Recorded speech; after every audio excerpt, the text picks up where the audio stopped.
channel will drag you down, down, down. Living with vultures and they say they're going to take your crown.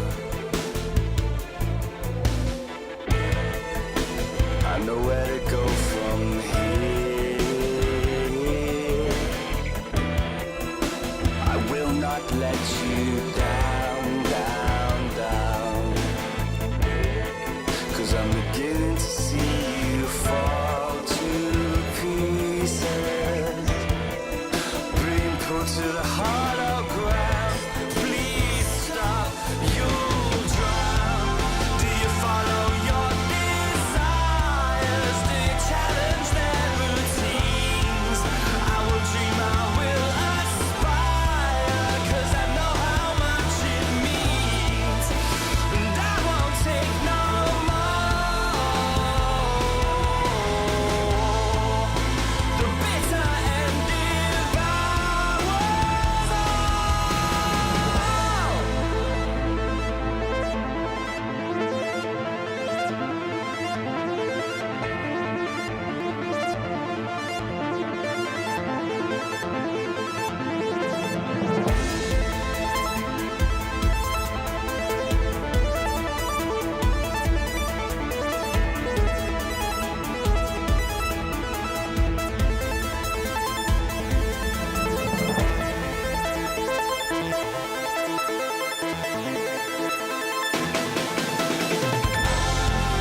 Do you follow your desires? Do you challenge their routines?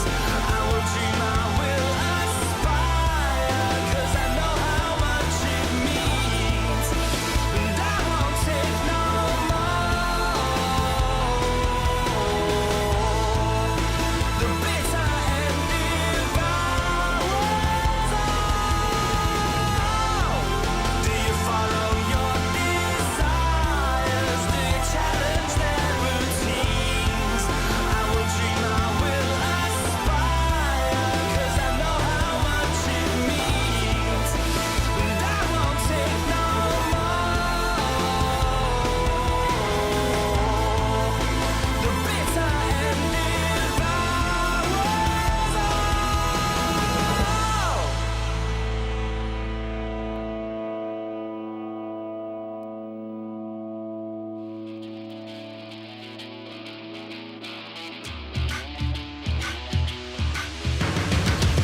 Got a backbone made of steel, make you feel like I'm an animal that you can't control. Walk the walk, talk the talk, I'm the whole deal. Yeah, I'm an animal and I command the show. I can see it in your eyes, I can feel you watching. Got your hooks, got you right where I know I want you.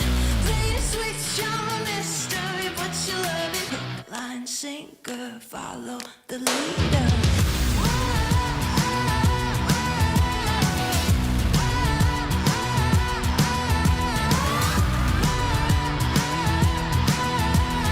Hook, line, sinker, follow the leader.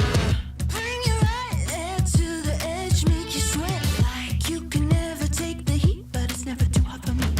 I walk the walk, talk the talk, you know I'll never stop, 'cause I'm an animal, I'll just laugh it off. I can see it in your eyes, I can feel you watching. Got your hooks, got you right where I know I want you.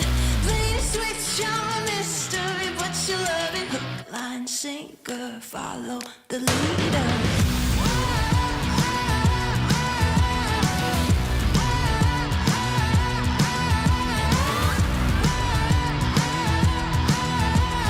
Hook, line, sinker, follow the leader. Got you sitting pretty in the palm of my hand. Got you busy, got you missing me, you can't stand it. Got you desperate, got you wondering where I'm at. If I'll call you again.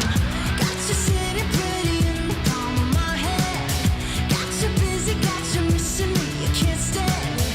Got you chasing, got you wondering where I'm at. Hook, line, sinker, got that.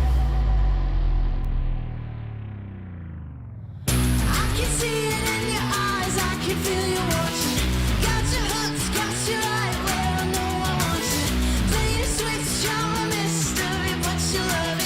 line, sinker, follow the leader.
Aton's on my side, drawing the front line. You wanna save face, came to the wrong place. You raise a white flag, I give the V side.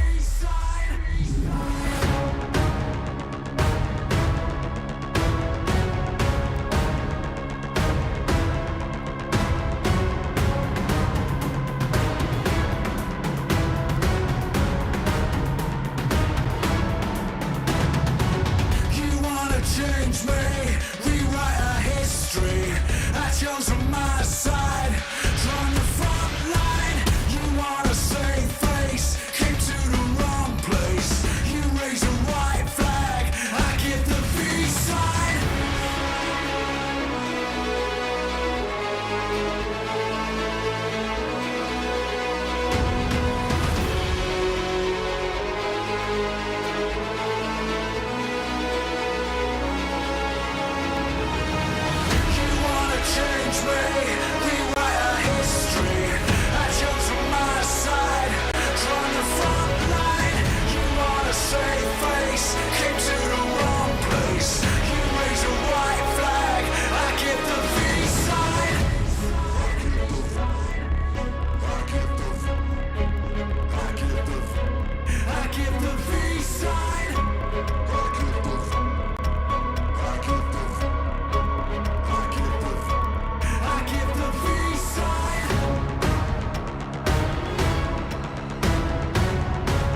There is a place where you can elevate what's hidden inside, where you can reframe yourself.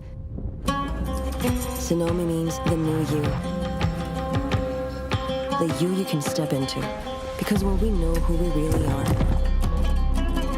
we become unstoppable. Enter new dimensions of you. Sonomi.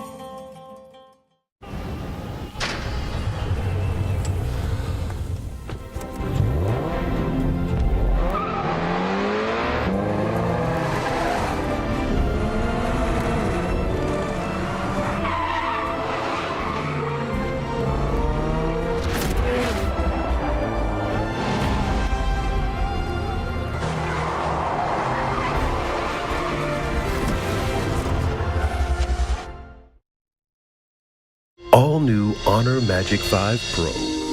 Freeze even fleeting emotions in just milliseconds. Take marvelous night shots with lightning-fast exposure. The display reveals more details in bright areas with an astonishingly long battery life that just keeps going. The latest flagship chipset brings you exceptional performance. Unleash the power of magic. Honor Magic 5 Pro.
Welcome back, everyone, to the second day of the PUBG Mobile World Invitational. It is the All-Star event currently kicking off here, and if you missed out on yesterday, you missed out on Vampire Esports, our reigning champions, taking themselves 2 chicken dinners back-to-back to start off the day and to claim themselves the first place position, but only after the first day. I'm your host, Jason Kaplan, and I cannot do this alone, though I have tried before, and it went horribly. But not as, I don't know what I was going to go with Where that. are you going with that? But Max looks great, and he's having a good time. And then we got 7 on the end. Hey, gentlemen, how you doing? All good. No, fantastic day yesterday. A feeler day, I would say, for a lot of the teams, so we can see some expectations that can be achieved for some of these teams. I'm hoping some teams at the bottom that need to do better. But man, Vampire, not only 2 wins, almost a third on that third match. So they're feeling great right now. Some surprises too. Bigetron with 2 wins. Also. Nobody expected that at the beginning of the day. I expected it. Lies. He did. Yep. Lies. I actually called it off air, back in the hotel in my own room, where no one can hear me. But this 3 show is brought to you by Savvy, as we're going to be starting to dive into this event. But not only this event, right? There's 2 events. It's the All-Star event and the main tournament. But we'll start off by taking a look at the format of this entire event to get you guys up to par of what's all going to be happening over these next, 5 days of play, I should say. And things are going to be starting off here. Really interesting.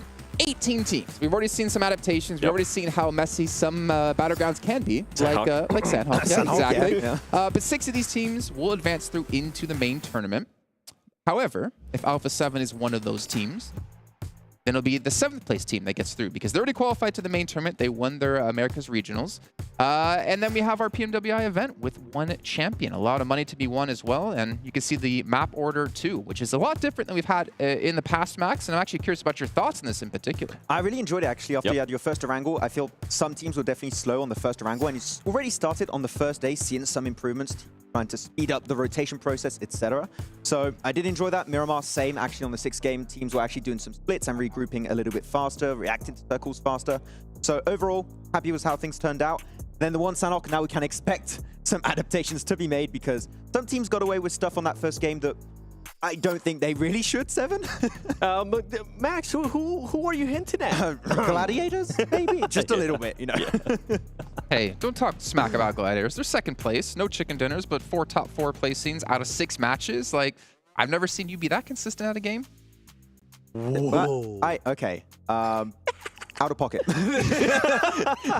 little bit low-hanging Miramar fruit was there. their kryptonite, though. Miramar was their kryptonite, so we'll see how they do today on Miramar. Yeah, well, let's take a look at the prize below to get an idea of how much money can be won across these 2 events. We know it's $3 million, but the All-Star Tournament's going to be $1 million, with first place taking home $125,000. And of course, just for being here today, you get 10 grand, which, you know what? That's pretty damn good.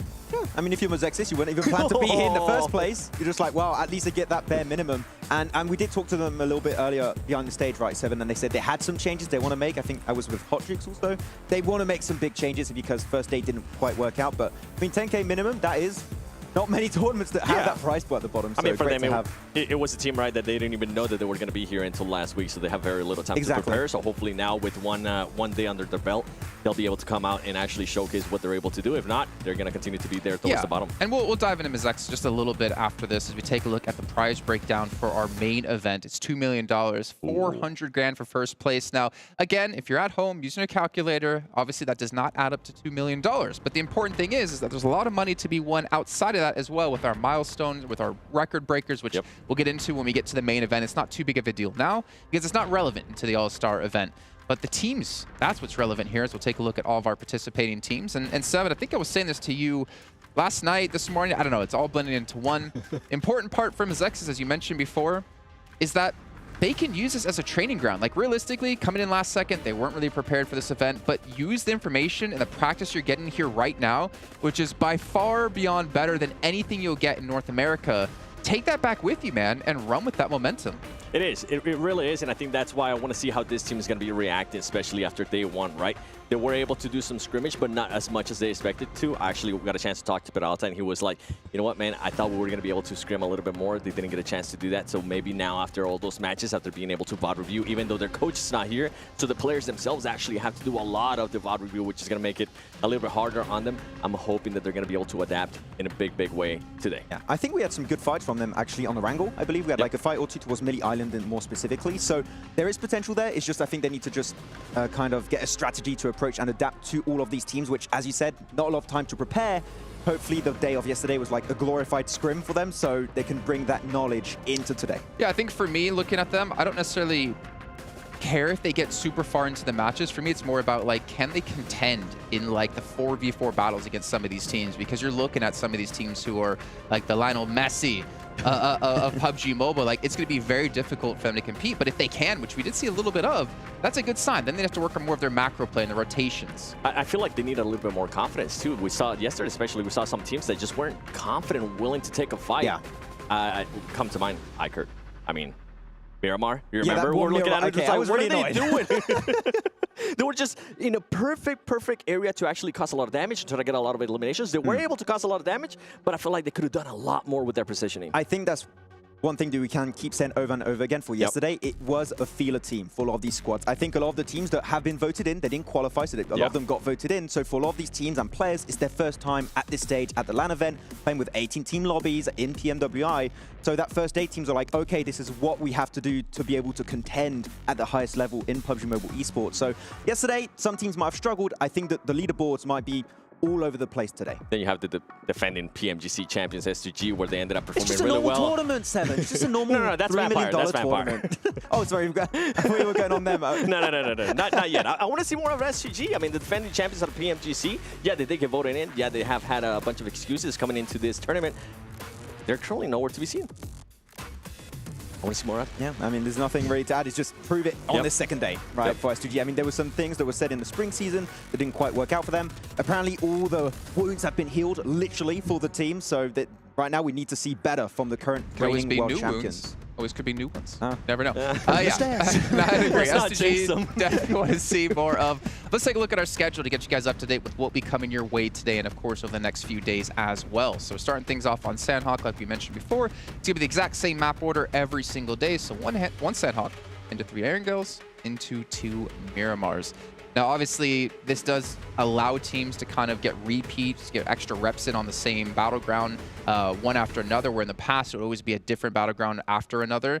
So it allows you to make those adaptations. And I guess even technically the tough part is if you have like a good match, or I guess maybe a bad match, like you have the ability to just kind of rethink things and then, okay, we're going back into Erangel. You don't have to think ahead to be like, okay, we're going to be going into Vikendi next. So let's prepare for Vikendi. It's no, let's just figure out what we did wrong and fix it for the next one. Yeah, and if you do well, just ride on that high, right? And which is what we saw from Vampire. Got himself a chicken dinner, got himself a second place right after. So if things are working out for you, you can just keep that ball rolling as you have multiple games of the same map in a row. Yeah, and then the opposite of that, right? We had Bigetron, first Erangel. I think they ended up 14th place.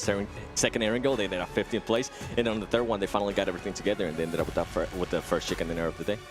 Okay. Well, we'll see if they can do it yet again today. But for you guys at home, we want to hear your thoughts about the show. So make sure you check out a link in chat and make sure you fill out that survey because we appreciate it so much. And Seven said to me, if you take a picture proving that you did actually take the survey, he's going to send you some UC and also follow you back on social media. Right, Seven? Yeah. How much UC are we talking here? Yeah, like one? One? Yeah, that's solid. You're such a gracious guy. 777. Well, that's more you should have said brand. 7 instead of 1, No. to be honest. 7's slow. But let's maybe turn our attention towards maybe some of the teams who had a insane start yesterday. We'll take a look at overall so you guys get an idea of how they did as well. We talked about Vampire placing first. Well, 78 points. I feel like, unfortunately, that doesn't do justice to how far ahead they were in the beginning. But then again, if you're going to maintain winning like they did throughout the entire day, it'd be very tough to hold that kind of level of play. Yeah, it could have very easily been 3 chicken dinners for them. And most importantly, they've gotten themselves top placements. We're talking top 5s on all different maps. They had that chicken dinner, of course, at the start on Sanhok, that first chicken dinner on the first Erangel, followed up by 2nd place. And Miramar, they got themselves a 5th place with 5 eliminations, where they had some nice approaches to rotating in. That game 5 was a bit tough when it came to Circle for some of the squads, so I do like that they got plans for all of the maps that have been working to some extent. So I feel like it's just going to continue. It doesn't seem like a forced playstyle. It seems like something they're very used to, and they're just going to keep cruising for the All-Stars. Yeah, for me, I was looking at the second pitch. I saw Aton Esports. I actually got a chance to talk to them as well, and they were like, man, Bigetron was really causing some issues for us yesterday. We saw it, especially in Erangel, right? We kept seeing some hot drops there. They were willing to fight when the zone wasn't even near them. I'm hoping that they're going to be able to adapt, and they're going to be willing to make a decision. Do we want to continue to fight Bigetron early on, or do we maybe want to back away from a fight? Like we saw Gaimin Gladiators do yesterday against Alpha7. They lost a player early on, and they were like, you know what? We actually don't want to get into an ego fight right now. Let's just back up, and it ended up working out well for them. Okay, well, we are getting very close to kicking off our first match of the day, but I'm hearing we have Hot Jukes and Banks here for a quick little story to tell us. Welcome to the PUBG Mobile World Invitational Allstars Stage. My name is Banks and it is day 2 of our competition. And this is when the leaderboard is really going to start to take shape. Isn't that right, Jukes? You're darn right it is. Vampire Esports is crushing this tournament so far with a 21-point lead over everybody in the lobby. They're definitely the team to beat coming into today. A surprise ton of events as well. The local organization Team Falcons made a late dash up the leaderboard and they're currently sitting in 4th. Man, when it comes to Team Falcons, when they got that chicken dinner, the entire stadium exploded. So their squad, that I'm really looking forward to do that here today as well. We've also got to mention Bigetron and G Gladiators, both extremely consistent throughout day 1, and we cannot wait to see what day 2 of our competition brings to the table, and I cannot wait to hear you guys in the caster booth. Yeah, and hope to see you on the main stage, and we'll see you guys in the battlegrounds. See you there. Yeah, a great day 1, and day 2 has a lot in store for us here. As we can see the players, you know, walking around here, getting ready as well, getting that VIP treatment. Banks, what are you doing there? How did you do that? How's that possible? What? He's wearing different clothes too? Oh my gosh, he's a magician. I want to be Maybe like it's a Banks you. lookalike. To be fair, he does have a lot of attention. Maybe he needs that like fake person that looks like him. Oh, to protect him. body double? Yeah, body double. That's the word I was looking for. Thank you, Seven. I didn't expect you to figure out the word I was looking for there. Hey. Just because somebody- English is my second language. English is my second language as well. My first language is just no language. I don't know how to speak. We can see some of the shots here from the stage as well. The stage looking fantastic. The players all happy. Choco as well. I mean, I guess he found his way to a seat. It's so nice. His team eventually made it through with them. For his defense, he told me that he was told to go on the first step, so he did just that. He just followed instructions. His team just left him. Hey, we had a good chat with them actually. I mean, I didn't know what you were saying because it was in Spanish, so It's okay. But it was- We'll get a chance to talk about it later on. Okay, cool. Let's take a look at Vampire Esports, though, and the stats for their players, because they were the kings of the event yesterday. They were the kings of the event last year, but can they maintain it? Let's see who's actually been able to stand out for them, because we saw Stone be one of the top performers for their team. But honestly, I feel like everyone really had their own moments, and there was no one really lacking behind. I mean, we saw it from talking with Sertani. He said, we want more fragging power, you know, and he picked up Sertani, picked up Nuzi. Nuzi that we have yet to see play, by the way. I wonder if that's going to come into play at some point in this tournament. But Tony K really just popping off with Schweppes and Stone. They almost got too much fragging power, which it's insane how good this team is as a whole. And Ravenclaw, despite having maybe a little bit lower stats in terms of elims and damage, he is always setting up the team super well with his scouting, his off angles, more specifically that win on a angle, playing the rooftop angle, negating all of DRS positions in the first place. This team works so well, and I want to see that continue today. Yeah, the chemistry between the team. I mean, when we were able to go back, right, before the show even started, we were able to go and see how quickly they were able to execute those plays. In the botation, the first Erangel, how they were able to actually execute that play before. And Ravenclaw, I think at one point too, we were saying, oh man, RA should be in there first. Ravenclaw was able to get to a position. He's already there. He was already there before RA even got a chance to be there. So just the chemistry that out of this team right now, the synergy as well. And also Tony K, the way he was able to bounce back from the mistake that he was able to do, that almost cost him the game, to being able to just become that fragging power that they brought him to be. Yeah. And actually, if I'm not mistaken, I don't know who it was you were talking to on the bus yesterday when we were going back to the hotel, but the player was saying, like, Vampire Esports, they're like on an entirely different level than the rest of the teams here. It's like playing football against Lionel Messi or something. Yeah. And I mean, I would keep up for a while, to be fair. You know, look at me, I'm pretty in shape. I'm pretty good at football. No, it's just playing against professional. I'll run for like about 5 minutes, and then I'm just gonna be puking Let's all over forget the about place. that. But I think that's a cool little clip though to say like. Yeah. That they recognize that Vampire Esports are just on an entirely different level at the moment. I think it was Ida from R8 Esports. Yeah, and I think that's why we're so excited for today, right? We want to see how these teams are going to be able to readjust to what some of these teams are being able to do. I mean, Bigetron, nobody expected them to be able to get those 2 chicken dinners. I did. Remember I told you? Of course I told you. In my hotel room, I said to myself in the mirror, I'm like, Bigetron are going to get 2 wins today. Addy, can we go back to the beginning of yesterday and just remind everybody? Why would they have a camera there? We're having technical issues here. We can't do that, unfortunately. No, continue along. Of Jason just saying, yeah, Bigetron, I don't think they're going to do well this tournament. Well, so far. I don't remember saying that. Yeah, doing well, but we'll get to them in a second. But what about G Gladiators? I mean, they have had 4 top 4 finishes out of 6 matches in total. TixieS's supremacy, Max Man. We got to see him be the MVP of yesterday. They have started off strong. I am still very sad I did not pick him as my MVP of the day. He was not the top fragger, but actually all the stats of survival time, damage, eliminations add up, and he was then ending up being the MVP just above Stoned from the side of Vampire Esports, but he's been just up there, so consistent with his damage every single time. And I truly feel like if we see 3 4-man teams of Gladiators make it to the late game, we can expect to see a chicken dinner from them today. Like, they've reached top 5, they've reached top 3 positions, but I'm telling you, the first Gladiators win should be happening today. You know what's interesting to me, Seven, is like looking at these numbers. It's Kitsune, actually. Because when I think back to when he was known as Adder on Cloud9, we did talk a lot about how, like, him coming to the team, he helped Beowulf actually lead the team in-game. He was like the co-in-game leader. And we commented a lot of, like, Adder, I used to know then, like, he's putting up numbers and helping lead. Now here, he's not really able to do that, and for me, it's almost similar to maybe Alpha7, where he doesn't necessarily need to step up like for them to do well. But if he does, in the same instance that if Carrillo does for Alpha7, this can be an unstoppable team. And I think it kind of speaks volumes of the player that Kitsune is, right? If it depends on what the team needs him to do. If they need him to be more of an IGL and not be such a fragging power, I feel like that's currently his role. But if they do need him to frag out, they always can rely on him to be able to do that. And the main thing for me with GG is going to be, are they going to be getting away with the splits that they got away with yesterday? Because we were, I mean, going back to Sandhawk, yeah, they got super placed by that zone. We thought that the splits, they were a little bit too far away from each other. They were getting away with it. If they're still able to get away with it today, I wouldn't be surprised if we maybe see them in first place. Yeah, to go back to Kitsune, actually, we saw in PMPL EU and also the Championship of Europe that he was also fragging out big time in that tournament. And I think like he can do both. He can be a fragging IGL. I feel for like this tournament, with so many top-tier teams, he has to go more in the IGLing role, so just more, maybe scouting a little bit more for the teams and not on the forefront. I don't know if I agree with that, because we've been saying for a long time now, you can't have like those 1 or 2 star players on a roster. You have to have everyone performing well if you want to win these events. I don't know if that's maybe the right route. I mean, I can't really complain. I can't really talk negatively, right? They're in second place, but it's kind of like they're playing a little bit different to like what we see in the meta rising through in terms of like the depth of a roster. Do you think this is a team maybe that came in the mindset, okay, we're going to be in main event, and maybe Kitsune is wanting to give the younger players a bit of a confidence boost?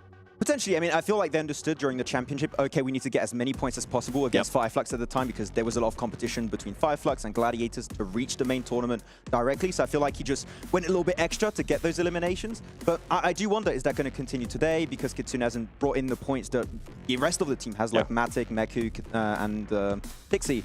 It might continue today, I'm not too sure. But at the end of the day, the 3 other players are fragging out big time. It is mostly the splits that we need to see group up a little bit faster, and if that happens and we see them reach the late game as a 3 4-man team, as I already said, I think the wins will be starting to happen today. When you say 3-man team, does that mean one person on the team is eliminated, or do you think Matic is just off by himself? Matic is that what a 3-man team is? Alive and Matic on the side, pretty much. That's what I say. When you guys were mentioning, like, yeah, you know, see if they can regroup quicker. I'm like, there's three things guaranteed in life: death, taxes, and Matic being off by himself. That's pretty true. much, yeah. Hey, it kind of worked out for them yesterday at some points, though. Versus Vampire, actually, you got a lot of extra information and nice angles, but sometimes when you're split like that and you're only doing a solo split, if you get knocked, you're done. Yeah, and if we're expecting this team to be in the main event, they're not going to be getting away with that with some of the teams that we got coming in. Sure. Yeah. Let's take a look at the 2 heavy hitters for the rosters, right? We have TixieS's coming in from G Gladiators, and we have Stone coming in from Vampire Esports in a little head-to-head here. Now, TixieS's obviously going to be leading quite a bit in damage, but I feel like the comparison also extends to like Vampire. I think everyone is like putting up damage, putting up the limbs, and then for G Gladiators, obviously we have TixieS's kind of behind. So it's a little bit of a difference in terms of how these teams are running. Yeah, Schweppes and Tony K, as I call him, Tony Clay, as my boy, has been doing it. My boy Jim. my boy Jim and Tony Clay, looking good. But no, they have been, as a team, looking really good, which is in similar sense what we are seeing from Gladiators is not just one fragger, which clearly would not cut it in a tournament with 18 team lobbies with some of the best teams in the world. So the fact that it is not just 1 but 3 really is helping them reach those top points on the leader. And for me, from Stone, we actually saw a bit of a slowdown yesterday, especially after like game 2. He ended up with, after game 2, he ended up with like 10 elements, if I'm not mistaken. And then we saw a step up, like you were saying, out of Tony K, out of all the other players from Vampire Esports. Now, if we go back to TixieS's, is he going to be that player that's going to continue to perform every single match? Is he going to be able to clutch up those moments where the team needs him to clutch up if Kitsune is currently not performing or putting up the numbers that we know that he's capable of? I think an interesting talking point here to actually bring us into Bigetron as well, not just yet though, is that we have a 5th player on Vampire. We have Newsy. We have yet to see him play so far. and yet they've been able to do well. They have that like depth of a roster where they could swap someone in if someone's not playing well that day.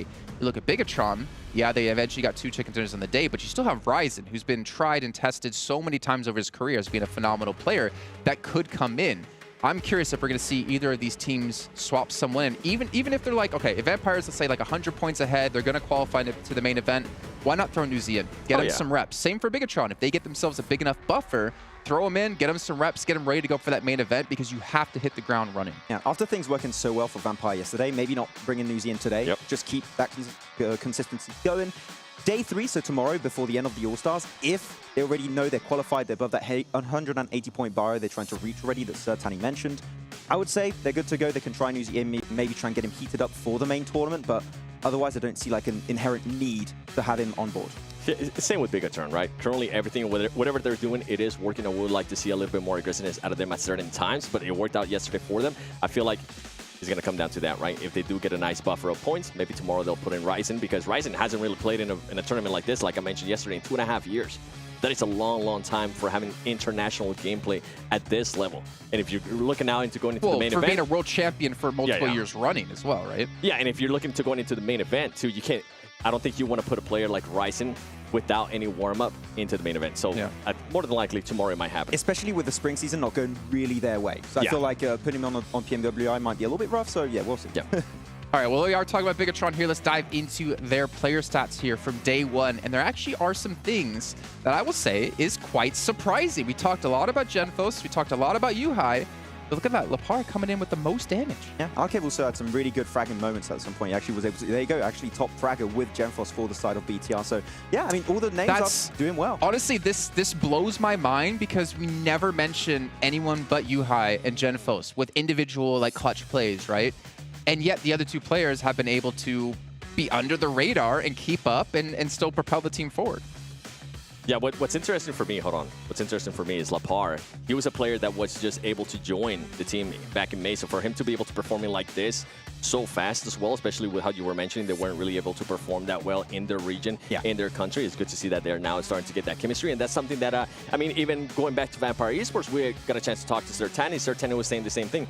It took the 2 new players a little bit of time to get into the groove. They ended up winning now their PMPL in Thailand. And now we're seeing what they're able to do here in the PMWI. So maybe it's a little bit of giving Bigetron and the new players more time to adjust. And that might be one of the reasons, too, why they're currently not playing Ryzen. It's what we mentioned on the pre-show yesterday, actually. Like, on paper, this team is good. We need to see that synergy start to build. And we actually saw that on the last 2 games of yesterday. So I want to see that continue. And if the synergy keeps growing at this rate, who knows? Top 6, they can remain up there and maybe actually reach the main tournament and play with Alter Ego. That'll be fun. Fun, or it's going to be a bloodbath. Probably that too. Yeah. Probably that, yeah. Well, things are heating up here in Saudi Arabia. We're going to take a quick little break here to get things ready to go for our first match. And we'll see you guys in just a few.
A lot on the line here for all of these teams. It's not only PMWI, but it's potentially PMGC down the line as well. A lot to play for here in this year as it becomes more and more intense, the competition around the world. But gentlemen, as we get closer to our first match here of day 2, it's time to take our attention towards maybe a player to watch, maybe someone we're really going to focus on here to see what they can and can't do for their team. And I think the player we decided to choose was someone who's kind of like a catalyst for the roster, kind of like your Nate, the Panthers. If you guys didn't watch PMPLNA, that's fine. But we're looking at someone who can really be that spark for the team. And who is it? Rebel, Alpha7, because that's exactly what he was yesterday for his team. Whenever his team was falling off short, especially at the start, Sandhawk, I mean, they needed him to be able to step up. He was able to get him 4 eliminations when they were just going to be eliminated with just 1 point. I feel like it was such a great step up from him. And then even though Alpha7 didn't really have one of the best performances yesterday, I feel like most of the other players did start performing pretty good. Everybody, for the most part, they weren't really winning the main engagements, right? They weren't really winning the most 4v4s. But they were putting up numbers. I mean, you can see Rebel right here. Total eliminations for yesterday, he ended up with 9. But then if we compare to what some of the other players were able to do, I mean, Senatexa was able to get 5. Mafioso was able to get 7. And a big surprise for me was Carrillo was actually starting to put up numbers yesterday, which ended up with 7 eliminations as well. So it's good to see that this team now, okay, the fragging power is there. We know that they can get those eliminations. Can they actually tie it together? Can they put themselves in a great spot at the end game to make those skills, to make that fragging power happen? Can we finally see that transition in this second day? If so, Alpha7 need to start climbing up right now to catch up in the top 6, because this is a short All-Star stage. You have now 2 days left. So we need to see some results coming in, some consistency coming in, and if so, maybe able to be in the top 6, but even though they're already qualified, but it's still extra prize pool. I mean, it's $125, $100,000. Yeah, I want a piece of that. Yeah. Yeah, I think for Alpha7, like, they don't have that pressure of trying to qualify for the main event, but like, they don't strike me as a team that's ever going to just relax and be like, whatever, we'll just play and we know we're in the main event. Like, they're a team, I feel like, who doesn't even matter if they're the best team in the world, they will continually try to improve and continually try to prove to the world that they are the best team, even if they're winning big events. And I feel like they have a drive that maybe a lot of other teams don't have, or at least I don't see it. Yeah, I mean, I saw it yesterday, especially out of Alpha7. You saw they just didn't look happy with their performance. They looked like they wanted to come back today and improve them. You saw it other players. I was like, Red, you did good today. He's like, yeah, but it's not good enough. Yeah. I need to be able to do better. We need to be able to be at the top of the leaderboard, because even though we mentioned, yeah, they are going to be going to the main event, they are pretty much qualified through, they want to make that first place back-to-back, like Vampire Esports was able to do that last year. They want to be able to do that. And you can see the numbers right here. I mean, Rebel, as I was mentioning, 9 elims. That is good. Considering of their performance, they were still able to get a bunch of good eliminations. Yeah, I mean, we saw it during PMGC last year. We saw it during the championships. Like, even if they have a bad day, this is a team that is willing and ready to go back to the drawing board, make these big changes, iterations to the core of their game plan, really, which not every team has the capabilities of doing and achieving successfully. And they've been able to do it so well, event after event after event. So the fact that now we see Carrillo starting to do better as we initially wanted, they're on a good path to success and potentially to start improving their results overall. Well, another team that's starting to have a good path to success as well is the team hailing from Korea. D+ have been able to really rise up towards the end of the last day. I feel like they've been not necessarily under the radar, but they've been quite consistent at getting some decent placements. And we're going to take a look at their player stats as well here to get an idea of who's been able to do that within the roster.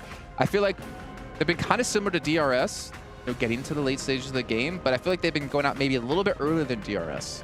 I feel like they're a lot more macro-focused than DRS, and their Miramars were absolutely awesome. Their Miramar was some of the best games we've seen from this team. Actually, they are literally the best games we saw from D+ Kia. I want to see that transition into Sanhok potentially, even though it's only one game, but mainly Erangel. If we start seeing D+ Kia getting good, consistent points on Erangel, I'm going to be completely sold on their performances, because we've seen last year's PMWI, what the team and the players can do. I expect that to happen to some extent again this event. I mean, we kind of saw it a little bit yesterday, right? They ended up in 16th place in the first Erangel, and then they were able to improve it. They were able to get 7th place with 4 eliminations. They were able to end up getting 8th place with 4 eliminations. I'm pretty sure it's not where they want to be, but it's good to see that they are being able to improve, and I am excited to say, like, what are they going to be able to do today, right? Are they going to be able to get those placement points? Are they going to be able to get those eliminations? And if they can do exactly what they did yesterday in Miramar, that's going to be impressive too. This is actually pretty impressive too. I mean, pretty equal damage across the board. Limbs pretty equal as well. And this is, again, what I was saying when you look at like G Gladiators, right? They have 3 players able to do that. Well, all the teams we've been looking at, it's been all 4 players able to maintain that kind of level of play. So that's actually kind of interesting to see that maybe it's off the back of Tixi right now that they've been able to, at least in G Gladiators' case, be up this high. But, you know, D+, I'm happy to see them. I talked about, for me, one of the most improved regions is going to be Korea and Japan, and I think we're seeing it yet again. Yeah, and I think one of the first teams who started to build the DBS meta last year. They were like, oh, they're playing the DBS, this is original, and then everyone started playing the DBS, so they kind of set like the march for the teams and like the meta shift. But Forest in particular, one of my favorite players of the region, doing a little bit slow right now, but that's fine. I expect him to do better. He had some great moments at the end of yesterday on Miramar, as we already stated. So Forest is going to keep doing better. Seidan had some great clutch individual moments. So yeah, D plus Kia, I feel like they went back to make some iterations for Erangel more specifically. And today we can hope to see even better and stronger results. Okay, well, what about DRS? We just kind of compared them and D plus a bit. Was it you or was it someone else when they got on the bus yesterday to head back to the hotel? Someone was saying, like, get more eliminations or something like that to them. I think it was me. I don't think it was that you? you, Seven? You're smiling right now. Is that you? It might have been. It might have been. I mean, just because it was one of those teams that we wanted to see more eliminations out of them. They ended up with the second place finish going into the first Erangel, but it was only 4 eliminations. And yeah, it's only 4, but we know that they were able to maybe do more. I mean, remember, Sem9. They decided to back off from Sem9 when they would have been able to commit because Vampire Esports was starting to third-party Sem9.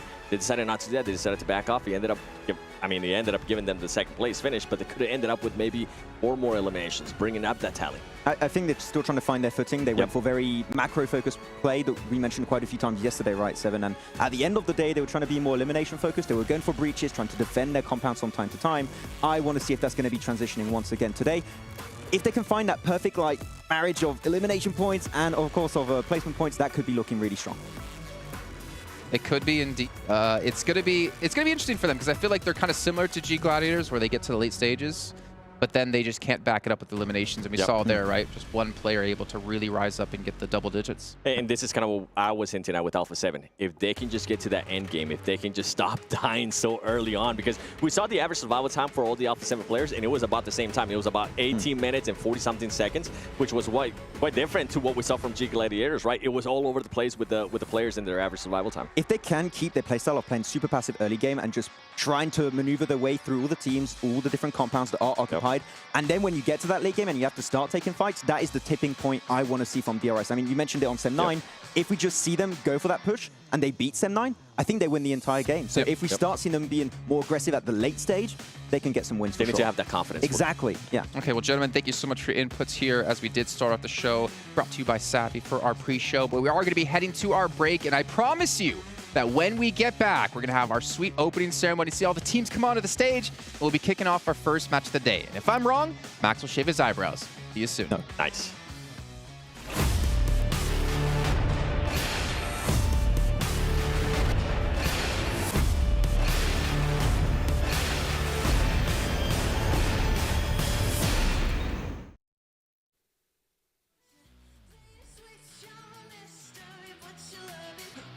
Sinker, follow the leader.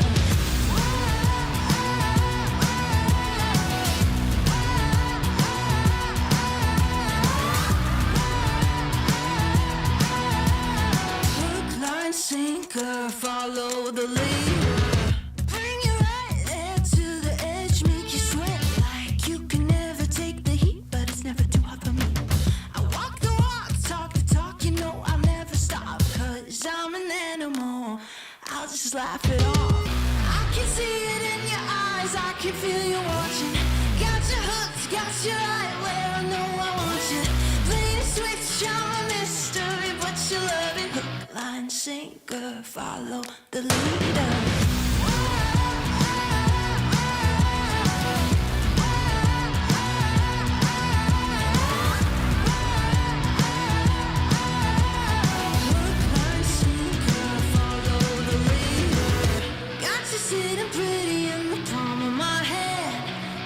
Busy, got you missing me, you can't stand it.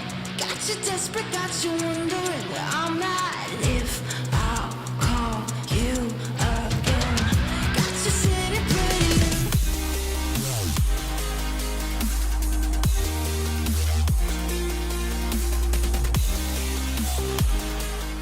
Come on.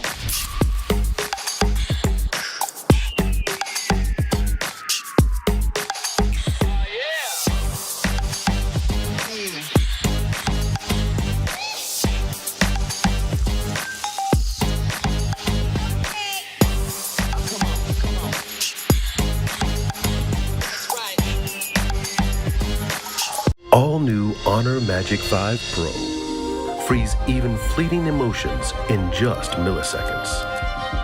Take marvelous night shots with lightning-fast exposure. The display reveals more details in bright areas. with an astonishingly long battery life that just keeps going. The latest flagship chipset brings you exceptional performance. Unleash the power of magic. Honor Magic 5 Pro. Open your eyes. When you look into my eyes, tell me what do you see? Tonight I'm gonna show you the wonders of them all. Hey, I got nothing to lose. I got nothing to lose. I need warriors. So is this what you wanna be? You wanna walk? Show me what's up, then. Now we ready to bust in. Take everything, leave 'em with nothing.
Welcome to the main stage where I am joined by a very familiar face. It's Tani, the coach of Vampire Esports. Very quickly, just wanted to ask you, very successful day yesterday. How are the team feeling going into day 2?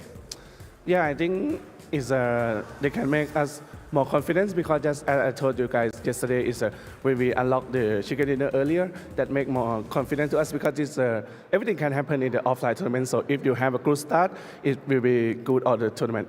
And what have they been working on from day 1 into day 2? Anything in particular? Yeah, I don't think I've changed anything because for now our timing, our teamwork is always the greatest.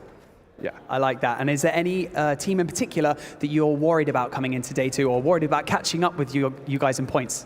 Yeah, I think it's every team because anything can happen in PUBG Mobile, so we are just prepared for anything is impossible.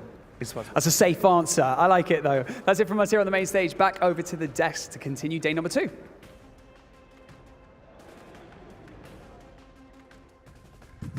That you could tell he's media trained. He's lying. Which team? Every team has an equal chance. It's PUBG Mobile. Everyone can play well. We can play bad. So every team. No. Come on, Sir Tani. Be a little bit more confident than that. We know you are. At least he's not saying, which is your biggest rivals? Ourselves. At least he doesn't go that direction. At least he has saying that there are some opponents on the battlegrounds. What's your biggest weakness? Just losing. Just dying early. Just not getting points. Yeah. Okay, well, as you can see, Max Ben still has his eyebrows now. But we do have some trimmers here in the studio. And Max Ben, for the sake of entertainment, Which one do you want to go for, right or left? None. Wait, can we do a line? Yes. Can we do a line? You want a Korea line? The notch? Yeah. Negotiable. if Alpha7 gets a win today. No, wait, no, that's your team. No. Okay, which team? I've never heard you say no so fast. No. Which team? Which team? He's the same as X. I have never been more of a Mazexis fanboy than I am right now. Mazexis, you got 6 matches today to do it. And if you do, A notch in the eyebrow. I'm about to go coach them. Okay. I'll be right back. Okay, we want them to do well 7, so maybe you shouldn't. I'll actually do it. As you can see, we got about 8 seconds left until we head onto the stage to kick off our day. It's day 2 of the All-Star event here at PMWI live from Saudi Arabia, and let's get things going.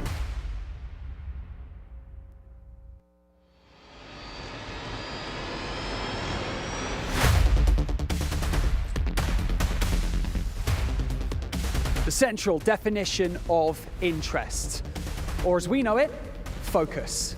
Whether it's innate or learned, focus is an integral part of competition in esports. والحين أعزائنا المشاهدين وصلنا إلى اليوم الثاني في هذه المنافسة في PMWI اللي راح نشوف فيها أبطال هذه النسخة. هل بنشوف متصدر جديد؟ هل بنشوف منافس مختلف؟ هل بنشوف ترتيب برضه مختلف في النقاط؟ Our focus yesterday are reigning champions Vampire Esports, who burst onto the scene and claimed the first 2 chicken dinners of the day. But by the end of day 1, the rest of our teams made up some ground. فريق فامباير في اليوم الاول قدر انه ياخذ 2 تشيكن دينر وبرضه كان في الصداره في المجموعه، لكن برضه في فرق ما اخذوا ولا تشيكن دينر وبرضه كانوا منافسين زي فريق جلاديترز في المركز الثاني. لكن هل بتتغير ترتيب النقاط؟ هذا اللي راح نعرفه اليوم. هذه فيها الفرصه، راح يكون برضه معنا 12 مباريات لليوم ولبكره، ونعرف ترتيب ال6 فرق اللي راح يتاهلون معنا.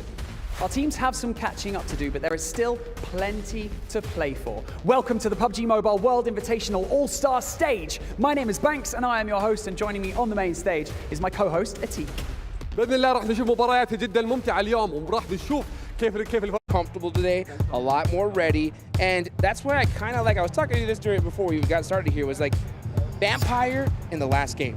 If they played it to perfection, I think they could have gotten a chicken dinner in the last one. What do you think? Oh yeah, absolutely. I mean, if you're looking at the ramp dip that they had, holding that down either side on a 2-2 split, that's us. You know, it's actually a really strong position of power, and I mean that's where eventually BTR wins from, right? Now, sending the 2 east onto the high ground, I understand why you usually do that, to try and kind of hold teams out from pushing up against you, but you then lose those 2 whilst D plus Kia is going to be then pushing on your west side.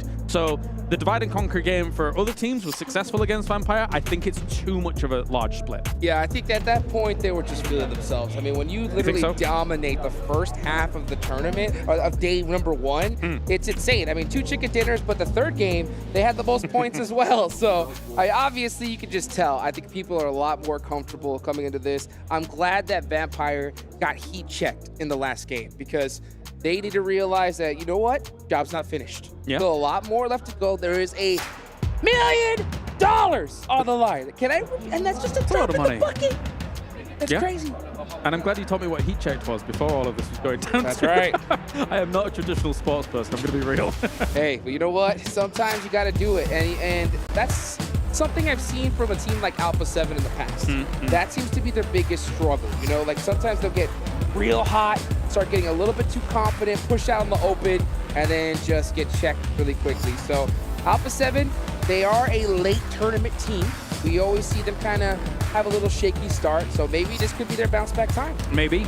I think for some of the teams here, when it comes to 3-1 splits, 2-2 splits, even single quad splits across the board, 1-1-1-1-1. Yeah. Like, it changes the dynamic so much going from a 16-team lobby to an 18-team lobby. There is suddenly not that extra room you may expect when you're going into circles 3 or 4. There is suddenly an extra team pushing up on a certain angle.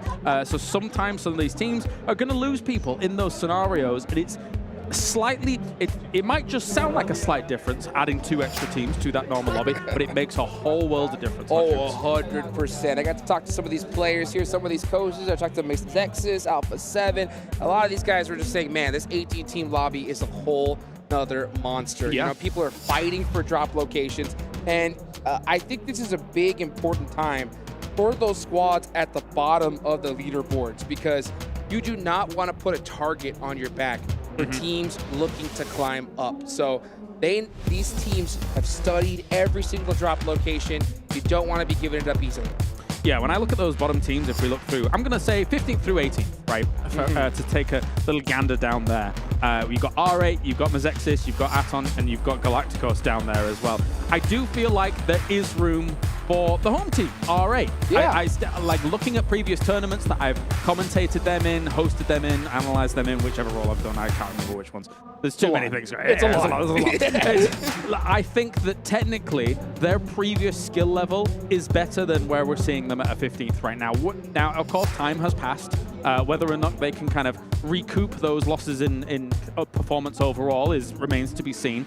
But I've seen the potential in the past, so I'm hoping that maybe there's a bump up here today. And you know what? There has to be, because it is crazy the difference in prize pool as we go up to every single level. I mean, you're talking about like just a difference from, you know, 6th place, 7th. It's like you get an extra 10 grand each way up, and of course, $140,000 for first place. Yeah. That is huge. Not to mention, of course, maybe even that good ticket to EMGC. That's going to be the goal at the end of the stage, but we're here right now. So hopefully we see that bounce back, because the last thing I want to see is at the end of this tournament, squads that have been struggling, now that they have nothing to lose, finally start playing like themselves, and then we just see them pop off. And of course, that first hurdle that they've got to overcome is Sandhawk. As we're getting geared up to that, you can see everybody in the lobby just waiting for the game to begin to get things raring to go. Yesterday, our Sandhawk produced a Northwest Island finish. We saw, of course, currently is in second place, Gladiators holding high ground, but a very wide split, and not really attaining huge amounts for it. Like a 4th place with technically 9 eliminations is decent. But when you hold that high ground on that Northwest Island, oftentimes you think to yourself, we've got this. When you get a circle coming up your way, you feel to yourself, we've got this. But they didn't have it. Right? Yeah, I mean, that's literally a dream scenario if you're a team that drops in that location, because if that zone goes there, you know you're going to get some points on the board. But at the same time, you know, when you have that high ground, it's so hard to give up. You know, you're like, oh, I want those eliminations. But that's why I kind of like Vampire's drop location, because they were so... Ruins? They were so quick to drop in Ruins. Once they saw that zone pop, boom, straight up the bridge, and they were able to go ahead and pull a chicken dinner out there. If I recall correctly as well, it's also Falcon's kind of contested drop spot over by Ruins. I mean, whether or not we see that kind of go down again, obviously we've seen it in scrims, we've seen it multiple times, and Ruins is one of the hardest hot drop locations in all of Sandhawk. Reason being is because you have loot straight away out on the outside, on the Ruins as you hit. And we've seen multiple times Vampire's been able to get DBSs straight away, bang, bang, bang. Oh my days. Unfortunately, Falcons is then down to 2 players. And when you have a hot drop like that that can end your game in literally 20 seconds, it's a little demoralizing. Oh, yeah. I mean, that DBS has just really changed the game here. Once you hear that kuchung, kuchung, you better keep your eye out. And, you know, once talk about hot drops, boot camp. We had a hot drop there as well. FaZe Clan suffered a little bit there. In that scenario, they lost 3 players right off the bat. And hopefully we see them either decide to share boot camp or maybe even pick another location. Do you think we will actually see a team decide a different drop spot here in day number 2? I think they'll still keep challenging. The thing is, for teams on Sandhawk especially, when it comes to boot camp, they do see it as a high-value location, right? It's very central. Technically, it gives you great opportunities to move to the other islands whenever you need to. A lot of loot, too. Yeah, a lot of loot. Lobster building, great stuff. Yeah, I mean, that's where we usually see the battles truly go down on boot camp. But I don't like the hot drop. Yeah. Because oftentimes, I mean, I think usually we're, in scrims at least, we did see FaZe doing pretty well there. But with an 18-team lobby on Sandhawk, which, by the way, 18 teams on Sandhawk is oppressive. It's almost a suffocating feeling. Teams will hear that fight pretty swiftly and then come over and get you for the eliminations. We saw that a lot of times, teams just constantly rolling into boot camp. So you've got to, if you're going to take a fight in boot camp, you better finish it quick and then Scarpa, get out of there. Absolutely. You got to have that internal timer, just instantly get off, because after just that, once that, you know, it's about 45 seconds, that third party's coming in hot. Oh, yeah. So that's definitely something to consider. And honestly, let's talk about this, right? What do you feel are the advantages for Vampire coming into today with such a lead? You know, I think one of them I'm going to say off the rip is that when you do have that lead, you want to avoid those hot drops. You don't want to lose people earlier on. But sometimes when you're the top team in the lobby, a lot of teams are like, hey, let's not hot drop these guys because these guys are crushing it right now. We don't want to lose players earlier on. And that could help them in the long run of this tournament. So without knowing the full internal dynamic, I think that the way in which Ravenclaw is probably passing on information to the rest at present is very strong. Looking at how he's moving and looking at kind of the angles he's taking in order to be able to feed that down. Of course, that is speculation. So as I say, I don't know how things work out for them. That being said, it would be unheard of. It would be unbelievable if they were able to replicate what they did yesterday on a second day as well. The rest of the teams have gone out there, probably VOD reviewed, likewise they have as well. But again, it's difficult to, we talked about it yesterday, it's difficult to be number one and evolve, revolutionize, as opposed to people chase you down in a lobby. So I think the other teams are going to come in less cautious and maybe bring the fight a bit more to them. What do you think? I think so too. I mean, like, yeah, we talked about advantages, now we talk about disadvantages. And when it comes to Vampire, you know, you mentioned yesterday, S2G, when they won the global championships, they were the most viewed and studied team on the planet, right?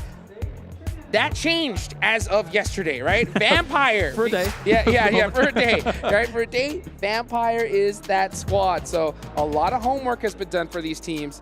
And, man, Vampire, gonna possibly have to make some changes. Yeah, maybe. I think when you're Vampire coming in from day number 1 to day 2, the rest of the lobby was playing, well, the majority of the lobby, I'm not going to say the rest, the majority of the lobby was playing a little bit more cautious on that day 1. Generally, that changes pretty rapidly at a tournament like this. So, Vampire, in turn, what I would expect to see is maybe them just having a little tighter a ball, because I think when you look at the Miramar that we were referring to in the last game, if they'd have done that, they might have had 3 chicken dinners on the day. Absolutely. That would have been huge.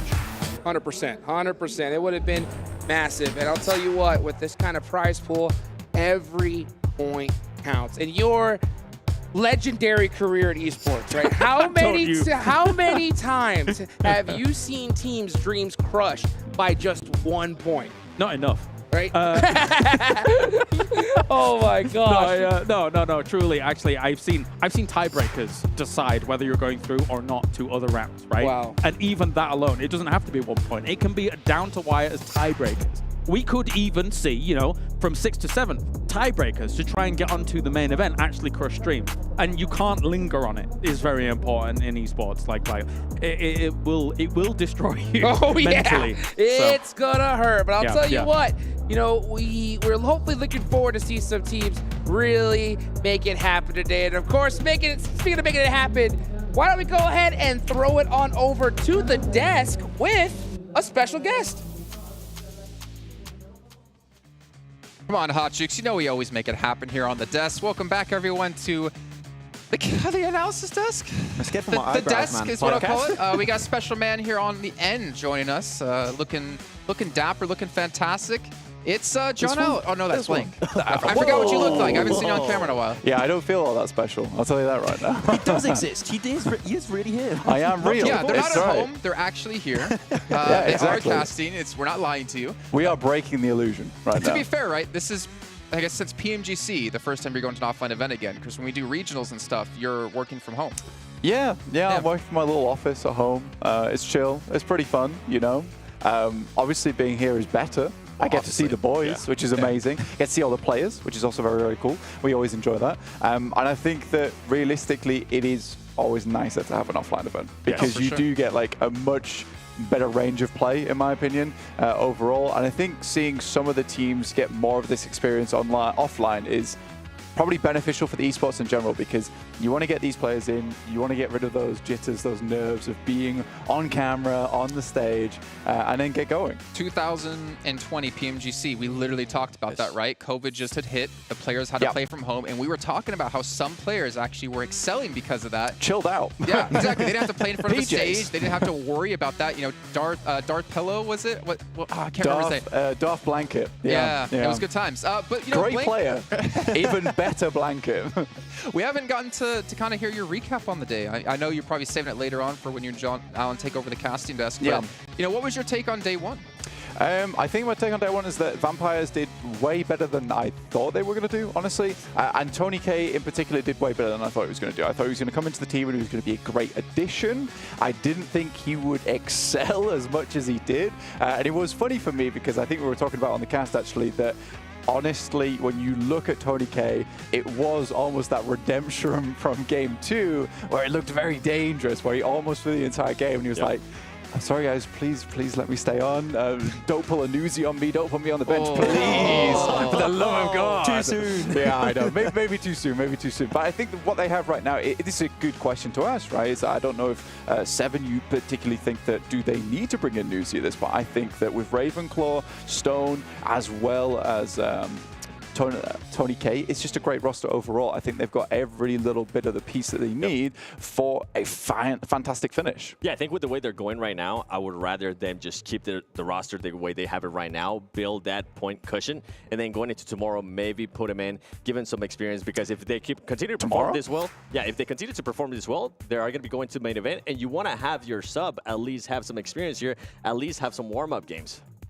Or just cut him. Don't let him play. So to be fair, right, like we did discuss that earlier on, right? We did compare newsie and Ryzen right now. Bigetron, looking good, but they do have that fifth player that if anyone's not performing well on that day, they could sub him in. I'm actually curious, Blank, what's your thoughts on like a 5-man roster, but like a viable 5-man roster, not just like someone you put on the list just so they can go to Liquid Pete and be like, you see, I played in this Not event. just a coach, just put like as a sub player. Not just like Max at the PMCO. Oh my! I love that. Bang, bang, bang. You know, you're all dropping the jokes on me. I mean, look, let me go to the original question first, is what I think of an actual 5-man roster. And I think a 5-man roster is really good. You think you take a team like Nexus from Europe in particular, they've got a 5-man roster at the moment. They switch people in and out from that roster. And I think it really helped them in the long run kind of build up to what they were looking for in the finals. And I do think that if you have a player like Octavian, for instance, bit of a streaky player at times, doesn't really turn on until the end of the tournaments a lot. It's great to, give him a little bit of a break and let him come in feeling refreshed when you really need it, when you need that clutch factor.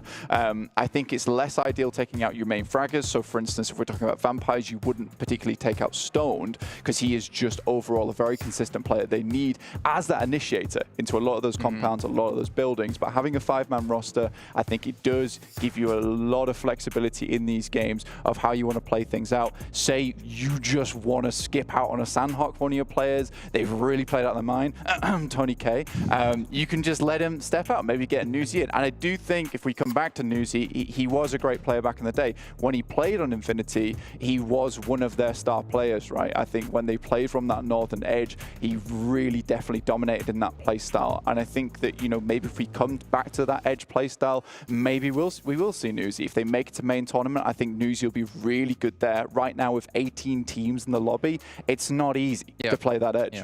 After especially their success of yesterday, it's not like there's a need to change something. So far, if it ain't broke, don't fix it. And I feel like that's the case for them. BTR2 had some good success yesterday, so Ryzen also doesn't really have to be brought in unless they fall off significantly today. It might remain like this. I would like to see newsie come in and see him how he would react if he has to support, because we saw what happened with Tony K, right?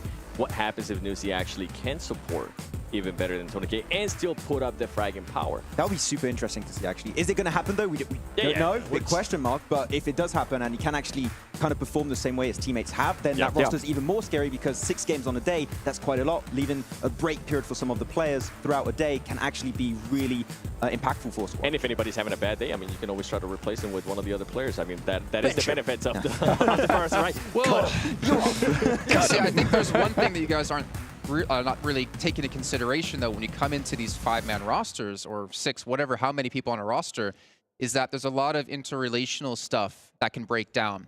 So let's just say we're a 4-man squad, right? You got Kalaris, who's the 5th man on our team. If he's not being put into games, is he going to become salty? Is he going to become angry that he's not getting game time in? Is that going to affect the team? Is he going to just leave the roster and find somewhere else? Or is he going to be an asset to the team to be there, act as an analyst, be there with the coach? In between matches, go talk to me, like, hey, I noticed in this rotation you're doing things wrong, or hey, these teams, because he can watch the whole game from the arena or something, these teams are doing this, be careful. I think it depends on the mindset and the mentality of that 5th player, if they want to be an asset to a team or if they only want to be a star. Do they want their team to win, or do they want themselves to win? I think that's crucial.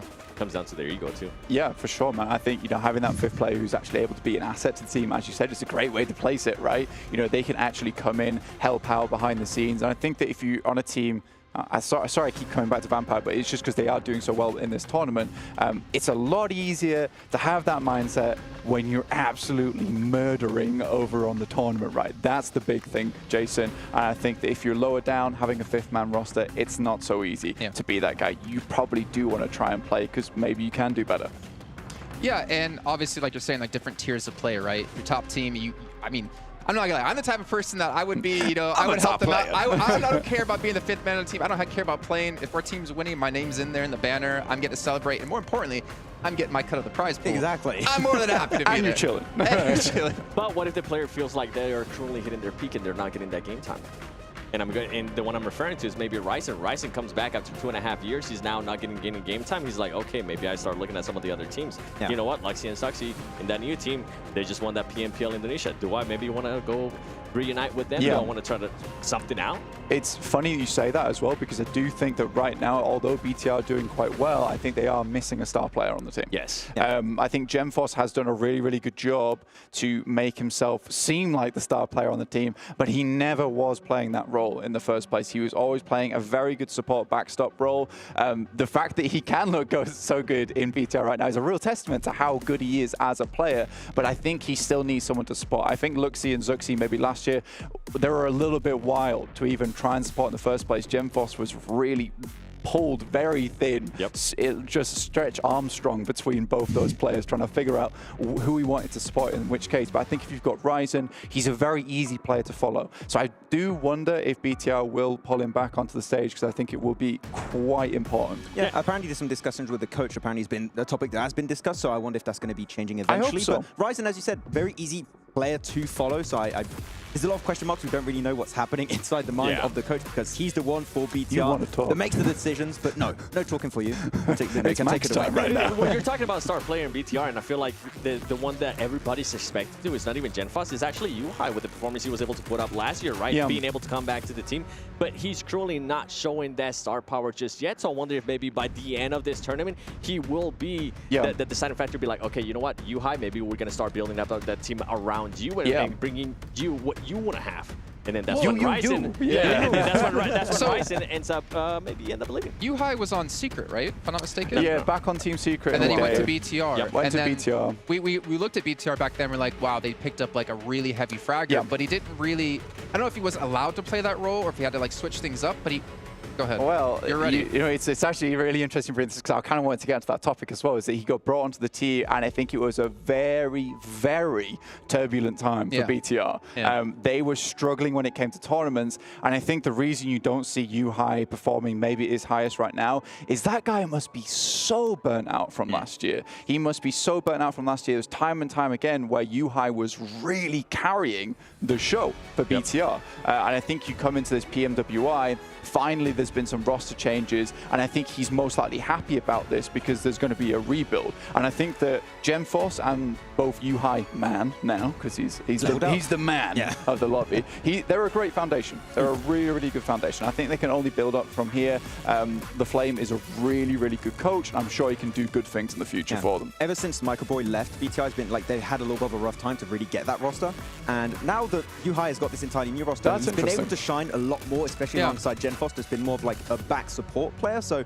this roster's been working out great so far. Everyone is bringing somewhat of the heat, and so far I would say this is the strongest iteration we've had of a BTR roster in a long, long time, actually. And you gotta remember, I mean, with Yuhai, he was part of the Geek Fam, right? He was loaned out to Geek Fam. He was able to perform really, really well. And then when they decided to actually bring him in, that's when the Twins were like, you know what? I think it's time to move. And now Yuhai is currently in that place. And not only have they actually had those switches within just the roster, they have actually ended up switching the coach. LaFlame is actually no longer in BTR. He's now with Luxy and Suxy. So I feel like it's just the team now is starting to readjust. And I'm hoping that at some point here, Yuhai steps up to the plate. Yuhai steps up and actually shows what he is capable of. And the reason why they brought him back, the reason why they were like, everybody in Geek Fam was like, wow, how did Bigetron allow him to go to another team when they weren't really performing the way they needed them to? The amount of times we like saw a roster change in BTR and we're like, that's it. BTR, they're going to be back to the old power. Every single time they have roster changes, it seems to be like the mindset we go to, which to be fair, you kind of expected. But I do wonder, like, who will become the star? Lapar, we didn't really talk about it much. We didn't talk about individual clutches yesterday. He was actually up there on highest damage, up there on eliminations. There was like 7 and 8 between all the players. He's gone under the radar quite a bit, but I kind of wonder, is he going to be...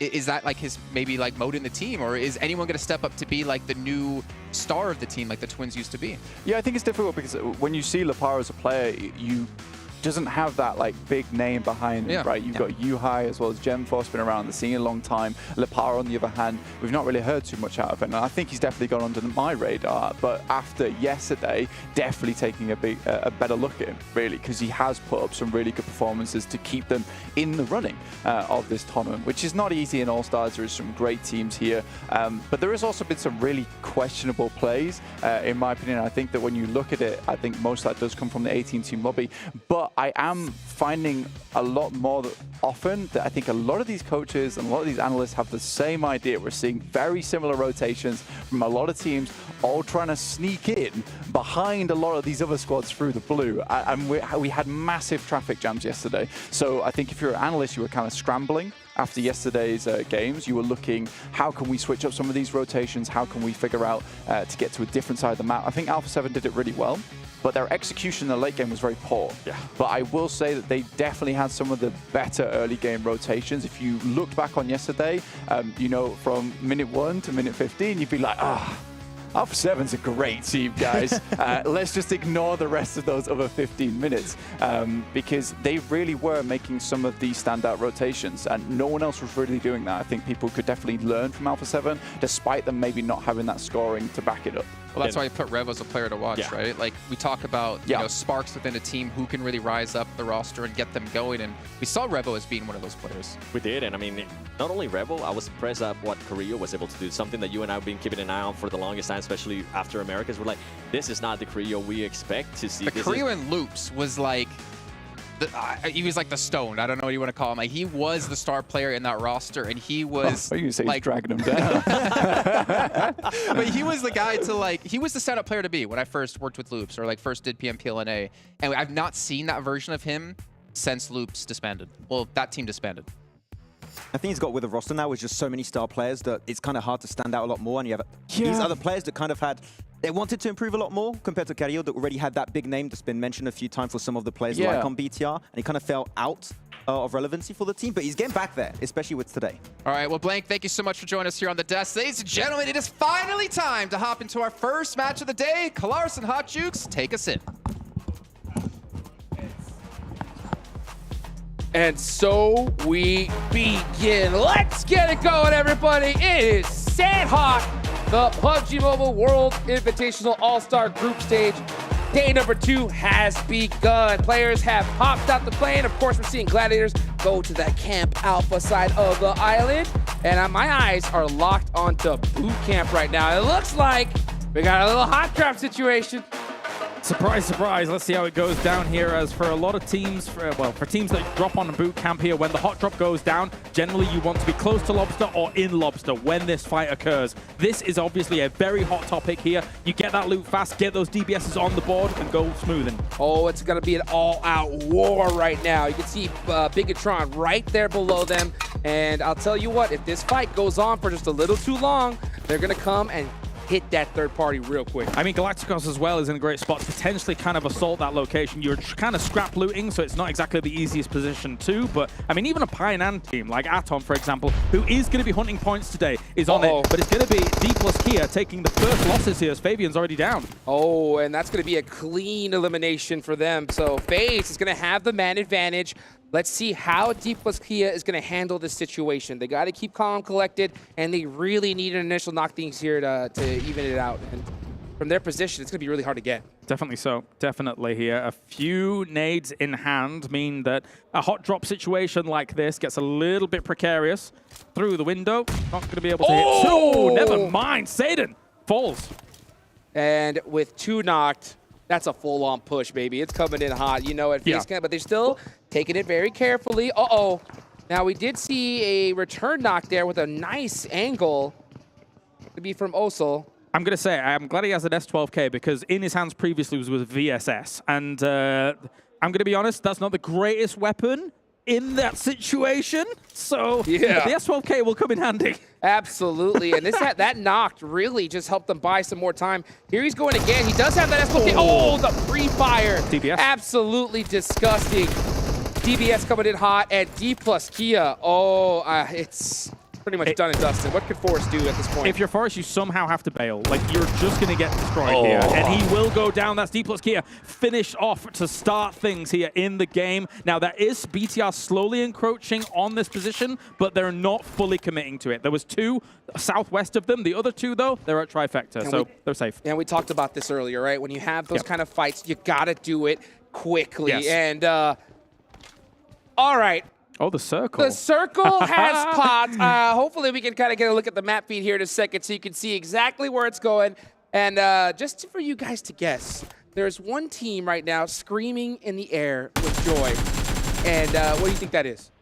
I'm going to go with Gladiators, perhaps, as we take a look at the replay of this. And unfortunately, Alpha7 already having 1 knock Revo going down. That's really going to hinder their campaign, as they'll be wanting to approach rapidly, because a circle like this, far west, coming in from Kampong, coming in from Lakawi and these locations, it's going to take a while. And then there'll be a barrier to entry for teams holding you out. Yeah, with this first zone, I'm surprised to see Vampire taking so long to rotate up like they did yesterday.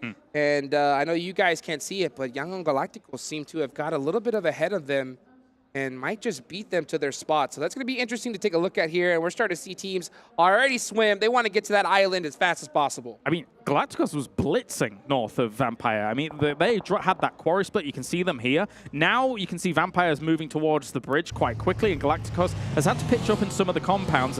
There's also iKURD in this area as well, trying to kind of zoom on past all of this. But you got to be very careful when you make these moves, as Galacticos is going to go for the spray, but will be knocked. What a shot there. iKURD Esports still with their full team up, playing it very tight right now, looking to take advantage of Yangon. The problem with all of that is that knock was by Ravenclaw from Vampires. So it was multiple people looking at the Galacticos where they are. They've kind of got themselves in a bit of a bind here position-wise, because the bridge gives you kind of overlook over this. That's why they're still on the bridge looking at it, as you can see here on the right-hand side. Now they're moving away. They think, okay, that knock's enough. We know another team is there. We don't want to be the third-party victim. You could definitely tell that these teams did their homework last night. I mean, we see so many squads so fast on the rotation. They realize position is everything, and we're going to see Trick not able to make it out of the water. So even though they're moving quickly, it's not an easy task, that's for sure. Slight adaptation from Gladiators on this Northwest Island as well is Kitsune's been in Camp Alpha for a little bit longer than our previous Sandhawk. So I could only assume maybe looking for a few more supplies than they had in the previous game, because we all know from the previous Sandhawk, they were running out of ammo swiftly by the end of it. And my question, and what I'm really wondering, and you guys in the chat, what do you guys think about this? Because, you know, they like to take that high ground position, but we still saw them hold that DBS, right? It was taking a lot of space in their bags, but they didn't even get a chance to really use it. So do you think that they're supposed to still pick that up just in case a team pushes on them? I was talking about this with the other boys yesterday at the end of the day, but I feel like 2 at the bottom, south side of this hill, can hold DBSs, because that's the most likely place to be having a breach happen when it comes to this hill. 2 at the top, maybe kind of forego it a little bit, try and kind of prioritize some more long-range stuff, because usually it's very rare you would see a breach from the north side of this hill. It's so open, so difficult to make happen. Yeah, even a UMP would be disgusting at this point, because even though it's a little bit tough to get those long shots, that bullet speed being a little bit slower, but they're also silent. So even if you're able to hit a couple players, they're not going to really know which direction it came from. Definitely, as we have to take stock of what's going on here. Alpha7 coming in late. They're up against SEM9 at the moment, who have kind of found them on rotation a little bit. They're currently just north of cave location. So, and, oh dear me, Silas, why you knocked yourself, mate? Maybe he didn't have his mountain climbing shoes on. Well, that's gotta hurt. Fell out of a car, maybe? Perhaps. Who knows? Yeah, popped out just a little bit too quick. And you know what? Speaking of hop out, you can see, or hop on, SEM9 looks like they're on the mopeds, on a couple bikes as well, looking to get this rotation going. And right on time, because Alpha7 was right behind them. And as we see FaZe throwing a nade at a teammate. What do you think about that? They bold are, strategy. Yeah, I'm not sure what happened. Obviously, we've not checked in with them, but they're still over by boot camp. This is quite a slow move here. As we take a look at the circle, take stock of where these teams are, they are frozen for the moment here, just kind of holding on to this position. I guess maybe they thought teams might come in against them from the east side, but that's not to be the case. That's a huge shift. Yeah, I think the second they saw that zone, they should have just took off from boot camp, grabbed those 4 eliminations, and got across that water. But Bigetron beat them to it, and now they're going to be gate-kept like crazy in this situation. Now, this is a super interesting case study because this is so dissimilar, not too dissimilar at all from our previous Sandhog. So Vampire will be moving up that west coast on this island. Will anybody use that information to their advantage to maybe try and punish them wherever they may be? Looks like Galacticos is going much deeper than they previously did as we jump on with Aton, who's taking some shots. That's a great point. I mean, if anybody did their homework last night, I mean, this is the exact same circle that we saw. Basically. So you should have a good idea where most of these teams are going to head. We're starting to see that feed light up right now as R8 are seem to be pressured by both Bigetron and S2G. That's two teams you really don't want on you. Bigetron going in deep as well, up in that northwest side here. So Could be let's see cutting how off it's gonna work. Vampire. Maybe. Also S2G trying to go for that too. A few shots will head over their way as Yuhai will try and pepper them down here with the M4. Not really hitting too much, but Kelsey's got to take cover. S2G going to hold these buildings right next to Bigetron, so they're going to be neighbors for now. This circle is pretty wide, so I wonder if they decide to kind of just have a little momentary truce, share the spot for now, or if they get a knock, they're actually going to push it. Whilst that was going on, Ferrari hit an unbelievable Car 98 shot from Hatin all the way onto Gladiators, which is quite the distance. So Gladiators here, I mean, they're obviously, people know that they're present on that hill, and they always will be. But the fact that they're taking those trades, Gladiators got to be careful about that usual 1-1-1-1 split that they do. Yeah, I mean, in that scenario, if you get knocked, it's going to be really hard to get picked up. So you want to be split, but at least close enough where you get knocked, you're able to get that rest. See that shot? Wow! Out the car! That was nice. That was nice. That was disgusting. That's how you get it done right there. I'm telling you, these rotations, they know what's at risk because it's so easy to blow up those vehicles. But hitting shots like that, I mean, it's got to feel good. All right, so as this circle is folded down, if Vampire gets the same level of success as they did in the previous Sandhog, I'd be surprised because there is a lot more teams now committed to that west side here on this island. It's going to be a lot harder for them to have freedom of movement here. And this is what I was talking about before. Teams yesterday looked more cautious than they do right now in this game. People know what they want to do in this circle because they've played it basically before. Yes. And now they're going to be looking for those center positions more ferociously. And honestly, this was the perfect start to day number 2 here because if those teams still had any nerves, right, they know what to do in this zone. So that's going to definitely help them out. There's no surprises so far. Unfortunately for Mazexis, they did take off a little bit early. They did lose 3 players, so they're going to be stuck with 1. E plus Kia obviously taken out. Still a lot of players alive. But here we go. Let's see Alpha7. Mafioso getting caught slipping. And Dexa as well. So now Alpha7 having a terrible start here to day 2. Blade looking good here for AGONxI8 as we see Carrillo trying to charge up and good to go against Blade. Did actually catch him a little bit with that nade, but not getting the full knock to start things off. There's going to be reinforcements coming, and I think Carrillo here is going to have a very hard time shutting this down. 100%. You can see Carrillo looking for that right side peak advantage. All these players are right-handed. He hits 1. Kuchug. Oh my. 2. 1 more. Oh, goes for the thirst. He knows where the third player is, but he secures the points. No. And he has the advantage. Carrillo, he's pissed and he's wanting more. Goes for the molly as well. That actually fire will spread quite closely. Oh, he got him! Oh my goodness! What a play coming in from Carrillo. 1v3. Huge. Carrillo is on fire. That play alone, even though they had such a difficult start, if there's anything that's going to hype your team up and get ready for the day, it's that right there. That was massive. I mean, the DBS enables a little bit of that because it's so powerful, but Carrillo, the way he was using it, the way he was getting those shots off, and the wherewithal to just go for the molly after, brilliant stuff. What a play. That's my play of the tournament so far, I'm going to be honest. Absolutely. Same way here. And I'll tell you what, as much as it's so hyped for Alpha7, oh, man, for AGONxI8, that's got to hurt big time. Definitely. They should have been able to shut that down. You don't give an opponent 3 1v1s. You push at the same time in order to be able to dislodge him when you've got the man advantage. But anyway, let's move our attention elsewhere. FaZe on the edge of the circle, down towards the south, trying to hold on off, but Aton with some long-range shots. Oh, man, and FaZe, they have 5 eliminations, the most in the lobby so far, so they're definitely feeling good, but with 2 players knocked, it's starting to get a little bit too close for comfort. Let's see if Mormon can go ahead and throw these smokes out, get his team up. But man, that cross is gonna be so deadly. Oh, but from the back, he's getting shot as well.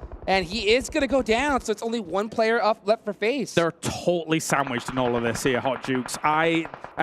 Likewise, I said, I don't know how you get out of that, but FaZe, I really don't know how you get out of this one. This one's tough. Then Auras, hey, gotta hit those. That's the only way. And then he gets hit. And then he gets hit, yeah. So FaZe Clan out early here in match number 2. Let's see it again. Yeah, of course. Oh, boy. Oh, I like the fact that he actually had the heads-up play to go for those thirsts, eliminate those sight lines for him to throw that Molotov. Just money in the bank. You're absolutely right. Leaves Blade blind, which is very, very important here. And a molly like this on that wooden floor, hey, man, it's tough for Blade to get away from. Oh, man, that one is gonna hurt. Well, hopefully we can see them bounce back later on. But there's still a lot of action here, and that is gonna be Carrillo finally out there. But hey, you're gonna go out, that's how you do it. It's style. Yep. Brilliant stuff. Almost 500 damage off the back of that here. Really kind of saving a few points here for Alpha7's Bacon. It was a salvage mission, all things considered. Now we're getting on board with Kitsune, who has, look at that, ammo count. Oh my gosh. 350 shots for the M4 here. Still rocking a DBS, but this is way more supplies that they're going to be working with compared to that game one earlier. This is what I love to see. I love to see teams adapt, right? Just see that this didn't work too good before, but they made some changes early on. Let's take a look here as this next circle is about to pop. You know that Gladiators are hoping that it centers right on top of them. And it's going to be a quick battle here for Vampire because they are right on the edge. All right, now the question is what does Gladiators do with their split? Because this is way too much against way too many teams on a hill like this. It's a great position of power, yes. However, you're going to have crunch down soon in this game. How are you going to adapt to that? Absolutely, and which hill, which mountain do you decide to take? There's so many different angles. We'll see how Gladiators decides to handle this out as we see a lot of teams going out to Papa Blue. There's only 30 seconds left on the clock. They're going to have to get moving quickly. I love to see Vampire hugging that zone, going all the way to the south side, but there's DRS, iKURD waiting for them. They're playing it very patiently, but again, they're going to be unfortunately hurt by the fact that there are so many teams that also made those adaptations heading towards that west side. Tony K looking for a bit of information here. They're very huddled. We can see them a little bit closer compared to previous games. They know that coming into day 2 here, these teams have been able to kind of crunch the numbers a little bit and make it harder for them to make these moves. Oh, let's take a look to see how Vampire, they're having a difficult go at it with this rotation. Oh, picks his teammate up and brings them inside the building. That is a really nice play right there. And they are on the edge of the circle, so they are going to have a little bit more time as well. Looking at the center of the zone, Gladiators, looks like Tixie is going to meet up with Matic all the way at the north side because they know there's people coming that way. Killer getting the shots. And when you're riding the bike around here on Sandhawk, sometimes it do be that way. Do be like that. Do be like that. That is a fact. Let's take a look here at the rest of the teams and squads here. iKURD, right, looking to make a big bounce back today. They want to put those points on the board. They're in 13th place right now, and this is a really important time for those teams in the center of the leaderboard. Rays going down as we see Yokohama Donuts in full-on snake mode. Yep, tough for them. Likewise, a few other players here trying to go for the snake. Ragnarok is very split from SK Tom, for example, here for R8. So he's kind of mixed himself up in all of that hillside, trying to just play things out. But Aton will go down, unfortunately, for them in 13th place. 12 teams remaining. Mazexis with 1 player up, R8 with 2. S2G rocking a duo as well. And here comes the blue zone coming in hot. This is right on the edge of Cap Alpha. Let's see if Silas can catch a couple players off guard, but he's not going to have a lot of time to do so. You can see him barely getting that first aid off. 17 seconds left on the clock. This is the calm before the storm. And I'll tell you what, 5th circle is that storm. Definitely so. Where are we going?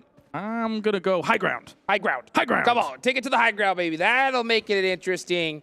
And I'll tell you what, it's going to center on up. Oh, okay. It's going to center on up. You know, that's going to be a pretty easy rotation for iKURD. DRS is right there as well, though. That's going to make things interesting. And for Vampire, they have actually a wide open valley to be able to get to their next spot. So they should utilize it pretty quickly. As quickly as they can here. But sending it through some of these teams will be very, very difficult. BTR as well as Infinity kind of caught in a turmoil here down in these compounds. Very close range. Not too many DBSs on action here. It's going to be umps versus umps. And already the trade going up against BTR. Infinity able to shut it down. But here comes the S12K to try and shut the rest of all of this down.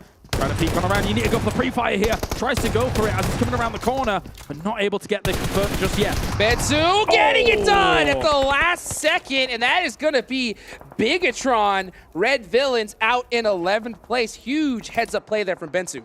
A very important place to win Aton here, but now they're kind of wounded. It's going to be Galacticos maybe trying to encroach on this territory eventually. This needs to be a point where you either decide, okay, are we going to try and scale the mountain here, or are we going to sit in the low ground? They're crashing in. They're coming on in here a little bit later than I think they would have liked, but we could definitely see a play come out if Loki is able to get Bensu. Can he do it?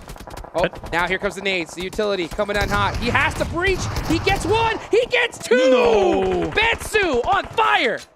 An absolute disaster for Galacticos, and it doesn't help the fact that Vampire was also shooting down from the high ground here to be able to help that out. If you're going to make that crash happen, you need to get into the buildings fast and cause the problems quickly, but it's not to be the case. Players dropping like crazy. Half the lobby is gone just in a snap like that. 6 teams still remaining, and it is all about the high ground here. You can see Meku watching over everybody, looking to sneak some eliminations. Yeah, Meku and Kitsune are trying to create the hot gates here for Falcons to try and get up through, and I don't know whether or not Falcons are going to be able to do it. At the same time, Ravenclaw dropped and kind of caught a little bit here by DRS on just a tree alone. Still surviving, though. I'm surprised he even survived actually peeking that with a Molotov, but he did buy some time. He got a crate, and that is perfect timing for him. Going to pick up that level 3 gear, but it is him all by himself. Very important. Shifts down towards iKURD here. There's an opportunity here for them to be able to rise up the ranks swiftly. Shots come in here from the back of this crate. There's not much cover at all. Pika's advantage very much going to Rules, as he will be able to take that out. That's him shutting it down. Vampires are gone. DRS, yeah, clutching it up right there. So now their backs are pretty clear for the time being as they try to scale this hillside. We do have a southern circle here. That's going to definitely make things interesting. Gladiators, 5 eliminations so far. This is their zone. This is what they hope for, right? They need to rack up as many points as they possibly can right now.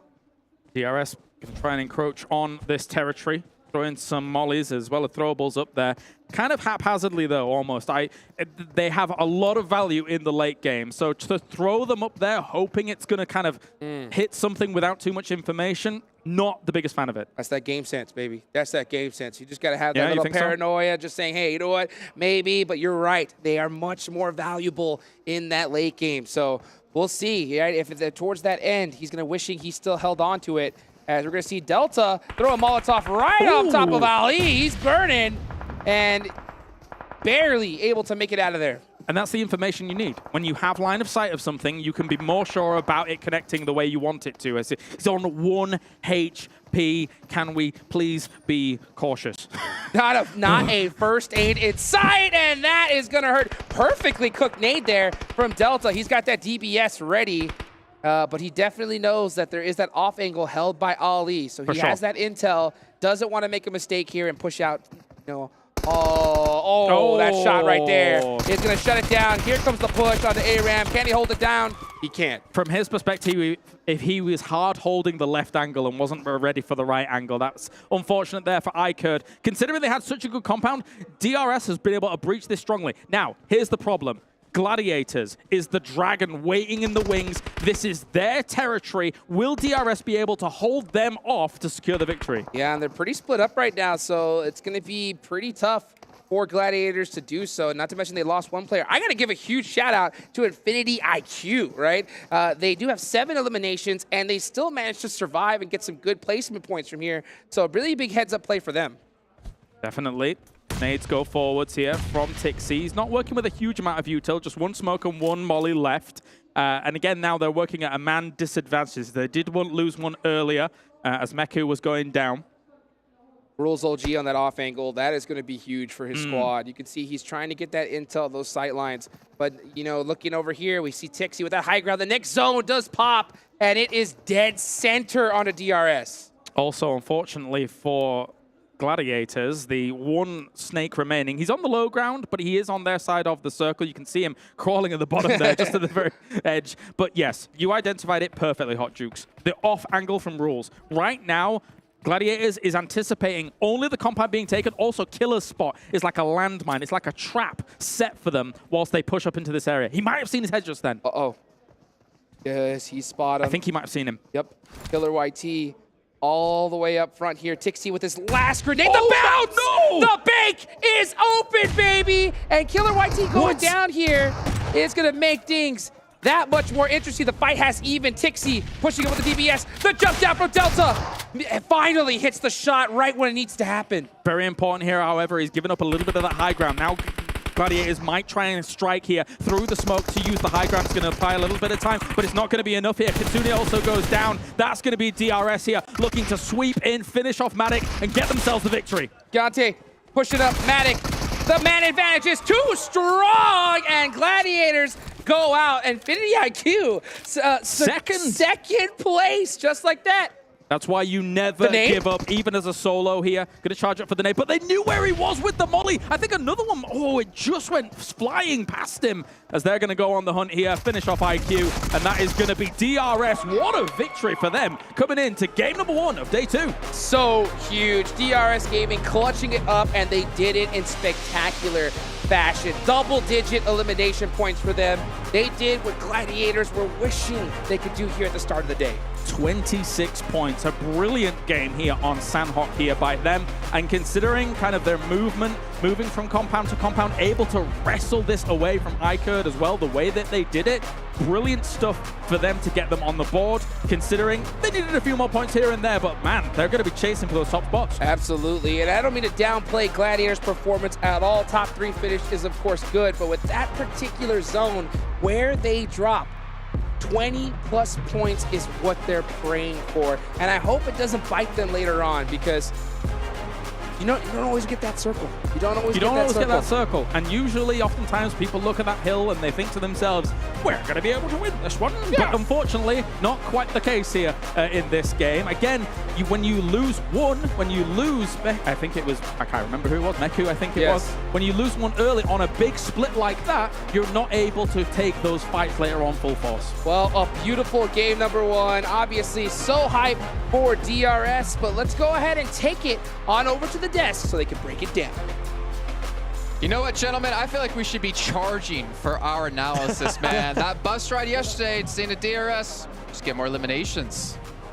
It worked. Yeah, I mean, we said early game, just play the passive game. That was already great how they played it throughout yesterday. They were just able to weasel their way through into a really strong compound. And as the game continued, they started getting more and more aggressive every single circle shift. And the way they just wrestled that building away from iKURD, textbook. It was so good. This is the DRS that we needed after what they showcased yesterday. And even before they actually even took onto iKURD, I love the 2-1-1 split that they had, because they were covering iKURD, and on top of that, they were able to get those eliminations on Vampire, which allowed them to actually end up pushing with all their full players to iKURD. Just beautiful gameplay out of them, and finally seeing that aggressivity, right, that you wanted to see, Max. Yeah, exactly.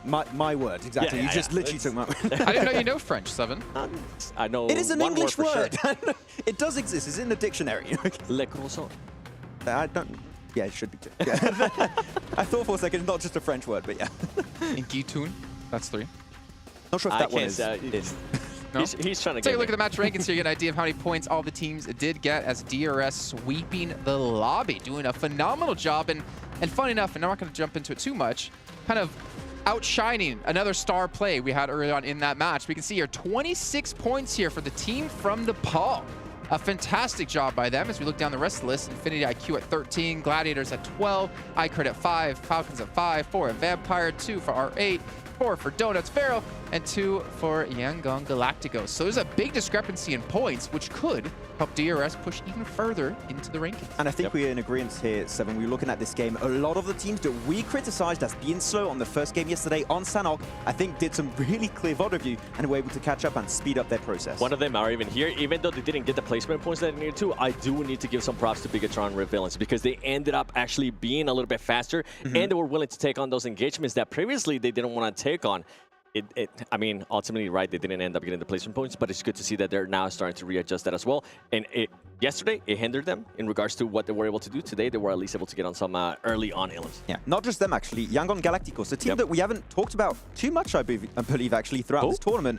Actually, I got to do that to them. Actually did outspeed Vampire, which is hard to do on their rotation from the southern western island of Ruins into Camp Alpha, at least one of the compounds around Camp Alpha. So AGONxI8, if they do a DRS and start being more aggressive in the late game, could also see them start to slowly rank up higher on the rankings. And I think that's why we saw Vampire actually not have one of the best games here and not being prepared to take on to DRS towards the end, because Bigetron as well, they took that one of the spots that that Vampire Esports was able to take on yesterday. So you can see now, after one day, all these teams were doing their homework. Everybody was doing that VOD review, and Vampire Esports better bring something different today. Yeah, you see no changes. Yep. It's kind of a godsend to actually see almost the exact same phase 1 zone kick off right off the bat, because you can kind of, as you said, look at the analysis yesterday and predict how teams are going to rotate. I mean, we did see some teams rotate a lot earlier than we saw before. I think Bigetron was one of them, as we mentioned, we're watching. And I think even Alpha7 made their way across a little bit quicker, but we did criticize them yesterday on taking fights they didn't necessarily need to. Yeah, I still think rotation would have been good, but yeah, yes, that's my 2 cents. I'm with you. Okay, I'm actually with you today. I felt like the rotation would have been a little bit better. They were already committed to actually go for that push. They were just too slow, and even at the end when we saw Carrillo actually bring out that great play, they had no heals. He had no heals. I'm glad that he was able to clutch up that 3v1, but it was sketchy. This is why don't jump into that yet. Yeah, not that. Not that one. No. Okay, this is why on Sanok you hold on to mollies more than anything, because wooden floors in most of the buildings you can just. Thanks, Max. I just said don't jump into it, and he continues to jump into it. Let's take a look back at DRS though, at their stats here across the team, and see who was really standing out across the roster. And Delta, the damage actually wasn't as high as I was expecting, to be fair. It seems like they were just getting some clean eliminations and picking up some third parties. But this kind of goes with what we were saying yesterday. If you see the chance to actually get a fight and you can actually clean them up very quickly, go for it. And I feel like that's exactly what they were doing here today, being precise with the fights that they were willing to take. Yeah, if we saw the DRS from yesterday, they die crossing the bridge. Yeah. I think not being aggressive enough. But here they just actually zone teams away, get control of a really strong compound and wrestle away from iKURD, which that is the game-winning play. If they don't do that and are too passive, they go potentially a top 5, maybe a podium if they're lucky, but they don't win the game. This is the changes we expected from them. And if this continues throughout today, maybe they can catch up to Vampire. It's not going to be easy, but it is possible. Nepal #1? Oh. I can. For this game, yes. I think Imperium. I think Imperium's actually like calling me right now. It's like, yes, they are. I agree. I can't do it in his voice, obviously. But let's take a look at another team, though. In particular, we talked about Alpha7 a bit at the start of the show. We talked about Revo as being our player to watch. However, we might have to actually change that. Let's take a look at their player stats and you get exactly what I mean. Because Carrillo, that 1v3, I'm calling it now. It's the Chrono Clutch of the day. For sure. It has to be. Yeah, I mean, I don't know what's going to be able to top that. I got flashbacks. We were talking earlier about Loops and the Carrillo, and then we heard Blank, too, being able to talk about how he's usually known for being that star player. I mean, look at the damage. Yeah, the other players did end up getting eliminated early on. But this is what we expect, right? We want Carrillo to be able to step up when his team needs him to step up. That's what we had Revo, I mean, early on in regards to the players to watch, because he's able to do that. Now it's good to know that they're also able to rely on Carrillo to be able to do that, too. And what was so impressive, even though I mentioned it earlier, I'm going to mention it again, it's just no heals. He needed to hit those shots, and he was able to hit those shots. He pretty much had a timer. Well, like, if you don't do the clutch fast enough, you're done. Let's be fair, though. When the esports server gets updated, that won't be happening anymore. That first shot he got, long range with the DBS, should not exist anymore. You should not be able to get a knock from that. Yeah, the range is going to be reduced on the damage. And that shot should never have been actually able to work. But because we are on an older patch, it does. But the fact is, he keeps his cool. And it's flashbacks to the Loops Carrillo, the star player that we've been able to see. And I'm glad that he went for those confirms. Usually we see those players, you know what, let me actually finish off the last play. He was like, you know what, I don't know what's going to happen. I have no heals. Let me just confirm those points for our team because they really need it. And then he went with a great play of throwing that molly on the wood floor. Yeah, when I'm playing my games, I just always keep a few mollies. It's just always so good. If you know a team is in a compound, clear it. Max, okay, let's be honest. You keep the mollies. How often do you actually get to use them? Do you forget that you have them? I shall not answer this question. What is your average survival time? I don't look at my stats because I'm a little bit scared that I'll be disappointed in myself. Okay. Yeah, that's what bad players say. Okay, I didn't ask for this. Hey, no, you should have said was, I don't have the worst survival time overall in all the players of PUBG Mobile. That's what I would have did. Infinity IQ, though, Max, you actually wanted to talk about them a bit over towards the top of the show here, but maybe you can get your chance now and bring your points up. Yeah, I mean, Bensu, of course, him as a player, we have to talk about him. He just an absolute mad clutch master. I think he clutched it versus BTR. Then Yangon Galacticos pushing in from Camp Alpha, so he's been able to just play around with the DBS extremely efficiently. I think he also had himself some molly plays at some point, which is really efficient. But yesterday, towards the end of the day, Infinity IQ, their splits, the way they regroup, and their understanding of Miramar really impressed me. I want to see if that can potentially translate into a Wrangle a bit more, because they have been silent, but I think the potential is there that they could be a dark horse team in this event. Okay, well, I mean, obviously, as we said before, like Erangel, it's got to be your bread and butter for any team out there. And the fact is, you kind of maybe forget that when we have them spread out, the battleground spread out, you know, like doing a Sandhawk, Erangel, Miramar, Erangel, something like that, you forget that it's the most played. But here, 3 Erangels back to back. This is where you have to get the majority of your points. Exactly. I mean, Vampire worked out great for them so far. They got a chicken dinner and second place at the end of that second game. But if we can see other teams try and get points over there and they start being consistent, I feel like Vampire will have a hard time retaining in that first place. I think for me, one of the teams to watch going into the Erangel and the back-to-back-to-back Erangels that we're going to be having here is going to be Bigetron, especially what we saw out of them here in Sandhawk. Even though, once again, it didn't work out in their favor, they were a lot more aggressive, and I'm looking to see if they're going to be willing to take that fight early on with Aton Esports. I know Aton Esports was actually quite upset to a point that, man, Bigetron is just becoming such a pain. I think we might actually need to establish who's going to be landing in just Naya. And these are 2 teams, just like with Alpha7 and Gladiators on north of George Bull. They're not willing to coexist. So it's just going to be one team there. I mean, now for BTR more specifically, we have seen them do well on each different map. They got themselves chicken dinner on Erangel, chicken dinner on Miramar yesterday, and now actually doing way better on this one Sandhawk game. So it seems like overall they got a game plan for every map, which is working really efficiently. So it can continue going. Well, you mentioned overall. Yes. And this is completely hard shift into it. Let's take a look at the overall rankings, actually get an idea of where the team's currently standing. You can see Vampire going to be in first place at 82, but DRS, 3rd place off the back of that last victory that we just saw happen. 30 eliminations, 22 placement points. And the list, it's a little bit of a gap starting to develop here.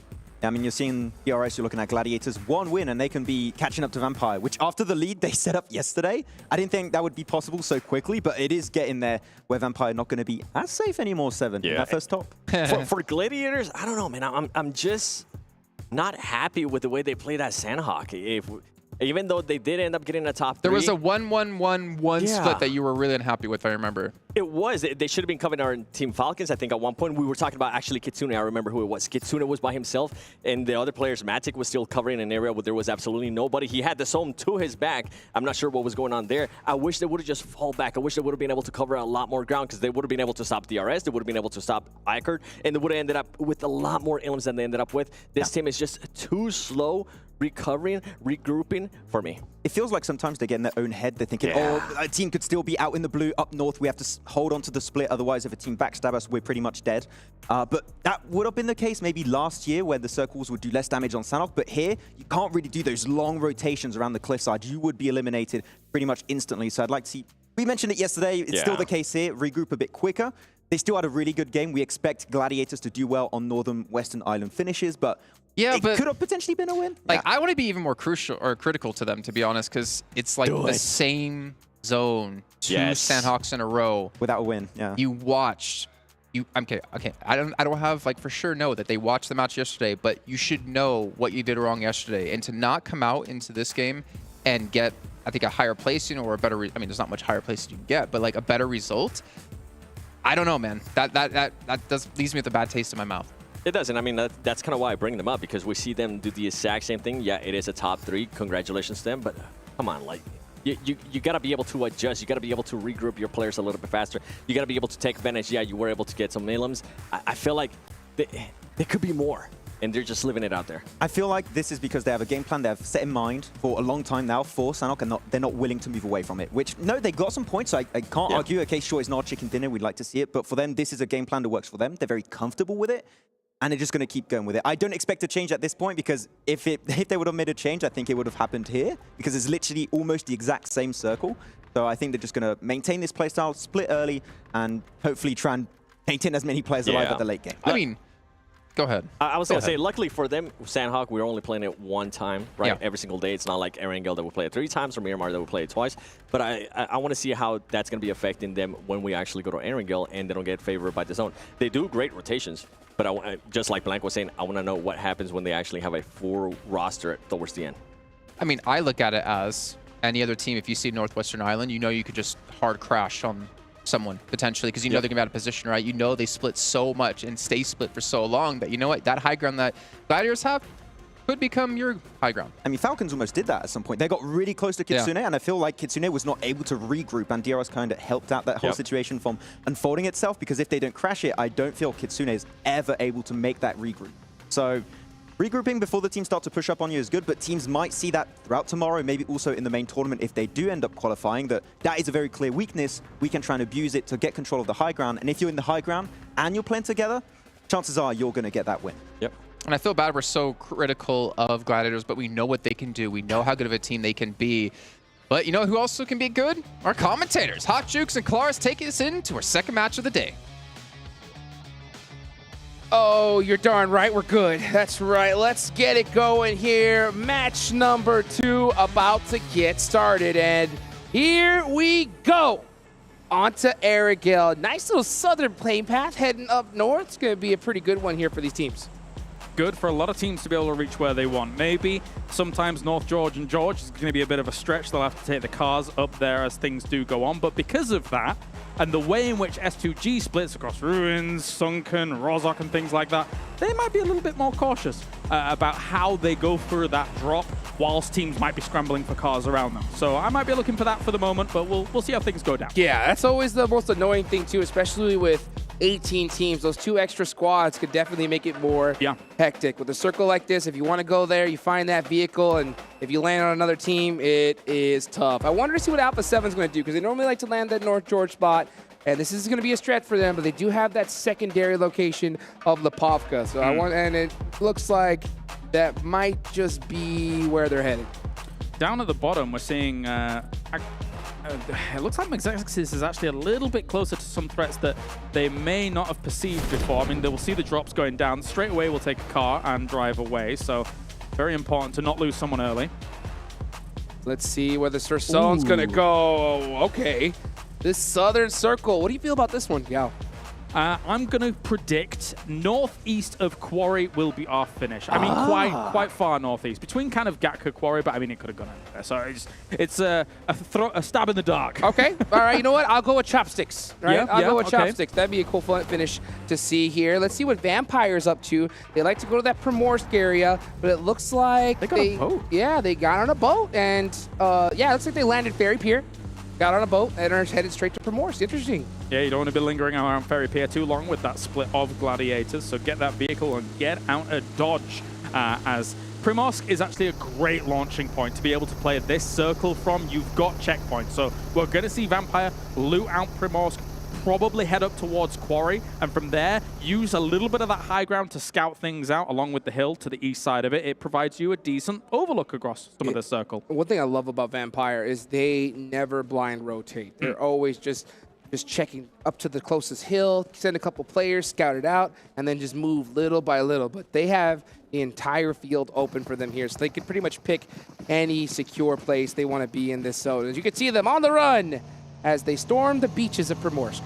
That's right. Of course, there's PMWI crates that you guys need to be interested in between July the 15th and August the 15th as well, so make sure to check that out on in-game. And also, you can check out the Esports Center that's giving you some limited time rewards as well, as that one didn't come up already, but I'm anticipating it. Babosh! Get him! That's what I'm talking about here. That's why we're the best in the biz, baby. And let's see, as S2G, they want to be considered, they want to get that title as well, as they're hunting down FaZe Clan. They had a really tough start in that last match, but it does look like S2G, after getting some return shots, say, you know what, yeah, all right, you guys can go ahead. So, as I was saying, they were potentially in trouble because of the way their split works, right? And the kind of playing path and where they could potentially have teams rotate past them. FaZe was going to be the one to kind of take up that challenge. And S2G kind of getting out of dodge free a bit here, because there was always going to be that potential lingering threat because of the factors I've spoken about.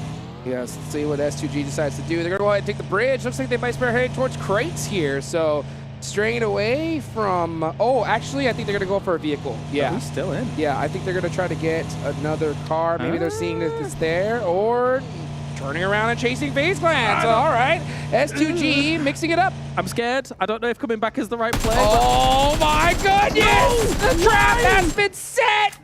Why? Why have we come back? Bye-bye. I hate to say I told you so, guys, but I am shocked. I do not know what they were going for. I don't know what they were doing, but maybe they wanted to take the very scenic route to Ruins. Anyway, let's move on from that. We have Silas just going to loot things up now, and FaZe just basically gets a free elimination point straight out of it. I mean, I'm lost for words a little bit. I don't know why this occurred. Yeah, I don't either. That was a really we'll leave it as interesting play. And not to mention, you know, FaZe, they also get crates. They're going to be able to loot that whole area as well. So a big dub for them and a good bounce back from last match. But, you know, S2G and all the fans out there, not feeling too good after that one. Still a lot of tournament left, but, you know, it's little mistakes like that that could definitely bite you in the butt. Yeah, definitely so, as we now have our teams moving on up. And it is going to be eventually Vampire moving up towards Quarry here.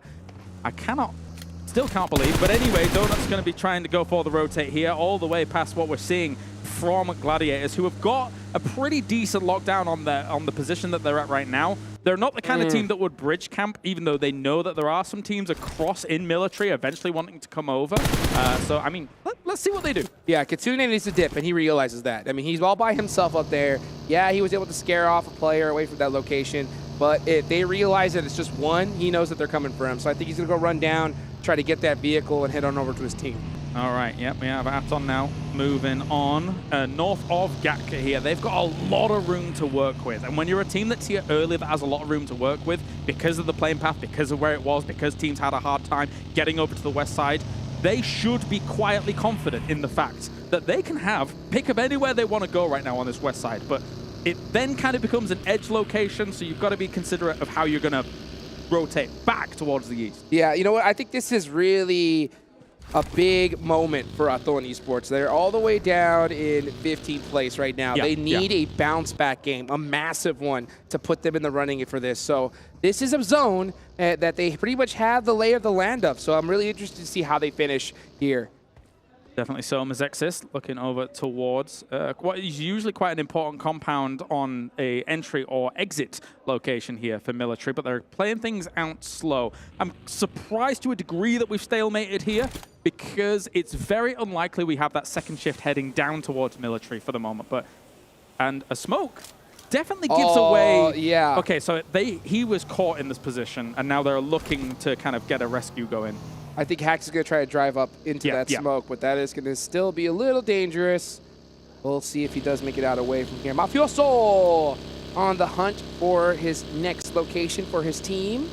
And this is always interesting. I don't talk about it a lot, but you know what? By driving, one of the most underrated skills in PUBG Mobile. Oh, yeah. I mean, being able to rotate perfectly, the distance each vehicle is from each other, so important. If you're too far apart and that person gets into a fight, you're not going to be able to get to them on time. Too close together, and your whole squad can get wiped out. So something to think about. Quite honestly, it's cool that you bring it up, because it is actually like one of my favorite mini games in PUBG Mobile, which is actually just driving around. The mechanics are great. They feel really fluid and really fun to do. So, yeah. But yeah, you're right. If you're setting up a convoy and things like that, it's important to not be too far away from one another so you can rendezvous with each other, etc. But yeah, for now, everybody is doing that good old driving thing here and trying to get themselves to the circle. Yeah, everybody trying to pick up all the rides they can, because this is a very interesting circle. There's a lot of places it can go, none unfamiliar to these teams, but they want to have those vehicles just in case they want to set up a car wall or something like that. Let's see where the zone decides to go. Will we see the most toxic shift ever and it go to military? Okay, all right, cool your boots. Let's see where we are on the way. If we did see a military, I'm okay with it, because it would cause absolute chaos, but I'm imagining we are going mainland to get things going, and there we have it here, as we will go.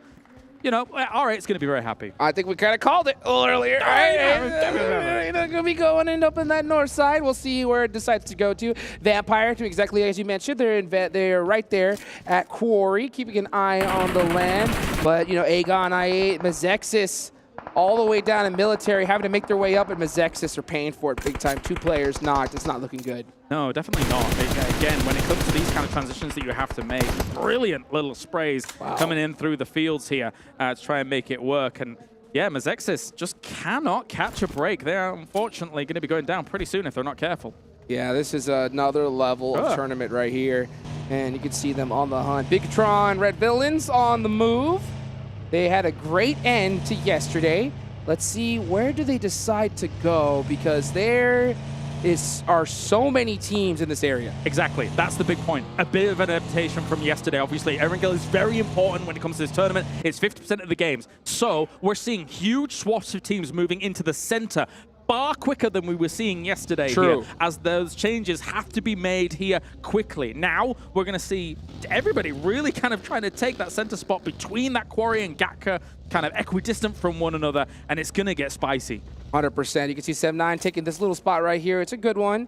And they are surrounded by squads. So this next zone is going to really decide who's going to have that huge advantage for the rest of the match. Alpha7 all the way up in the north, right next to S2G, hugging the edge of the circle. But at the end of the day, Alpha7, they love that edge style play. Yeah. But is it going to work out for them? I'm not too sure, because we're seeing these center teams really able to make it to the late game. It's tough as an edge spot, right, in this kind of circle, because you've got the fields of Gatka, very open, hard to rotate through. But south of that, yes, some hills, but then south of that, what have you got? The fields, north of Long Forest, as well as kind of east of that quarry location. So when you're playing edge, wherever these circles go, unless you've got central positions like those hills a lot of people were sending for, making those transitions later on is very difficult because of how flat it is. Yes, yeah, it is a complete open range in that area. And you can see 7-9, I mean, everyone is just, almost every rock, every tree is taken up here at this point.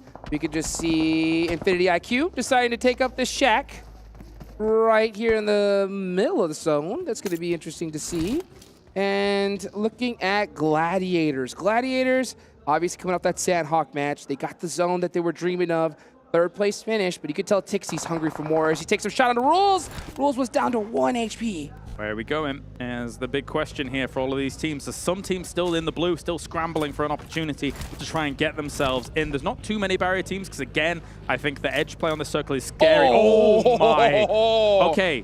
Big problems for a lot of these teams. How are you going to deal with this? There's not much room. The Longwoods in general can actually house a lot of teams just north of that road from Ferry. So technically you can house a lot of teams there, but you've got to get there fast. Oh yeah, as you can see, I love the fact that there is a lot more places to be in that beach area, but Mafioso is lighting up Aton Esports, and Fran having to decide, do I take this fight? Do I get these shots down range? Or do I take off? It looks like he is trying to help out his teammates, but it's just a little too late. It's a wild spray and not really connecting with much there, as Mafioso is going to lie down. He knows where Fran is, but for Fran, I mean, there's too many targets. They're actually driving up. They're going to aggress onto this here, as they know that they already have the man advantage. One down. Fran's going to have to back off here. I mean, he's got actually quite a few nades still left, but this, I don't know how much is going to get done. Let's see. You can see Rebo out there trying to get a nade. They do have the band advantage, and they're trying to get revenge for their teammate, Carrillo. Okay, some shots onto Zohan. Zohan forced to get out the vehicle, and he is stuck out in the open. So Aton Esports gonna have to make a crazy play if they want to survive.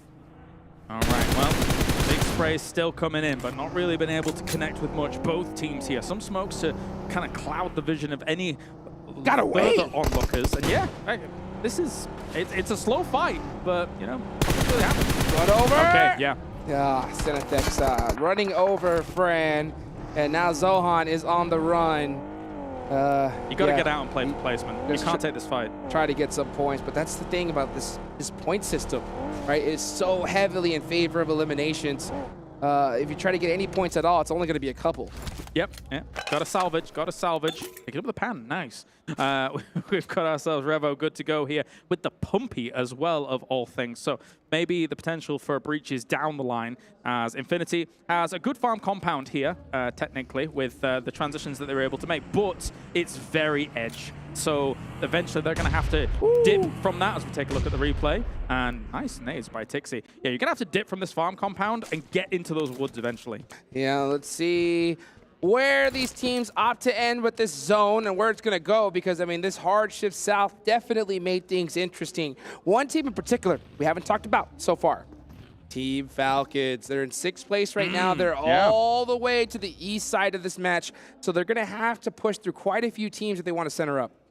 A great team looking to advance on through that west side, and that's the cool thing. You can actually slow play the woods in this circle as well and try and dislodge teams as you go, and it's actually a really good location for a team that likes sweeping, likes fights, likes to come in from the edges. Not so much the fields, though. They're not great. Yeah, though, you definitely want to be in that woodland area, and it's all about timing when you're right there. You're hoping to catch a fight, maybe third party, a nice little ferry pier finish. And we're going to see a lot of movement here from these squads. And actually, Team Falcons are looking to make a push right now. Looking to make the push, as well as a lot of teams going to try and crash onto this beach area at the moment. But iKURD kind of locked in position here by Revo. You need to move away from this and kind of rendezvous elsewhere, because taking this fight on this side, okay, cool, you might get yourself some elimination points, but you need to find a position quickly for a circle like this. And here comes Team Falcons making the very risky rotation, pushing on past into the beach. This is a complete blind rotation, and they are getting picked apart. Yeah, those trench areas, difficult to actually push onto when they've got him on lockdown. One unlocked, obviously, but wild shots into the distance here for Vampire to try and shut down iKURD, who would eventually try and push on against them. Looks like that is the place where Vampire decides to hang out. They're going to be on the beach here. It's a beach party in match number 2. Vampire Esports looking to have some success here. Obviously, it's Sandhawk with a repeat circle. They weren't able to have that same success. So hopefully they can bounce back here. But this is going to be a very, very difficult zone to actually get a chicken dinner. Oh yeah, for sure. If you're not here already, it's difficult to push onto, as we have a few fights heading on from the north as well. I can talk about the beach a little later on, because still this fight's going to continue. Let's see right now what Sem9 could do here, as Tam is going to go ahead and start off with a shot. Bitorus there with the off angle, looking to mix things up, and he's a little bit hesitant, because pushing up in that angle is going to leave him wide out and open. He's going to need some support from his teammates. FaZe with the nades. All it takes is one well-placed nade here, and they are going to be at a huge advantage.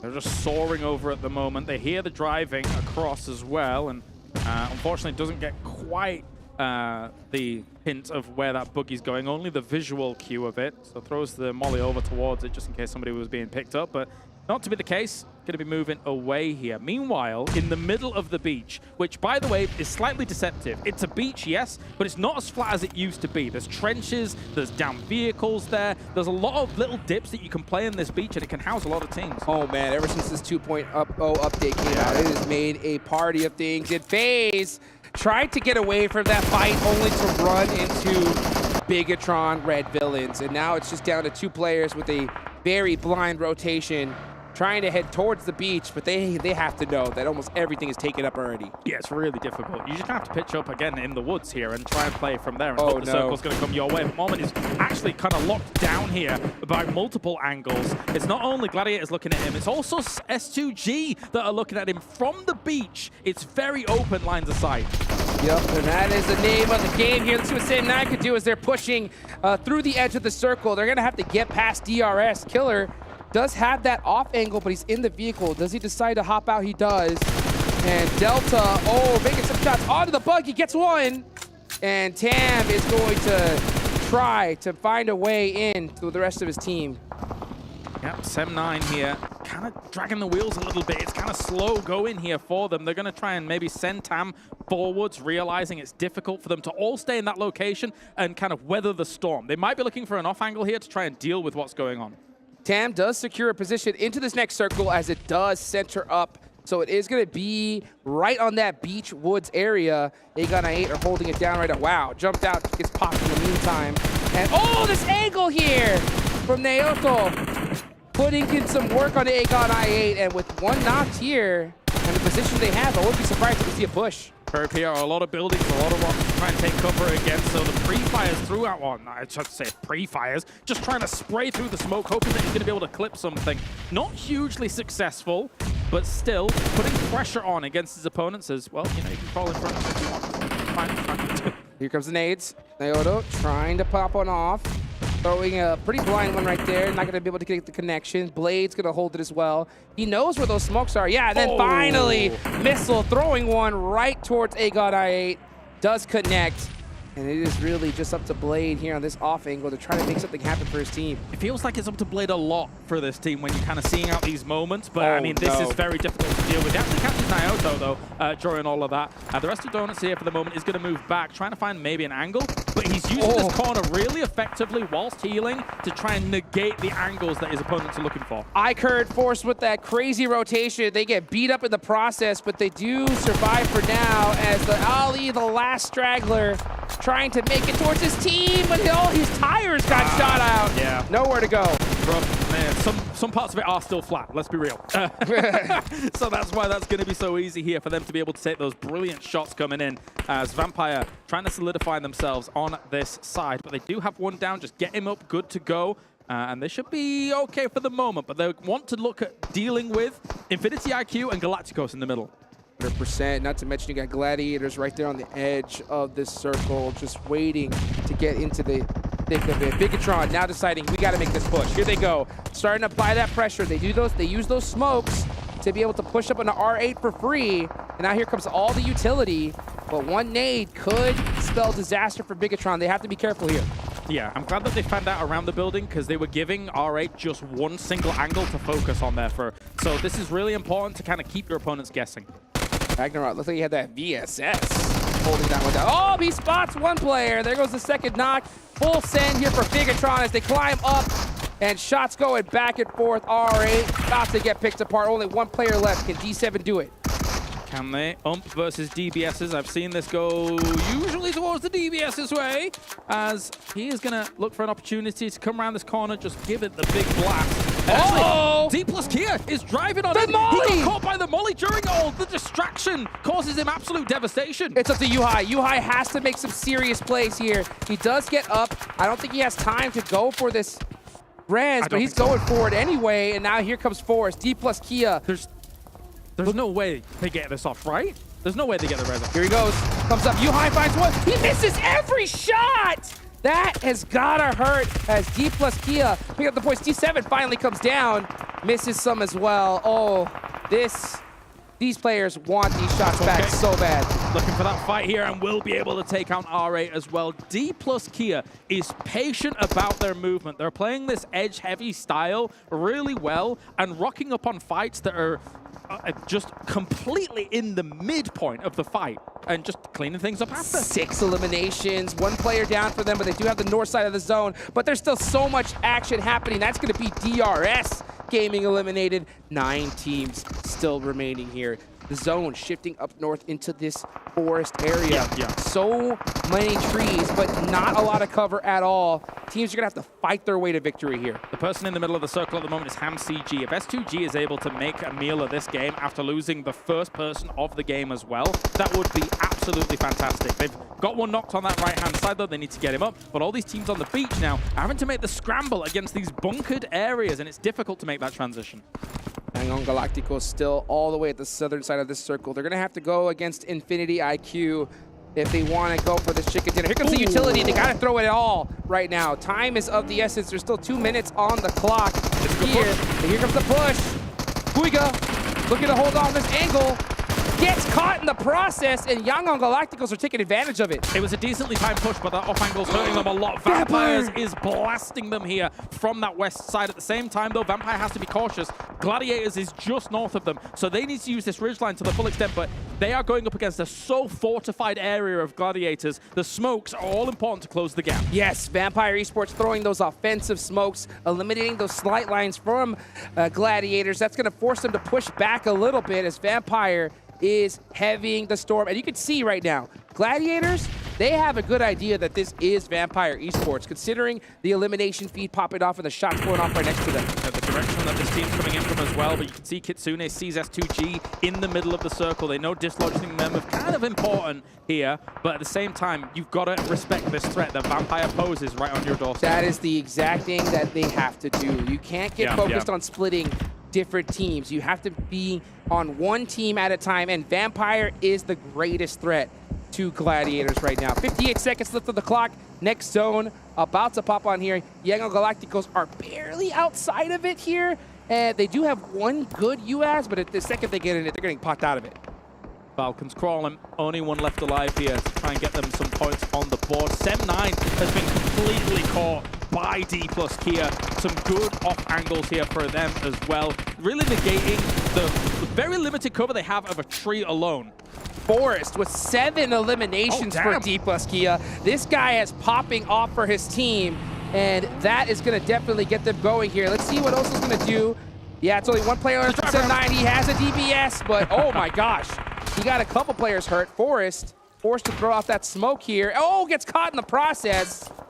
But D+Kia, 9 eliminations. You got to pick up Force at this point. This guy has been crushing it. Yeah, this has been excellent from them. Should be able to get Back it up. res off as well. Back Just it back it on up. Yep, that's right. As for S2G, oh my, that circle shift. S2G is praising the circle gods here at the moment, as a lot of the teams, apart from D+Kia, are probably going to fight off against each other before they even become a threat to S2G. S2G needs to take advantage of this. I mean, getting 2 games in a row where you're getting the favorable circle, you can't ask for much more. So you have to put up some serious points while you have the chance. Young Galacticos might just get caught up by Ravenclaw here as he's got that nade.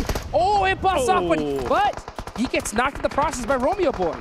Yep. Not too bad, but look at how little room they have to play with. S2G can even see them down in the south as well, and are punishing them hard. For Romeo Boy, I feel like this is kind of donezo for him. I'm not sure how he gets out of there, but then S2G, once they're only 3 and then somebody survives from this, I think they should be really concerned about D+Kia's position. D+Kia going to be definitely the threat for them at this point because Gladiators have to go wide out in the open if they want to get into this next circle. So S2G is just literally licking their chops right now, waiting for him. These are the easy pickings that S2G is getting down at the south, but all 3 guns are trained on the south. As we take a look at a replay here, Forest is able to get so much done in this game. Oh S12K. Absolutely insane. 5 eliminations, make that 6 for him. This guy has been popping off, and they do pick him up, so he is ready here. They do have the angles. And Vampire is stuck out in the open here. They're going to have to hit some crazy shots if they want a chance at winning this game. Smart move to destroy the car next to you there. And they do have a little bit of a cheeky angle on S2G at the moment from the south side, realizing that maybe that is also a bit of a problem with a shack like this. Vampire is fortified here in that little, and then it looks like they're going to be making the move to try and get in nade range of S2G. Yes, D+Kia very, very close, and now S2G is just focusing on those easy pickings across the road, but D+Kia is coming right behind him. Here goes Vampire, the zone's closing. They're forced to run out wide in the open as Miku does start off with a nice knock on the Schweppes. And the smoke wall that they used across that road was super important to try and make that transition happen. This is why you save your utility for when it's most important. Forest from D+Kia picking up another player from Vampire. I mean, no matter how good you are, there's not much you can do in this situation. The teams in the south can't catch a break when it comes to these circles, though. They're going to be up against it once again as the circle goes north, east, or east, or whatever you want to look at. But here, Calci, S2G, D+Kia, they have the advantage against these teams, even though the shots are raining in from Tixi. Vampire's just trying to make something happen, but it is just too much. Literally every single squad is focusing right in their direction. I mean, they are the first place team. Everybody wants to get them out as early as possible. But they've been strong about this one. I think their campaign in this game will come to an end pretty soon. They're the ones that are going to have the hardest time with a circle like this. A lot of teams will be looking their way, but you can see how many teams are prone right now, trying to lock it down. HamCG hitting on Tony K. That is going to be him going down quickly. I think every team in this lobby knows that this is Vampire stuck on this rock. And it's like they've all made an agreement, said, you know what, this is the first place team. Let's take them out first, and then we'll worry about each other later on. But man, Schweppes is not going down without a fight. Those teams have decent, well, ish cover, considering how tricky it can be. Silas also hitting Meku. S2G is having to hold the Wolves off at the doors at multiple angles here, and they're doing a great job of it. It's the one proper dip in this circle that has some defense. Schweppes, at this point, I think he's going to go deny the points. Maybe looking to try and pick up a point here and there. Yeah, he's not gonna. That's Vampire out of there. 3 teams remaining. And Gladiators here is going to be absolutely trounced on this west side. I don't know how they're able to deal with this. The lines of sight that the other teams have against them when they have to move are just an impossibility to try and deal with, considering they have to spend so many smokes to get over that road. I might be giving the advantage to D+Kia here. They have those sight lines. S2G is stuck in a corner. Kitsune is the last one. Oh! There it is! From Fabian! Fabian's been setting this up for the last 5 and a bit minutes. He was taking that off angle strongly. He wipes them out! That's D+Kia getting themselves the victory. The off angles are important. Getting in nade range of that dip was the play. Oh my gosh, and he just snaked his way towards it little by little, and boom, chicken dinner, baby. S2G Man, blessed with the zone once again. They end up getting 16 points total. Vampire, it was so crazy. They could not catch a break, but they still managed to secure, you know, double-digit points. I like how patient D+Kia is playing these games. They are by no means the most aggressive team in the lobby. Absolutely not. But the South Koreans coming out and being able to take the control of the areas that they did, moving onto the compounds when they did, it's a heavy strategy-based play that's constantly winning them out of these situations. I couldn't agree more, and not to mention their perfect third party just a little bit earlier on to Bigetron, adding up those elimination points. But man, we saw a heck of a performance here from one player in particular. Crazy eliminations here. A D+Kia have stepped up to the table. Was he in the forest? That's right, he sure was. He was in his own element. Yeah, he did fantastically. I mean, obviously, Fabian was absolutely crucial in being able to get that off angle. I think for a little moment, S2G kind of forgot to a degree about exactly how he'd moved. You're obviously going to know that eventually a team is up there and how they were going to hold you off. But when those kind of angles come in, I don't know how you're supposed to respond to them. Yeah, 100%. I mean, and it's so difficult when you have so many easy eliminations in front of you. You kind of forget what's right behind you. But guys, we got a lot ahead in just a few minutes. We'll be right back after this short break.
One of the most improved regions over the course of these years. I have said it, 7. I will say it every time. Damn OnePlus get themselves a big chicken dinner. We get to see the double F crew of Fabian and Forrest able to rise up and get a ton of eliminations behind it.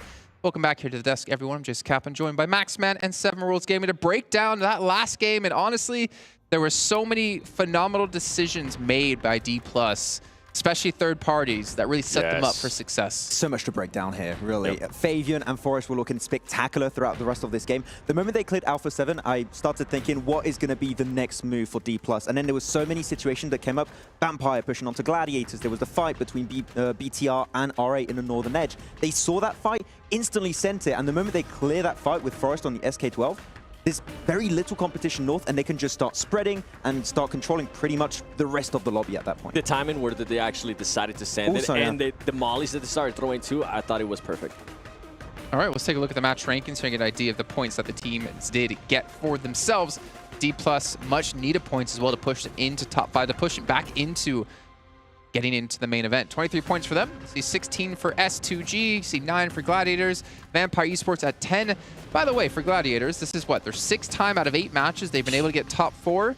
And then we even get to see a team we haven't really been able to talk about too much, AGONxI8. Yeah, I mean, they speed up their rotation on Sanhok, and they're doing good here too. The pronunciation, by the way, on point here, Jason. No. I wanted to do it the way you told me not to do it. Oh, okay. You want to do it? Yeah, don't fair do enough. that. But I was like, Max is going to I was going to give you originality points, but but they did start speeding up their rotations early on Sanhok on game number 1, and here they did get in some interesting positions. It was a tough game for a lot of the teams that started to play the beaches, because moving away from those dips and those little hiding spots is tough, but they were still in circle. Yeah. And Tixi was the lookout on the roof. Like, he had pretty much eyesight on everyone, so if you started to move, you're dead, 7. But AGONxI8 surviving for as long as they did, pretty impressive.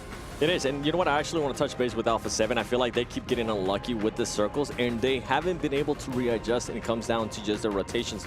I still feel like they're being a little bit too slow with the rotations. They need to be able to speed it up even more. But overall, I mean, this was the play that you were talking about here. BTR, they were taking it to R8. They were able to just...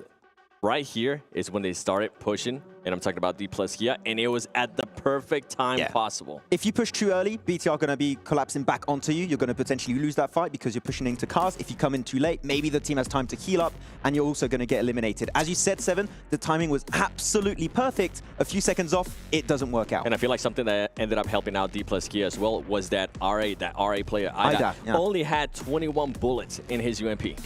Okay, so I'm going to be a bit critical here. Okay, give me a second. He had 21 bullets in the UMP. Okay, not a lot, fair to say. He had himself 2 full clips on the M4, and he decides to spray down onto D+ with the 21 bullet UMP. If he played with the M4 at that moment, I'm pretty sure you maybe see D+ lose 2 players. I'm not too sure what the... I'll show you a replay later, and I'm telling you, if he plays the M4, D+ maybe don't win that fight. Replay from when? From that fight. Of BTR. All right. Okay. I'll show you. I don't know. I still feel like... Trust me.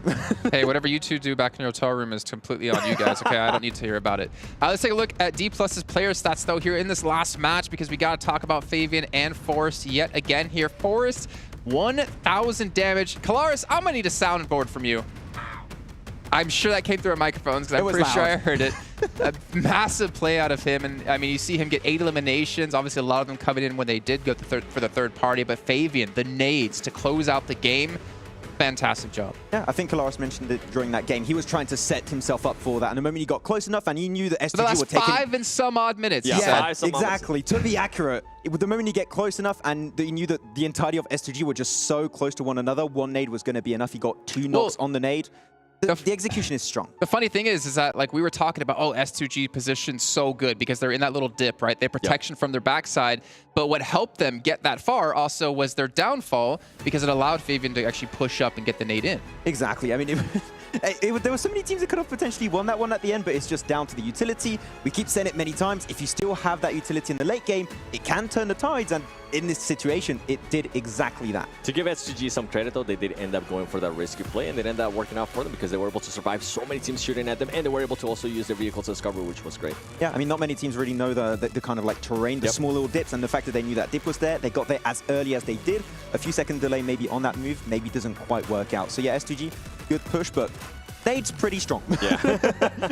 Well, during that last match as well, when we were watching 7, we noticed a little graphic pop up on the left-hand side, and we're like, ooh, it was Kitsune with 600 damage done. And I know you want to take a look at Gladiators' player stats here, but tell us why. It is because this was a player that we're talking about. When are we going to start seeing, right? We're talking about Tixi, we're talking about Meku, we're talking about Matic. Then we're being able to put up numbers. So now Kitsune, I don't know if he heard us or what happened because he was able to put up 600 damage, only being able to convert that into 1 elim. And by the way, you mentioned it too. Tixi, being able to have that roof, being able to overlook everything.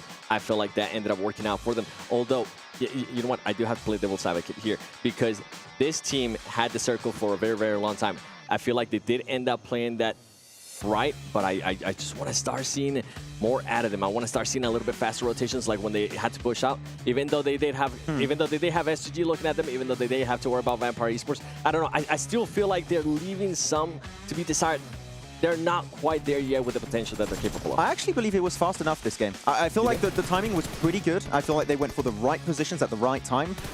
Sanhok is a different ball game entirely, right? We want them to be faster there, but for this game in particular, I don't really have anything to criticize. For me, it's just a clean game. They went from point A to point B really efficiently. I love how they kind of like coexisted with Vampire the moment they start pushing in, because Tixi was getting naded. He couldn't hold on to the rooftop position anymore. The moment he gets pushed away, information is lacking for the entirety of Gladiators, so they start going north. Vampire take control of the south, and then they kind of work together as a 8-player team and start lasering all the teams trying to leave the beach late. So I feel like that was a good plan that they didn't continue the fight, because otherwise maybe a third party comes up. And I feel like we're going to find the answer too for, can we see Gladiators with a 4-man squad there towards the end? And this circle forced them to actually be all full players alive towards the end. What about Yangon Galacticos? I mean, Max, we haven't really been able to talk about them too much. They were last place coming into this match, though I would imagine they've been able to move up the leaderboards just a bit. I think Mizexis was the team right above them. Starting to see some life in them. Yeah, I mean, I feel like the circle kind of helped them not have to move. I get that fact. It was the best game ever. No, the moment they have to leave the beach is when, of course, with the lookouts of Vampire, Gladiators working together is not going to happen. The circle did somewhat come their way, but the Sanhok of earlier really gave me a little bit of hope. We can see more from this team because they start to be a little bit faster. I feel like they're adapting to this lobby a bit more. They understand 18 teams will need to be a bit quicker on the move. They started doing that. It's still a slow process on a short-term tournament like this is maybe not going to be enough, but there are glimpses of hope here we have seen from Yangon Galacticos. Well, even another team, Viral, Donuts Viral, we were able to see them actually take down DRS, so it was great to see them come out of nowhere. Not out of nowhere, but again, I've been talking about like South Korea with D+, Donuts Viral as well coming from Japan. I wanted to see them, you know, show what I've been kind of building them up to be, and I think we're starting to see a little bit of it. They're starting to get a little bit more, I don't want to say confident necessarily, but they're, I think, willing to maybe take some more fights. Yeah. Which is, I guess, would be confidence, so... Yeah, it's fair to say we haven't seen enough yet from Donuts Viral. So we're hoping to see a little bit more, I think, in terms of taking fights. I think they're not willing to do it yet. Yep. Actually, I'm going to move on to another team, which I wanted to see do well this game. No, if Seven started that sentence, fair. I wanted to see AGONxI8 do well. This is exactly where they drop. This is a position they are super familiar with, and they just started playing Edge when... It's their drop. I was expecting them to center up, be in a position where Gladiator actually ended up being. I was a bit surprised. And also I realized yesterday, Ghost wasn't playing, which I found a bit weird. He's a really strong player for the team, so they still need to sort things out on their side, I'd say. Yeah, Gladiator played that well. By the way, going back to Vampire, I feel like Vampire, we started seeing flashes of Vampire yesterday in the first 2 games. We're like, oh, okay, they might actually have a chance at winning this. They didn't end up, the circle didn't end up working out in the favor, but just like what you were saying with Gladiators, I'm glad they decided not to fight. I'm glad they decided to coexist and just start lasering everybody that was nearby. Although, when they actually decided to go against Galacticos, I backfired a little bit because they did end up losing 1 player. Yeah, the thing is, as I already mentioned, if Vampire Gladiators fight in the compound, Yangon Galacticos third party, 100%. There's no way that doesn't happen, and then maybe they are able to cross the road with a smoke road, just like what Gladiators ended up doing to get that off angle onto Vampire and Yangon Galacticos. So the potential was there, but the fact that Vampire and Gladiators were just so aware that other teams around them were willing to strike if they went for the fight was really what enabled them to make it so far in that game in the first place. Yep. Happy to see as well that these having like a second drop location becoming very important here for these teams, because obviously with the playing path we had happen, heading over to George was not really going to work out too well for them. But, you know, going forward, we're into our next Erangel. We're going to be doing 3 Erangels back to back to back, right? I wonder what adaptations can really be made in this, because obviously if you're Gladiators, at least in particular, you're like, okay, we just sat in the compound, zone came to us. I wonder, like what we need to do. I do wonder, Gladiators now, even if the playing path is good for Northern George, do they just go back to their secondary drop? Because it's been pretty successful for them. So maybe just make it the main drop and avoid hot drop in Alpha7. No, I don't like this. Okay. No, I shut that down. Take a look at the total damage here from the last match. Gladiators actually putting up a good amount of damage, but again, you kind of expect that, as you mentioned before, with Tixie's position, with the ceasefire, with Vampire. But Bigetron, 1,600 damage, done only 6 eliminations. Kind of a shame, considering that the push they had onto R8. And then, of course, S2G and Vampire. Pretty much the teams we probably expected to be in our top 5. Yeah, we mentioned these names quite a bit throughout yesterday and today now. Well, with Bigetron, the one thing that I do have to kind of nitpick at them is whenever they did end up getting third party, I felt like they could have went through that fight a little bit faster against R8. They were taking a little bit too long with the player that was at the top with Ida, even though they weren't sure. They were acting like they were going to go for it, and then they would back off, and they were acting like they were going to go for it. A little bit more decisiveness out of them is what I want to see, and I feel like it's some of the things that we were talking about yesterday when it came down to Bigetron. Figure out what you actually want to do and execute that plan. I think we saw exactly in that fight, because I think at one point he was willing to go for the first aid, he cancelled, started going for the push, confirmed a player, then started healing again. Yeah, you could see him going through the stairs and then just backing off. And then the thing is that he had another teammate nearby too that could have been able to help him out, but they just weren't able to make that decision in time. Yeah, and the fact that it took so long for them to make that decision actually, then D+ are like, oh, this is fantastic. We're just going to full send it. But then again, hopefully they're able to go back and bottom review right and learn from that. They've been able to adjust in a big way. I feel like today, so far, we've been seeing great things out of Bigetron. Yeah, exactly. I mean, they improved throughout the entirety of yesterday. Today, I feel like the synergy is definitely a lot more present. They're a lot quicker on their rotations like we saw on Sanhok. So a lot of teams really have improved significantly. So I'm telling you, the leaderboards might be a little bit all over the place at the end of today. Sorry, a little bit what? All over the place. Okay, just double checking. I mean, you did Bob Ross for us yesterday. But we're actually about 30 seconds away here before we hop into our 3rd match of the day, going back to Erangel once again. We don't normally do predictions here at PMWI, but I'm going to make you do a prediction here, Max. Who's going to take this game. And if you're right, you don't have to shave the eyebrows from the bet earlier. What? No, wait. This is a lot harder for me to achieve now. No, Donuts Varel. I mean, I want to go back to your point, Donuts Varel. I think they're going to win. I want to see a win. It's not I don't think. No. Oh, I want to see who do you think's going to win, not who you want to win. Oh, Vampire. I'm going to go Vampire. Okay, great. They're fantastic. That's my prediction. Okay. Mine's Alpha7. I mean, they got to respond here at some point. Now, he really wants to get a notch cut into the eyebrow. Let's head over to our commentators though to kick off our third match of the day. HotJukes and Kalaris, take it away. Let's get it started here. Third match here of the day. We're headed back into Erangel. We see the players are ready. I hope you guys at home are ready. Kalaris, I know you're ready. How are you feeling going into match number 3? You're right. Always ready. Always ready. The Jukington of hotness. We've got ourselves here. The 18 teams looking raring to go as well. A tough playing path for them as well coming into this one if we stick out this lobby because it is quite the north lean. Oh, yes, it is. This playing path is going to keep you guys nice and surprised here in just a few moments. But you know what? We've already had 2 matches here today. We heard a pretty bold prediction from Maxman. Okay? Yokohama Donuts. What do you think about that? Yeah, I looked over to him and was surprised when he made that prediction. I saw it. Yeah, so far it's not been going the best for them, and it feels to me like they've been just a little bit slow on the uptake for the most part here. I mean, where are they sat right now in the rankings? I can't quite recall. Right now, Yokohama, they're not really in a position I know that they really want to be, but one team in particular that I kind of will put in that same little barrel is the team that Seven mentioned. That's Alpha7, right? Yeah, Alpha7 right now, I think it's really time for them to start turning it up. They've been losing too many players early on, and I think that's really, really hurt them.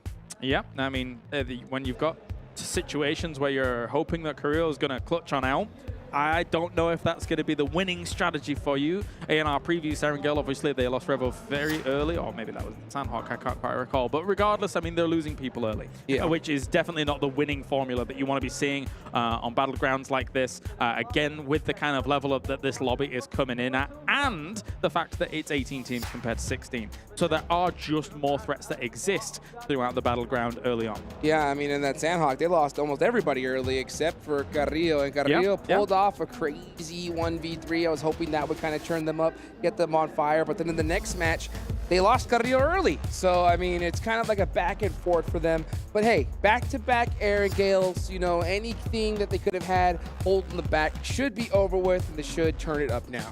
And when it came to that, they were playing very edge-heavy, and it is difficult to see. But as you can see, not only your little thing, but also I don't even know what the sock things are called. That's called the juke sleeve. The juke sleeve. It looks pretty good. Yes, I saw you handing them out.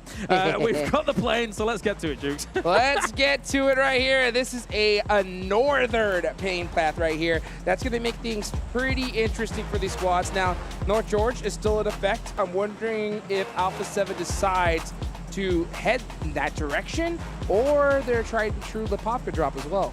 Vampire's out early, as you can see them already heading over towards Zaki. Because when you're that far away from your usual drop, you've got to look for a backup. Zaki, for me, is a terrible drop spot, but you've got to look for something. When is it? You know what? I've always been saying this for the longest time. Oh, no, I know what you're going to say. Zaki end zone is on my bingo card, and it has been left open for far too long. Am I casting with Imperium right now? It's the dream. It's the dream. Zaki finish at Erangel and Cave finish on Sandhawk. Oh, no, please. Yes. No. Yes. I mean, you've got the tunnels on Miramar as well that you could potentially go to, and then you've got that situation where somebody's on the top, somebody's on the side, and then it's like, well, okay, I guess we just heal and hope. Right, hope and dreams. No, you know, no. That's what we have here at the start. Some of these teams looking to make their dreams alive. Take a look at their highest damage. Tixie, man, he has really turned things up here. Longest elimination ARAM, 387 meters. That's far. Yeah, that was very far. I think before, 363. I was looking at the stats earlier. Tony K was able to hit a long one, but now this circle poses problems. There is still the chance it goes to military here, so I think we'll probably see 2/3 of people taking up the kind of mainland area, and then maybe a third moving down towards military, but actually maybe less than that, because it's still a lower chance that it's going to go there. But if it does, it's going to cause problems. Oh, absolutely. And if the team that decides to head there early, they're going to be laughing it to the bank if that zone does go in that direction. And plus, that loot, military loot is quite delicious. Now, for this particular circle, you know, Vampire are going to have a heck of a rotation trying to get here. They're going to have to go through, they have to be very careful, sleepfrogging their way to safety. DRS are, they have been pretty off and on so far in this tournament. Where's DRS standing so far on the leaderboards? They are going to, oh yeah, there they are, 4th place. So they have 62 points. A good game here. They could definitely breach the top 2. I'm glad we came to this location first when it comes to gunfights, because this, as a choke point on a circle like this, is extremely important. DRS is no stranger to the idea of taking the shots at these locations to make sure they can try and control these locations. Because if you're a DRS right now, you loot Milta and you sit here until you get full confirmation that you need to go north or south. Yes. So get rid of Infinity. And Sem's already getting rid of people as well with the handgun. Busting out the pistol here, and he is looking for some more unknown. No way. Oh my gosh. There's no way. There's no way he makes this alive. You can't hide. You can't fight. Oh, he got the buggy. Wait. Second thoughts. Oh, he's going to go for the finish? No way. Is he going against the guy with the AK with a handgun? It's the M7, and M7's beating him up bad.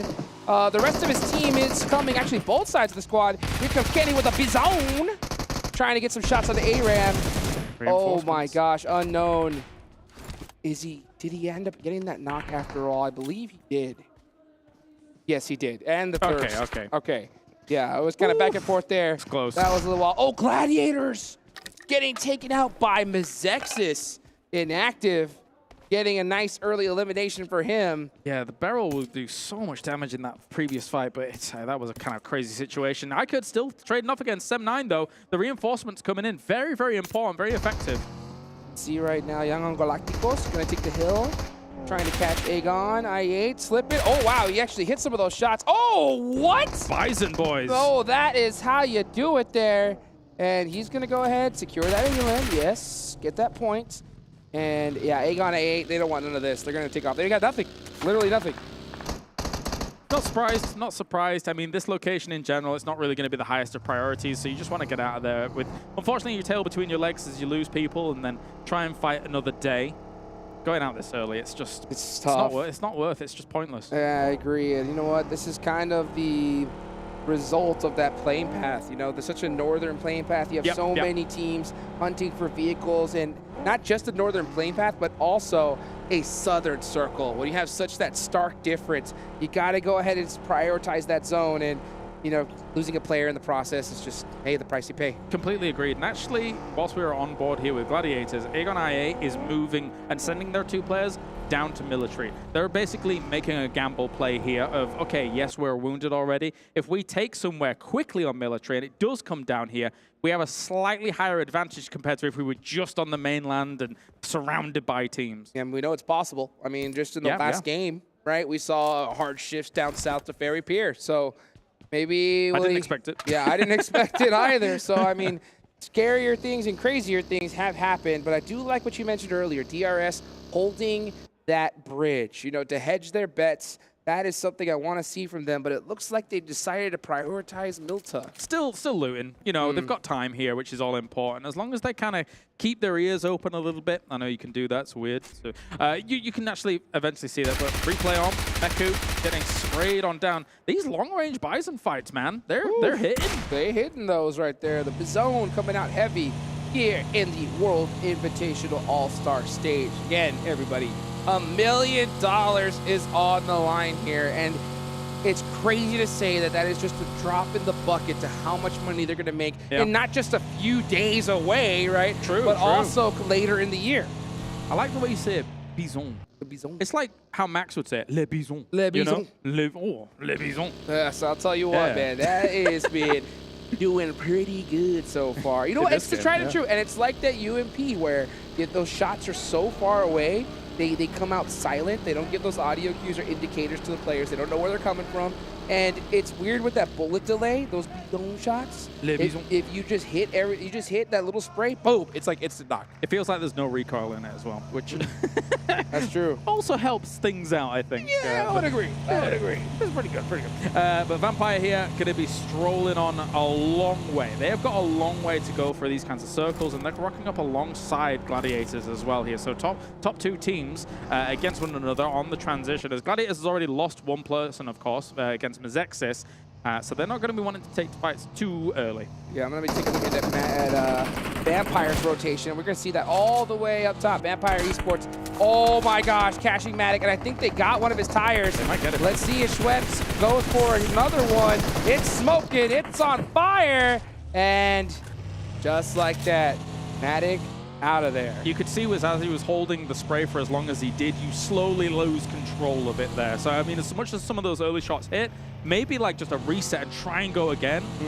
But it's hard to judge in those moments because you've got a really short window of time to make it happen. I'll tell you what, dude. One thing I really like seeing is teams, instead of prioritizing just popping people out of the vehicle, a lot of times prioritizing those tires, man. If you get a couple pops, boom, that's a spin out, instant victory. And then that's especially prevalent when we see someone driving a buggy. It's like 3 shots and they're out of here. As we take a look at the plane, look at that, just soaring over Erangel. Beautiful. That was gorgeous. We're going to drop in military and give Igon opportunity.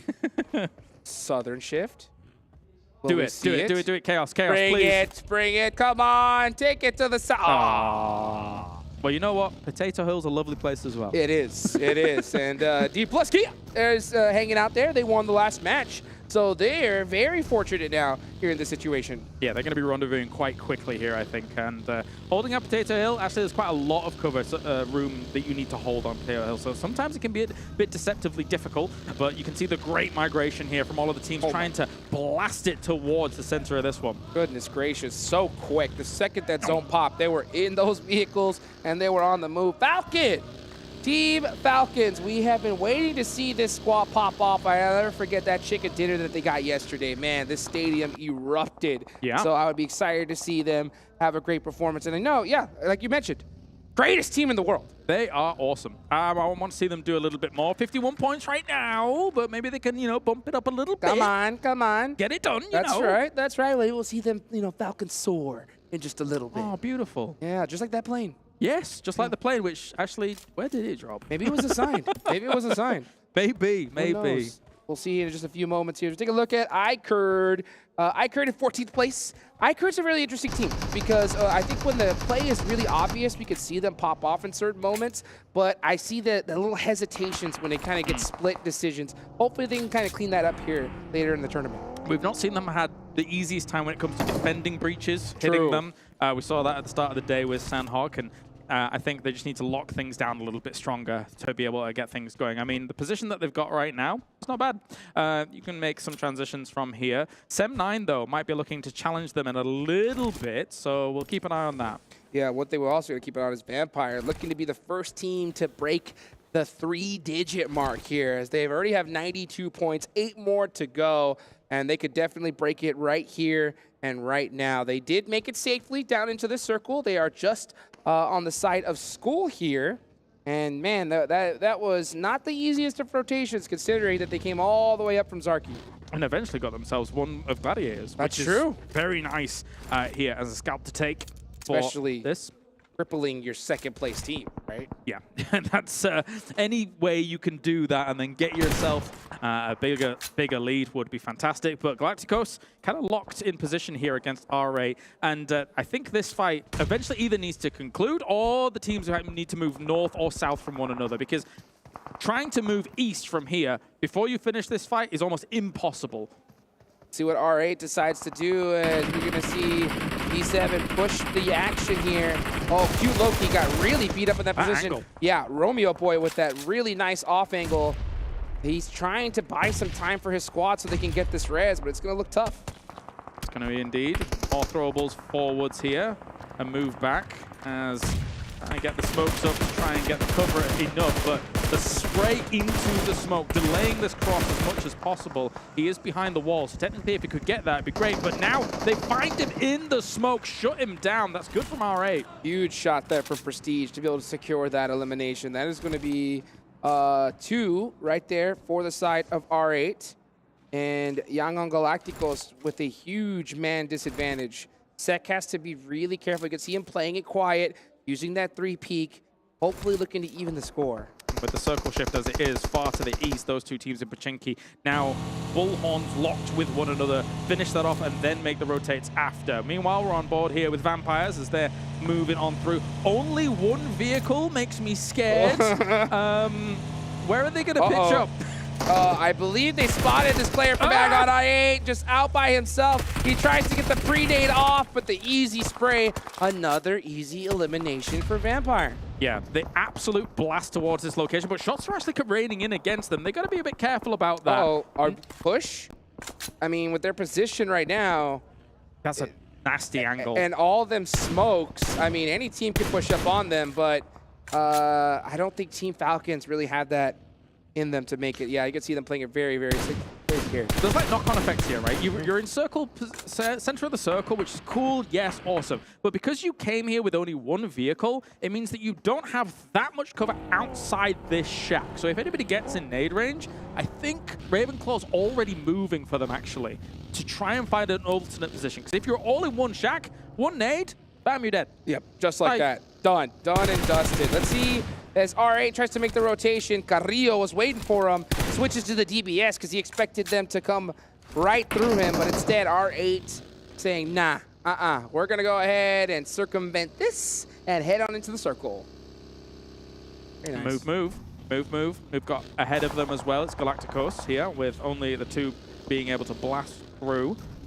And, well, a bit of a calm before the storm. We actually had a relatively similar circle from our previous Erangel yesterday. That's true. So let's see how these teams are able to deal with it. So far, of all teams, I think Falcons actually had a really good split on this east side across that road, which is of extreme strength. So maybe they're able to convert here. Let's see if they are going to be able to. Vampire, oh my gosh, hugging it out. Yeah, they are down to... they have the 3 players, that's right. 1 took off. Yep, with Ravenclaw down to the south. It's very important that you're all not together in just that shack. You're working with limited information if you're all just in that shack. And Ravenclaw, of course, is the guy that they're normally sending out to gather that for them. Well, they're so heads up to be able to center up in this circle, so no matter where the zone goes, they're going to be most likely in it. And yeah, okay, all right, a nice little southern shift here. This is honestly a great zone for the Falcons, but they have to watch their backs. Downhill is a lot of this combat going to be here in a few moments' time, as well as iKURD's driving past the position of Vampire. R8 skirting past the Alpha7 position. And, well, R8 is sending it, blasting it through to this small building. It's only the one building here, mind you. Right. So. Alpha7 taking a nice checkpoint as well. They're going to be set up pretty here with all 4 up. They got their eyes on R8 and on the rest of these teams, possibly looking to catch a straggler on the rotation. Still a lot of teams not in this zone, and they are quite late to the party as everybody instantly took up most of the major checkpoints left in the circle. Definitely. Obviously, D+ Kiera's got a great compound. I mean, we've already seen them have success here in Erangel just before. And this is a team that, I mean, we were talking about it during the break, right? Yes. They've won things like World League East in the past under a previous name, which still, you know, Kia, obviously, but different sponsors, etc., and or a different configuration of name. But they know how to hold onto locations and kind of lock it down with previous rosters. And I think they could have some success on this compound too. Especially with how they were able to sneak up on S2G a little earlier. It looks like FaZe Clan is a part of that same energy.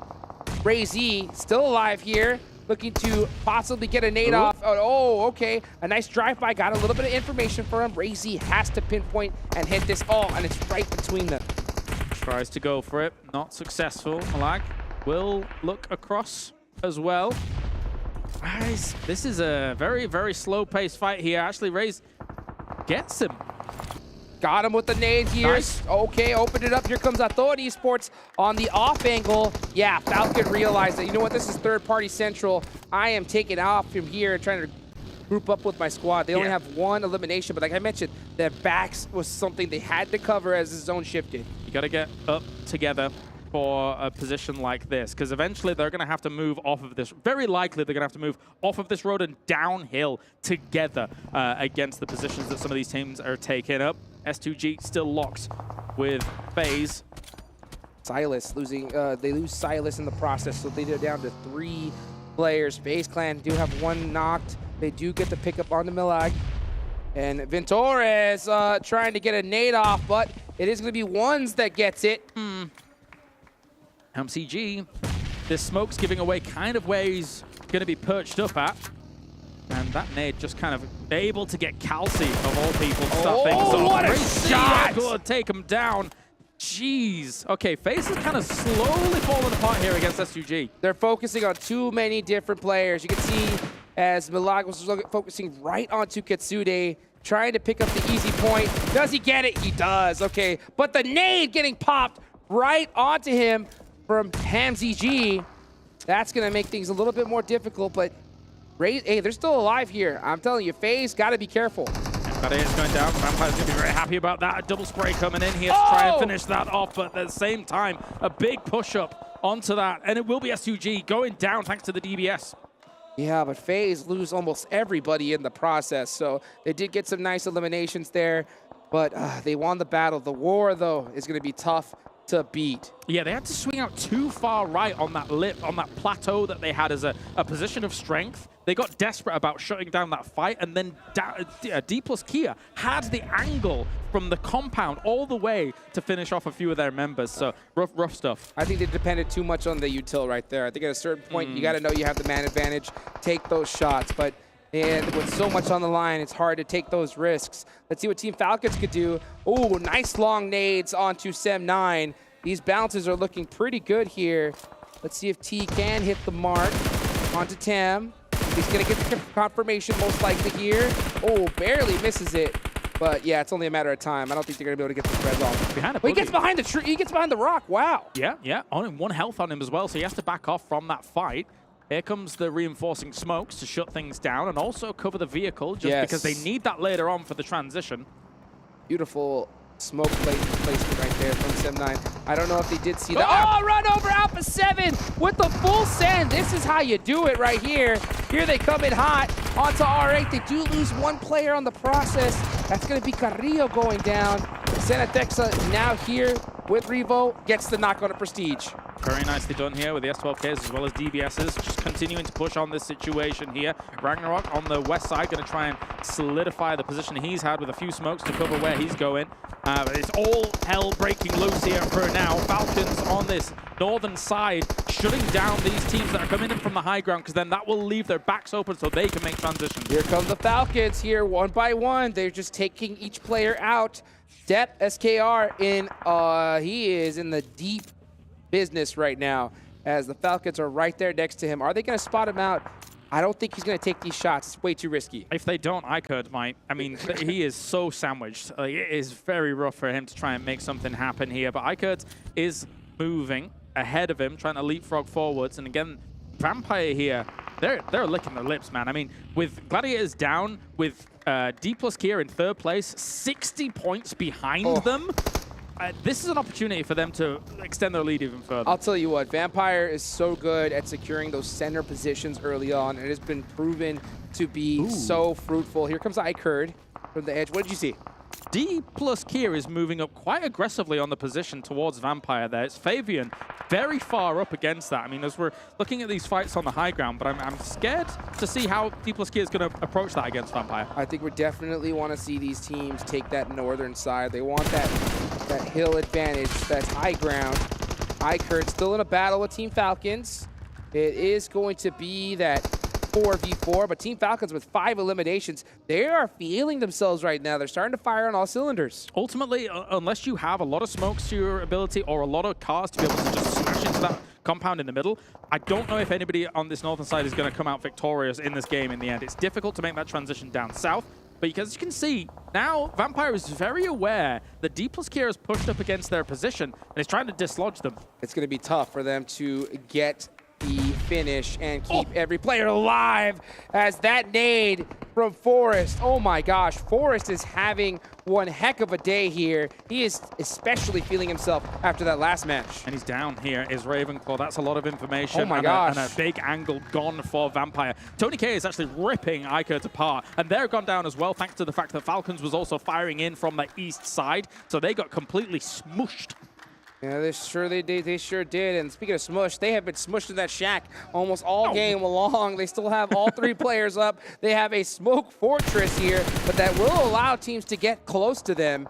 And if D+Ia gets a little too close, and like you talked about earlier, all it takes is 1 nade. But Team Falcons, 8 eliminations. This is the game they needed. Yes, it is. Now, where are they going to go from here? If I was them, I mean, sending it down this hill is difficult. I mean, maybe you try and go for the eliminations even more and try and wrap around that north side here, taking the fights to, God forbid it, Vampires, all of these big names, first and third up there at the moment.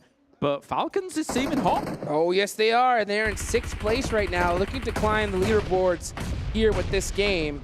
But Vampire still alive as DRS now applying the pressure to BTR. They're at a huge disadvantage here in these red buildings. They don't have a lot of sight lines. Delta, he knows exactly where he is. The bounce nade, he cooked it, but gets shot from Infinity IQ. Bensu. Yuhai going to try and deal with this here with the ump and is able to do so very, very nicely. Once again, umps versus DBSs, and somehow these umps are winning things out. Another nade has been cooked. Is it going to be able to connect? No, it will not. Tries to go for the res straight away. That might be deadly, though. Naito on the corner here from Donuts, coming in to be able to get things going.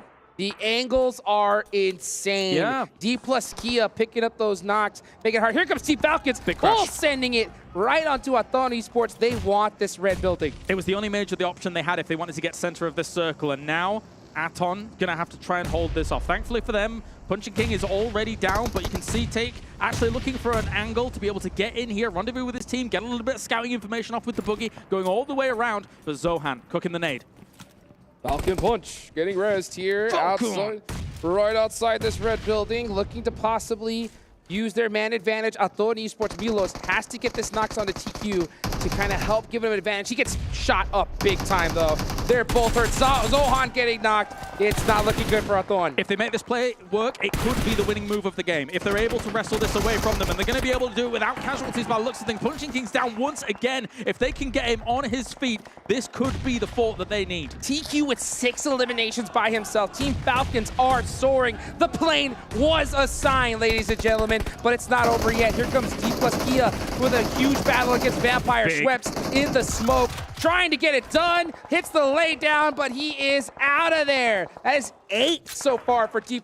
Another great game. They're so agonizingly patient about their fights, and it really causes that war of attrition to play out negatively for their opponents. And even Vampires is victim to that. They stared into the sun for too long.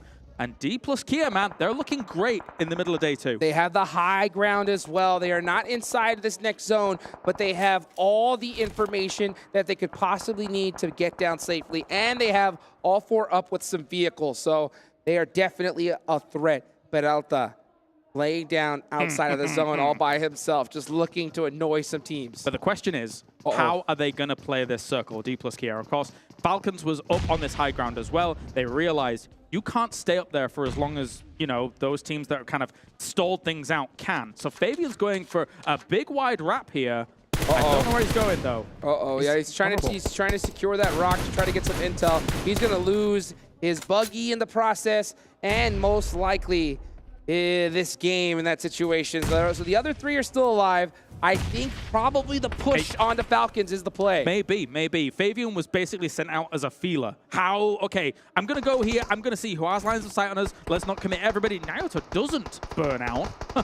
Barely survives with that nade. How is he still alive? I don't know. This man is on another level right here as DRS Gaming is looking to take him out, and they need to do so quickly because there's 53 seconds left on the clock. They want to secure this position. Yeah, and you might be careful about the off angles against you here because Alpha7 can see you against this building.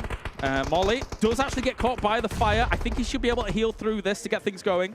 The low toss nade coming out to be Fruitful gets another elimination, so that is going to be 4 for him. He jumps out, but right into a DBS shot. That's DBS territory right there. You don't walk into that. But at the same time, Alpha7 here trying to find themselves a position of power as D plus Kia has now moved onto this west side. Fabian as the kind of feeler player to try and figure out if it was safe.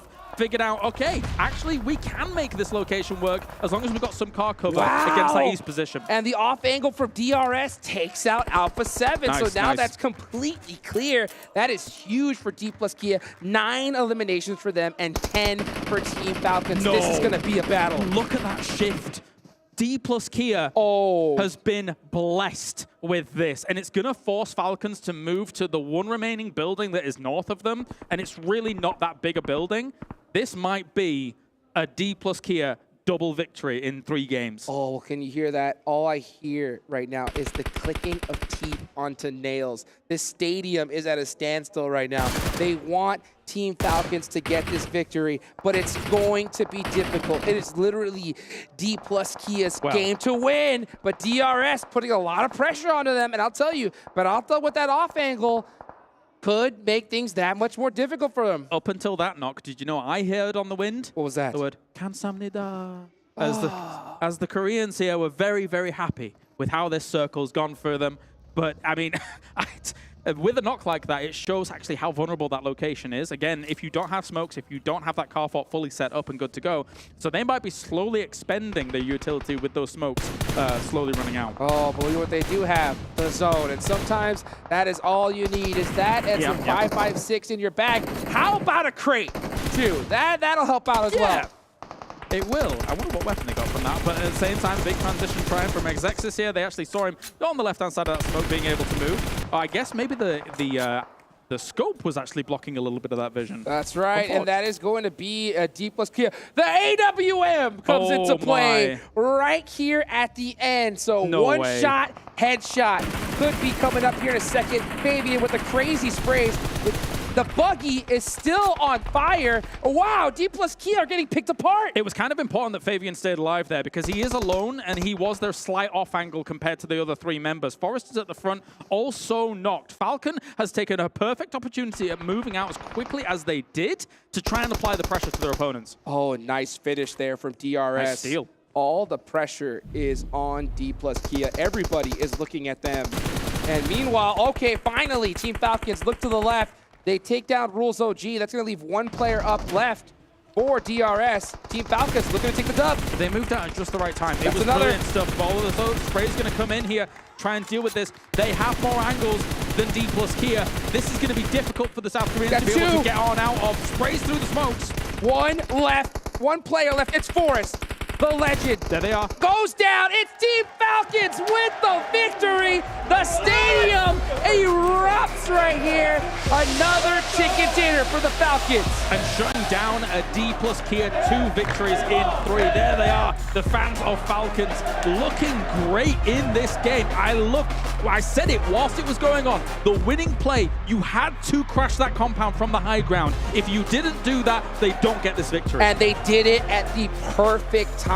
And they did it quickly, too, to avoid a third-party situation. That was not an easily won game, especially with that hardship onto D plus Kia. But still, the battle of attrition that we saw from Team Falcons finally outweighed D plus. Yeah, really, really good stuff coming in from them. I mean, even the position that they had along that road on the high ground for such a long time in this game, it's a great spot. It was a great split that they had. So there were multiple levels of when Falcons was moving and how they were moving, which makes them one of the great teams. And you can see them so excited right here, guys.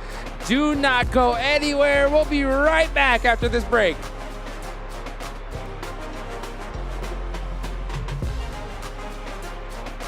All new Honor Magic 5 Pro. Freeze even fleeting emotions in just milliseconds. Take marvelous night shots with lightning-fast exposure. The display reveals more details in bright areas with an astonishingly long battery life that just keeps going. The latest flagship chipset brings you exceptional performance. Unleash the power of magic. Honor Magic 5 Pro.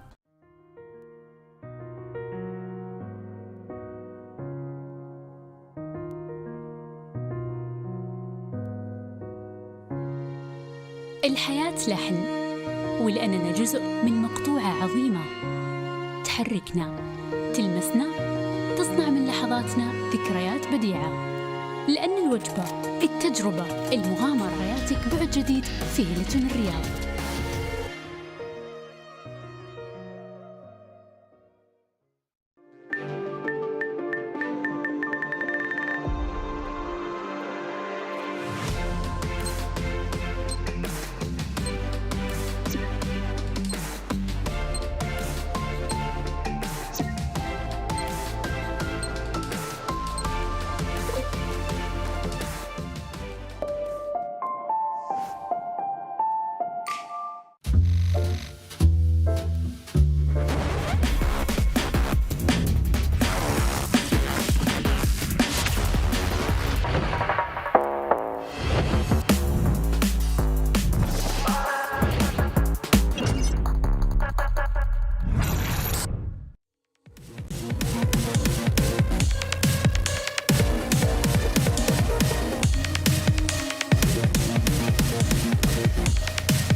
The Falcons are flying high after their victory here today. That's now a chicken dinner per day so far, putting themselves up in towards the top of the leaderboards and maybe putting themselves into the main event. Jason Kappen here, joined once again by Maxman and Seven Worlds Gaming to break down this last match. And honestly, start things off, Seven, you could see on the stage how much it meant for them to get that chicken dinner. It meant a lot, and the way they were able to actually play this game, I felt like they played it perfect, playing that edge of the circle right towards the east. Yeah. You were mentioning when we were watching, actually, this circle just kept coming towards them, and then the way they were able to just take on fights, the way they were able to take on a fight pretty much against Aton Esports, They fully sent it. They decided to, you know what, the edge of the circle is actually not going to be working here. Let's just send it towards the middle. It ended up working out, even though there was just 2 players of Aton Esports. It's good that they were able to just fully send it. It worked out for them. And then at the end, you were talking about the 2-1-1 split that they were able to do against D+Kia and I'm actually so impressed that they did as much as they did because they dropped in mill to power and then the circle kept shifting east a lot of the time, and I thought, okay, they might just be idle, chilling in their position, not doing much with it, but actually they were super proactive, searching teams that might have a position and an advantage against them later on in the game. And as you said, at the late game, that split, especially sending Acer up north, was a great response to where D+Kia were playing from, because if they don't have that off angle, potentially D+Kia send a player where Acer is and they win the game.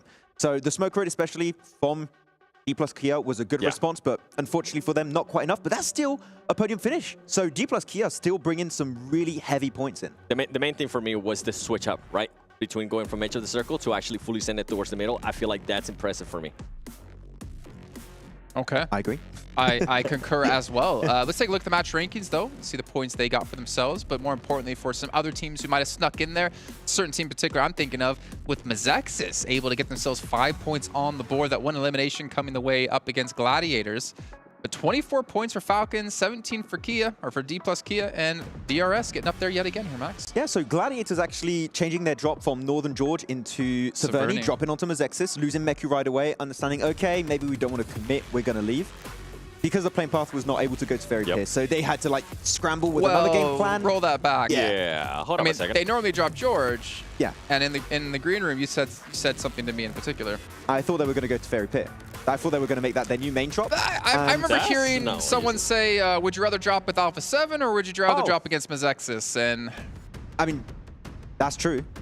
It backfired, though. I would prefer to drop on Mazexis, but it did backfire. I mean, this is a position they're not super familiar with, and they got really surprised. I mean, they went up against a DBS, so maybe the loot had something to do with it, because face-to-face against a DBS, as you just barely finished looting, easy. Fair to say, not the best situation to be in, so it didn't quite go their way. In a way, though, I'm glad they didn't end up getting the circle. I'm glad they kind of had to work for the rotations. It didn't end up going their way, but at least they're going to be prepared for it the next time. They ended up losing the players to Mazexis, and then on the rotation, they also ended up losing a player to Vampire Esports. Overall, I'm glad that they're just not getting blessed with the circles over and over again, because then if you're a team like that, you just get used to it.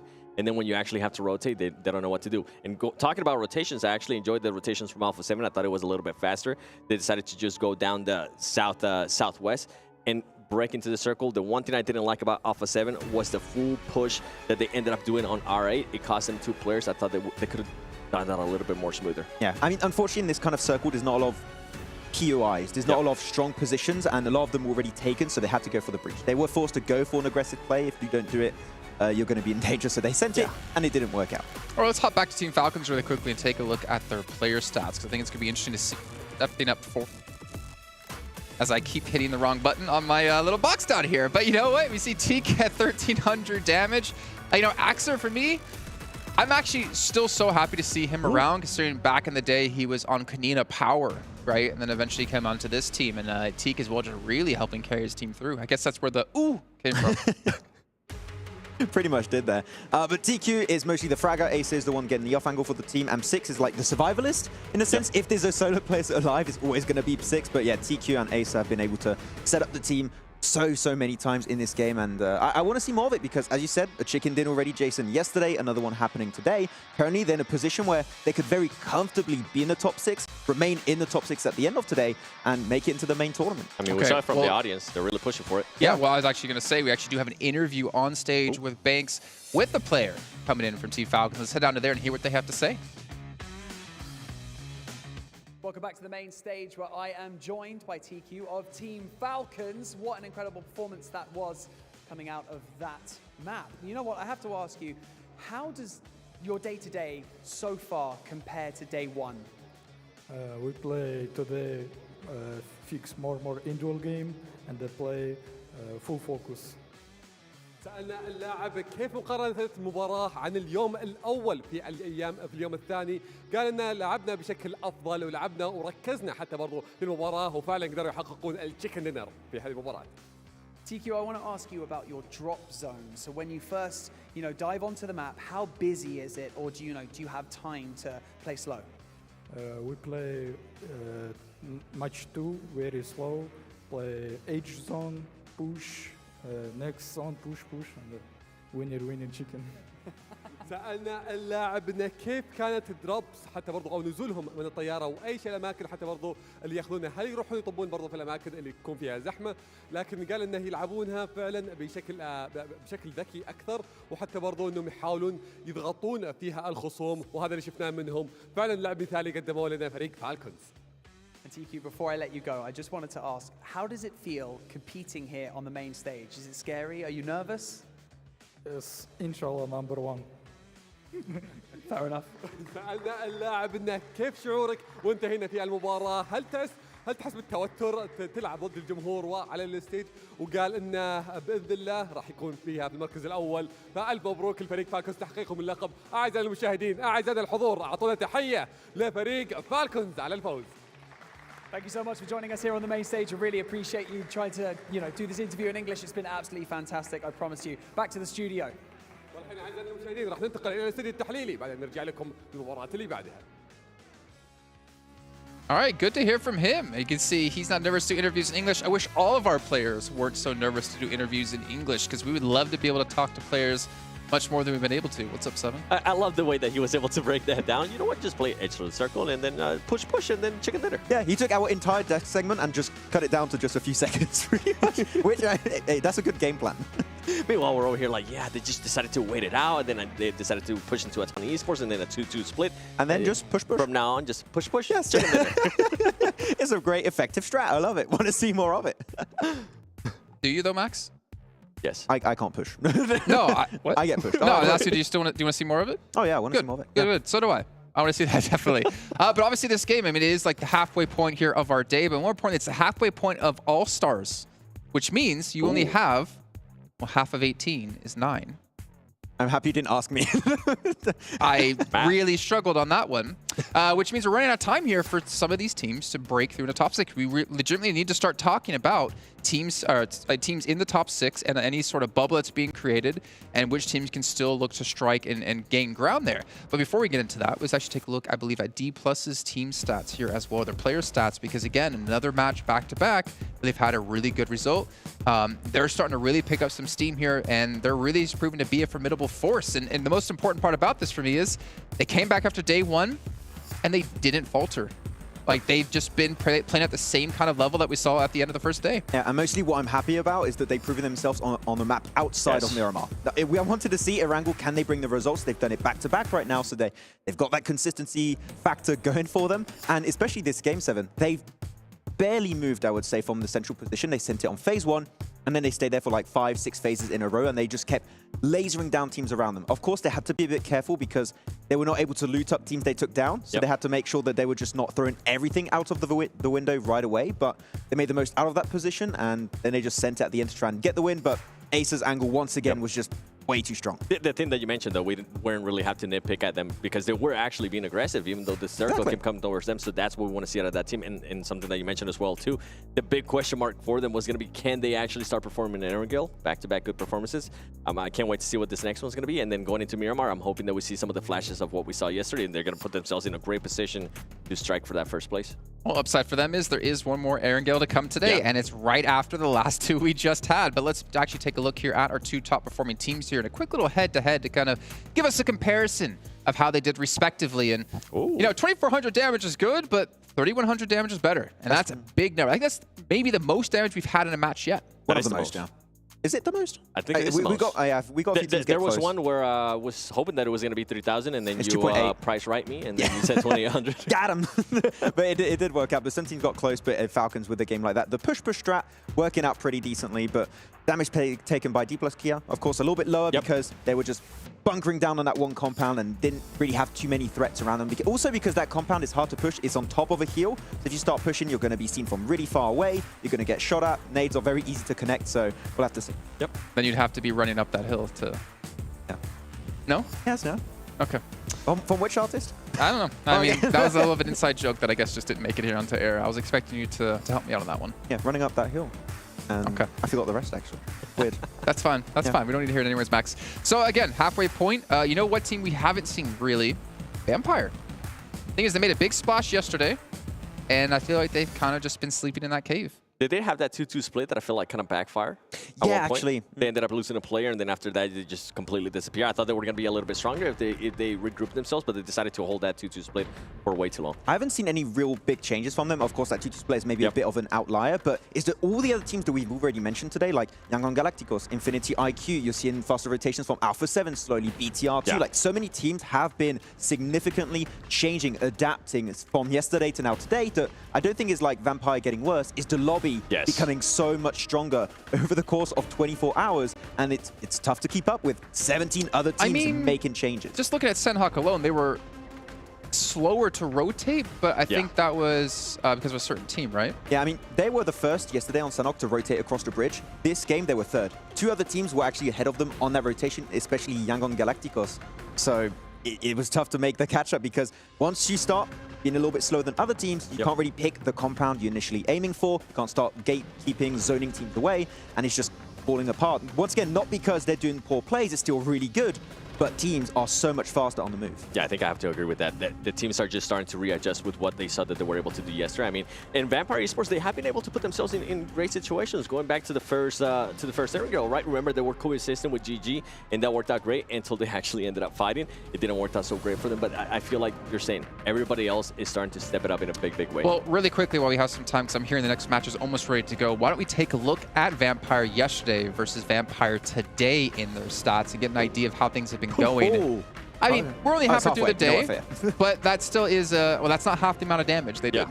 Yeah, it is under, so and that's the big one. Wow. Oh, wow. That's a way more bigger fall-off than I initially expected. I mean, of course, when you don't have those strong positions and you don't increase that survival time, you're not going to be able to put out as much damage and eliminations as yesterday, which it kind of is expected. And to be fair, right, going at the end of the yesterday, we're coming into today, we didn't really expect Vampire Esports to come in here and get 2 back-to-back chicken dinners like they were able to do yesterday at the beginning of the day. It's those teams starting to readjust, but that eliminations, I think maybe at some point here, they still have a gap in regards to points, in regards to the overall. I'm hoping we start seeing Nuzi. Yeah, I mean, Nuzi would be actually a good pickup right now, potentially. Just see how that's going to be affecting the entirety of the team. We'll have to see how that's going to work out. But they are, with yesterday, pretty sure to qualify if things don't go completely wrong. But the fact that teams have already started to adapt, the main tournament, they might not have this start. So main tournament might be rough for them. You hear that, gentlemen? The music's playing, it's rising up. Things are getting spicy here at PMWI.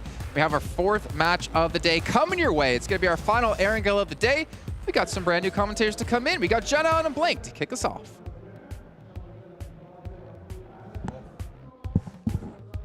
Get into the game. Okay, there we go. Can hear myself now. Milta over towards Quarry is the playing path that we'll be seeing on the cards. This is kind of the opposite, really, of the side of the map that we saw from the previous gameplay. Yeah, man, last match was a little bit crazy considering we were right across that top side of the map there. A lot of teams had to go for some alternate drop spots. Didn't really work out for some people, I think. Realistically, you look at Gladiators as well as Vampire, who are currently in the lead. Vampire is a team that likes to even take that Sosnovka alternate drop spot, take the boat across to Primorsk. They like playing Primorsk. And you've got Gladiators who like play up towards North George and Ferry Pier. I think Max on the desk was talking about how, you know, you would have liked to have seen the guys from Gladiators take that Severny drop anyway versus Mezexis, which makes sense to me, 100%. But I do think that regardless of that, John, Mezexis was the easier task, and they just weren't able to get it done. South side of the island now will be the adaptation necessary. Teams dropping out early. Falcons will be out over Milta. Everybody else will disperse from there, so the paths up to the north will be a little bit more contested. We'll see those conflicts come through relatively soon. It's been great to see teams start to step up today. D+ Kia, DRS as well, continuing their upward trend since yesterday's games. Absolutely. I think for D+ Kia, they have done a great job today, and I think it was only a matter of time before we start to see them step up a little bit. You do look at D+ Kia as a Korean team that really coined that whole playstyle of just going center, taking that center position, and having a great time from that spot. It worked out really, really well for them overall. I do think that looking at D+ Kia, though, a little bit more closely, they are less struggling towards that edge play in the end game. I think they were finding it a little bit difficult yesterday to get towards that center position, but I think they've cracked the code now. They just need a little bit more time. We have to remember that this is a region that doesn't often play international events as well. So the fact that they're coming into this one, they have got a lot to learn. They've had a lot of homework to do as well from their pretty inclusive region, which just contains them and Japan a lot of times. So I think they've done a fantastic job coming into the day, getting that homework done, getting that analysis in, and now they've figured out how to play it. Because every time they do come to these international stages, we do see the D+Kia actually perform very, very well. And they're just so slick with their movements in the endgame. They have made some really, really solid decisions in the matches today, as you say, towards that end game. Right now, they are on the north side of a 4-team cluster over just to the north of Shelter, southeast, or just to the east of School. D+Kia currently find themselves. You've got Aton there as well, Bigetron and Sem9, all around that sort of area who are going to look to spread out the circle. Hard west shift. Saw some pistol action at the start of the last game, and Mello wants to continue that into this one. Unfortunately, won't be as successful as previous entries. Unfortunately not. Taking a look at the quick standings though, 96 points there for Vampire. D+Kia behind them just by a few points, 79 points. Gladiators have dropped into third place after not accruing any points on that last game. DRS up to 75 and Falcon up to 75 as well. So Vampire's lead at the start there.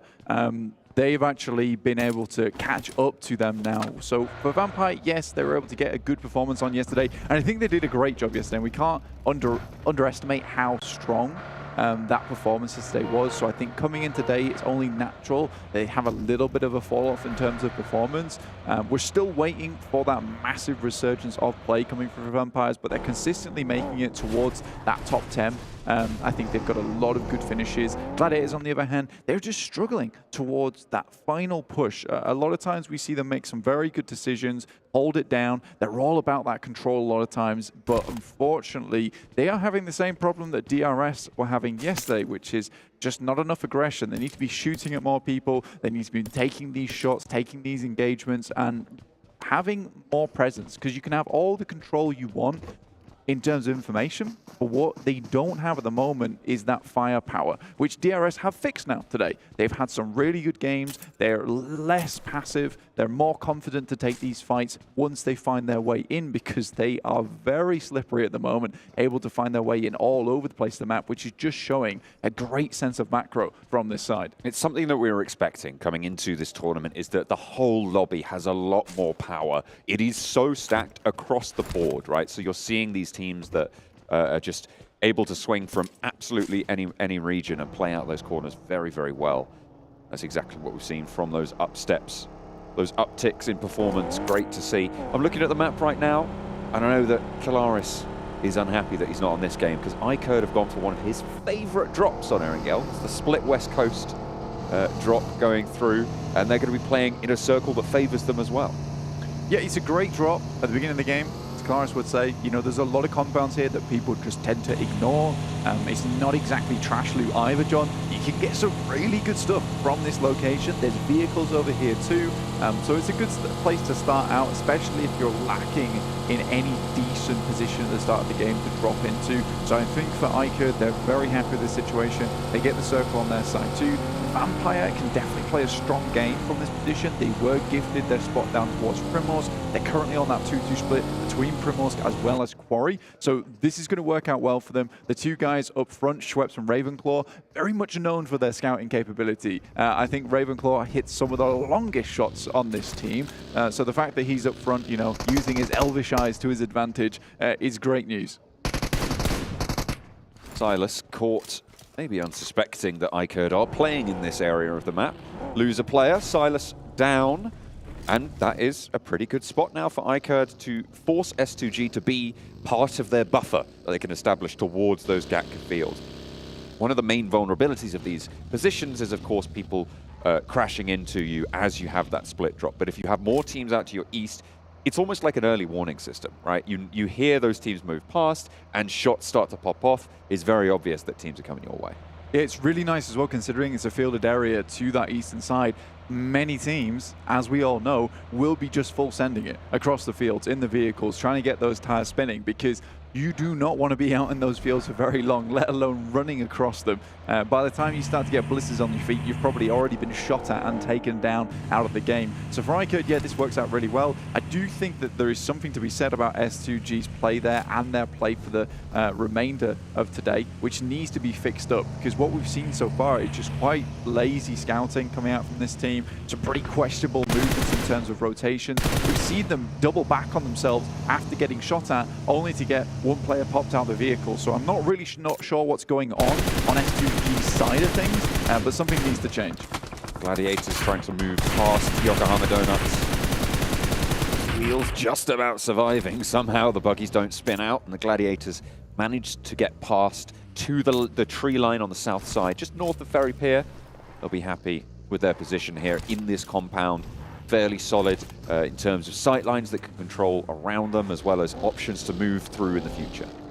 Yeah, for sure, man. I think for Gladiators themselves, they've had a bit of a rough start to this tournament. Not in terms of their point scoring, because I think it has been decent, but there have been many opportunities for them to take this all the way, to take a chicken dinner, yet they are really struggling in these end games. And I think that a lot of times, because of this 18-team lobby, not making excuses for them at all, by the way, they do get a lot of players coming towards their location, and they are at heart a paranoid team, which is a little bit more acceptable when you're playing in a 16-team lobby, where, you know, a lot of times when you get to that end game, there's only so many teams you need to be keeping aware of. But we were getting towards Zone 4, Zone 5 on one of those angles down towards the coastal area on Farm, where we had 63 players and 16 teams around Zone 4 and Zone 5, which is absolutely crazy. Normally you'll see a little bit less than that, but obviously with more teams in that lobby, yeah, does make it pretty tricky. Players starting to move south. You've got Aton moving on the north side of Gatka. They did drop over towards the mansion prison shelter area, so they have swung all the way out through that north side, and they're close to iKURD now on their split rotation. FaZe are playing all the way on that west coast, and that is a very big west shift. Good news for FaZe, good news for iKURD if they can regroup. Yeah, pretty awkward spot to be playing around, honestly. I am not a huge fan of this position, especially when I'm playing in my own games, just purely because a lot of the times it's rolling hills up the coastal side, and you sort of want to be able to shunt yourself over towards the coast, towards the beachhead for that cover.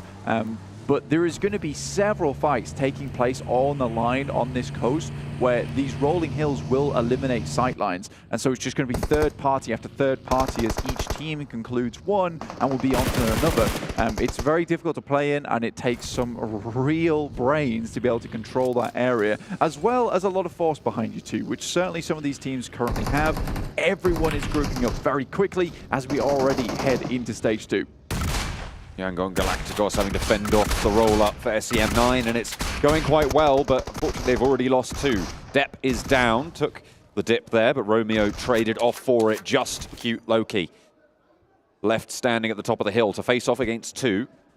Mikial and Kenny both wanting to find the final player, but a nade evens the numbers, and now it's a 1 versus 1. DBS in hand, sure, but that nade looks pretty good. It's around the right tree, just breaking wide from Kenny.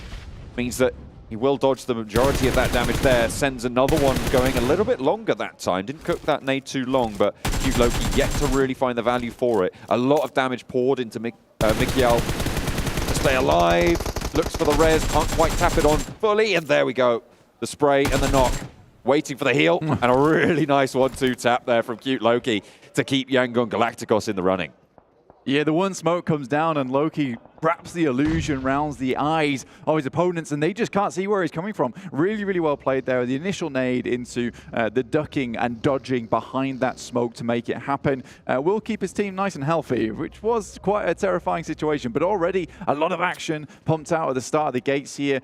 We have at least 6 teams right now, all losing players, with SEM9 completely out of the game already. But a lot of teams already in this circle. There's only a few teams that are outside in the blue. As Teak said over on the Falcons on the stage, you know, we stay out on the edge, we're going to push, and then chicken dinner. They do that a lot. They're still in the blue right now, one of the few teams to still be out there alongside Mazexis and i8, who are moving in. The Infinity did head down towards Sosnovka, but are being held out right now by Mazexis. An odd move, move, not one that I would be thinking would be happening right now, but a lot of teams are more focused towards this edge of the map on the western side. We'll see where this next circle does hit up and what kind of things it will bring with it.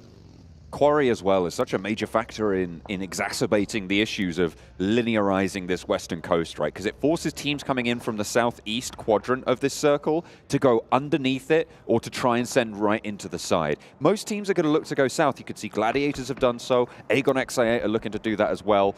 We'll have to wait and see where the remnants of Mazexus and Infinity IQ both go because they are trying to fight one another on the way, but you imagine that they're also going to be looking to that south side, and that just pushes in the south of the circle to be such a dangerous area. Yeah, you really don't want to be coming in through that north side because you're just heading through the swamped area, you're heading through that fielded grass. It's a little bit open, you can be spotted out.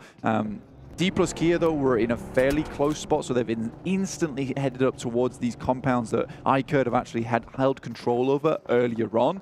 Gladiators, though, I don't mind this position over on the south side. It does give you the opportunity of third partying. And again, this is what we wanted to see from Gladiators themselves, or just a little bit of more ferocity from their side. And I think that this particular play really does require that bite behind it. See if they're able to bear the fangs appropriately. Kitsune goes very, very low, but has backup from Tixi, top fragger in the tournament. Doing a lot of work for the team, but does go down there in an unfortunate trade with Missile. The team will roll straight on through to try and trade, but Matic falls as well. He's going to get flushed out, and Missile just about goes away there. And Meku now the last standing. The Gladiators under threat. How has that happened? 2 players from Yokohama Donuts take them down. That is disaster striking for the Gladiators, but Vampire looking to try and play another story, play another tune as Prestige takes them out on the staircase. Last player standing for R8, trying to trade off with the DBS in hand. It's doable, but it's not going to happen in the face of Schweppes. Cannot stand up. What a horrible spot to be in there. And this is just the problem with the DBS right now, is that you get one player with it.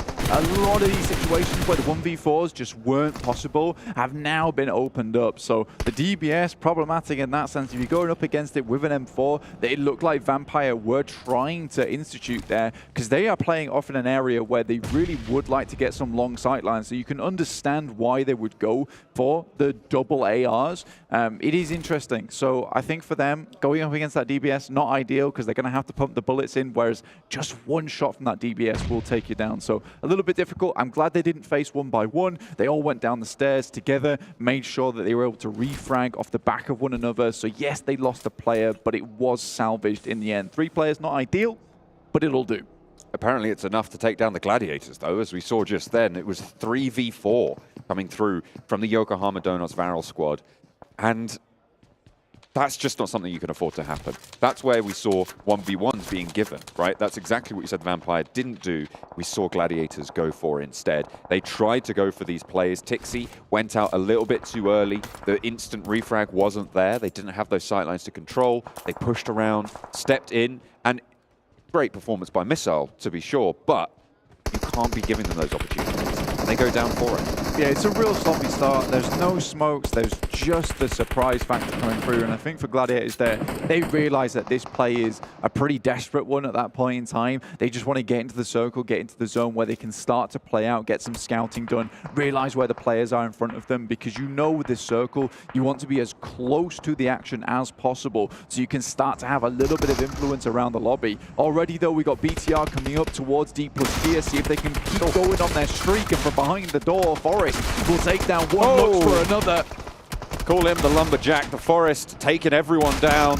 Alkev through the window, finally able to slow him, but will it be enough to stop the train? No, sir. Forest still alive. Rezable, but Yangon Galacticos over the ridge. Goodness me. And we can keep going with the old LOTR references because Forest just assumed that BTR there was Sauron. Very much not happy about that situation. The Ents do finally go back to war and keep D plus Kia back in the action. A great play from them, and they can continue to play from that northeast side. Very critical that they get through that engagement with 4 players still up and running, because it is not going to be easy to get towards the center of this circle now. You need all the sight lines you can get here on forwards. They do have a couple of vehicles. You can see there some do not have wheels, but some do. so they at least have 2 to get through this horrible fielded zone. I think right now Aton have a strong spot in this compound up towards the northern side, which looks down upon a lot of the rest of the lobby. Looking at teams that might be able to find a way into that position, you've got Alpha7 with Carrillo scouting down south to maybe crash onto Aton. Difficult push because you've got D plus Kia on your east side across the fields, as we just saw. FaZe as well on that beach side, but if Alpha7 can make it to those compounds, potential to take it from them. From the south side, it's a lot harder to assault onto this compound though. Yeah, I mean, this is a really quite a difficult circle to be playing in.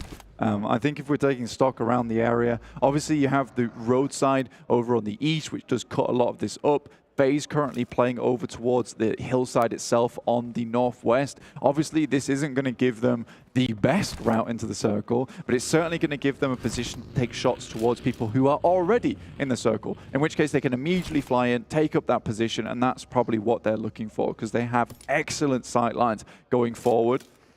Alpha7 hoping to stop FaZe from making this one happen. They do get these shots off. Alpha7 need to be ready to receive and quickly, because you know that at some point, as this next circle comes through, FaZe will have to cross this road, and that is so treacherous. Being split up on this circle on either side is horrible. Forest here, very quick on the trigger, really good reflexes to see exactly where the players were coming from. Did just enough damage to help the rest of his team actually take down the final player from BTR as well. He has been on an absolute clinic today, even getting 7 eliminations on that last game. By the time, a lot of these players had just got 1 on his side, so very, very well done. Really, really solid stuff, and it speaks to the increase in power we've seen from this roster. 3 eliminations found so far in the game. I have to go a little bit further across the way with the circle as it falls. Teams on the south side looking to maybe go into a little bit of conflict. DRS moving up to the Vampire position now on the southwest side. 3 players have made it to the wall. Delta goes down to a nade from Schwepp. That's a really good start for the hold from Vampire. Ravenclaw puts another one straight down the middle. Schwepp tries to split the difference, moves on to the outside, but the nade from Killer lands on its target. Rules is low, but still alive and cooking. He will be lobbing it straight on into the building as well. Schwepp needs to dodge it, but can't quite get out of the way. The shrapnel finds the mark. Rules heals up as well. A lot of value on this early push. Ravenclaw has been flushed. It's now just Stone from Vampire. Yeah, he has to pull something special out the bag, and I think that it's going to be the retreat approach for him, as Schweppes will go down. You'd imagine Stone's just going to try and live out a little bit longer. I think they realize right now that their lead is dwindling a little bit. D plus Kia, the closest behind them right now, with 4 players still alive, 3 eliminations found 2. So Vampire need to get something of like a top 5 just to keep hanging on, because D plus Kia on this game, if they can rotate in from this northeast side to a strong position within the circle, they can have an excellent game ahead of them. And I think a lot of the teams towards the center are damaged. S2G, for instance, they're currently running with just 2 players. Yangon Galacticos are heading over towards S2G. If D plus Kia spot this movement, they can follow up on top of this. FaZe looking to move in at the same time. Alpha7 making their way down south. FaZe took a knock over towards Ventures, which puts them on 3, but they are behind some cover, maybe looking for that res. You can see 2 players just over the way going for it, and they will have a little foothold into the zone. But Alpha7 have the high ground. This is going to make FaZe's journey so much harder.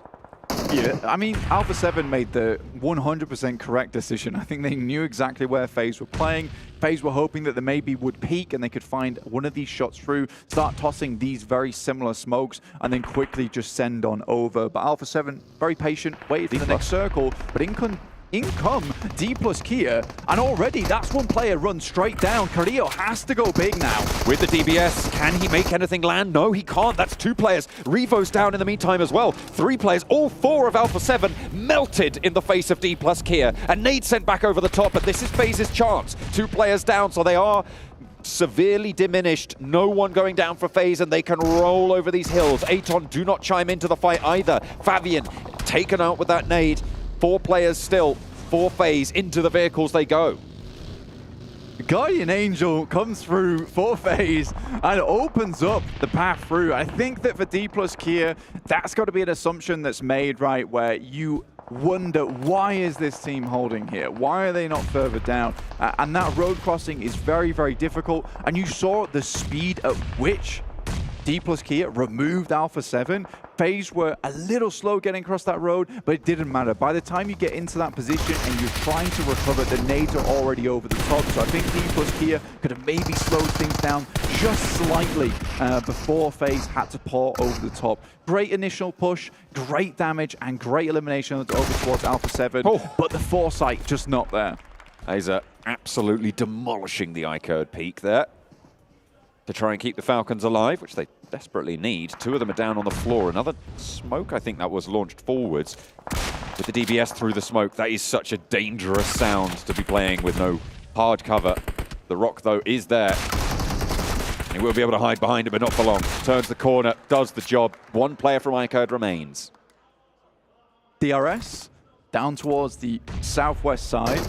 Once again, have found that position. They're wily, man. They're very good at finding these positions around the map. Aton Esports come out of nowhere, and FaZe feel the brunt of this one. They need some support. They need some help, as Onzen is able to pick off one, but Ventores and Mormon most likely will now fall. That's 2 players down for Aton, but the recovery for them a lot easier than FaZe. Both of them in this reservoir position. You can see Zohan just committing to both of these right now. They are going to have to move because the zone is already pushing. Can you get everyone back into the fight? It's going to be tricky. Aram from iKURD crawling away, and Team Falcons will be drawn short here. Infinity IQ will slow them down, but will they be able to stop them? That's still a question that needs to be answered here, because it is looking a little bit shaky. Ferrari, Kaidula, both having a say into the fight, but shots across the way, the third party's there. And actually, Aram chimes back in, and an aid from the Falcons seals the deal. What happened though? But it was indeed iKURD who was able to pick up that final elimination over towards Team Falcons.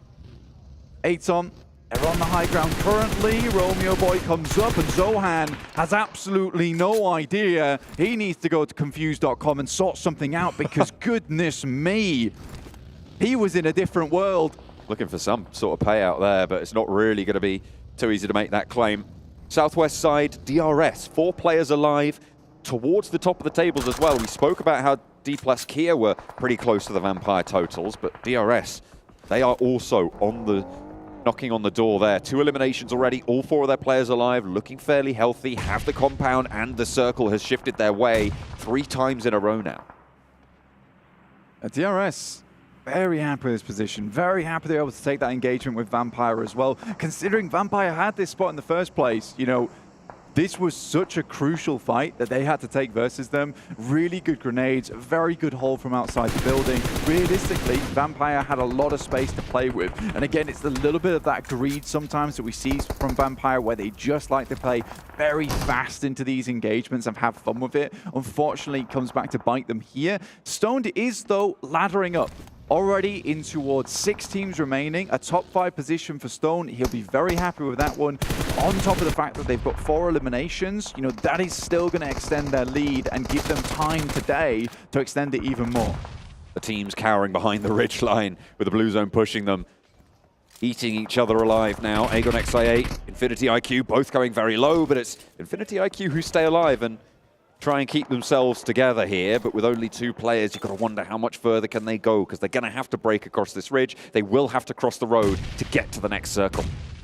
You know, with the way this actual compound set up, it's going to be so hard for any team to beat out versus DRS. They have such a strong spot going forward. 4 players alive, so many diminished teams who had to face the brunt of everything. Like I said, this circle is absolutely brutal. Aton, though, vicious with these grenades over the top.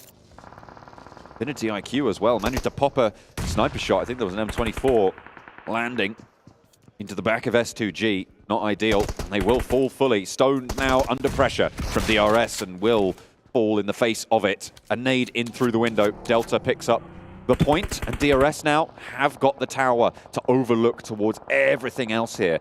Aton do still have a pretty solid ridgeline to play along, though. I mean, 4th place there for Vampire Esports. They're not going to be happy with that one. Killer, though, on the swivel at the moment. A literal human turret, spotting several different players. Drops the nade up topside, and will just up some acrobatics to get away from that. A bit confusing.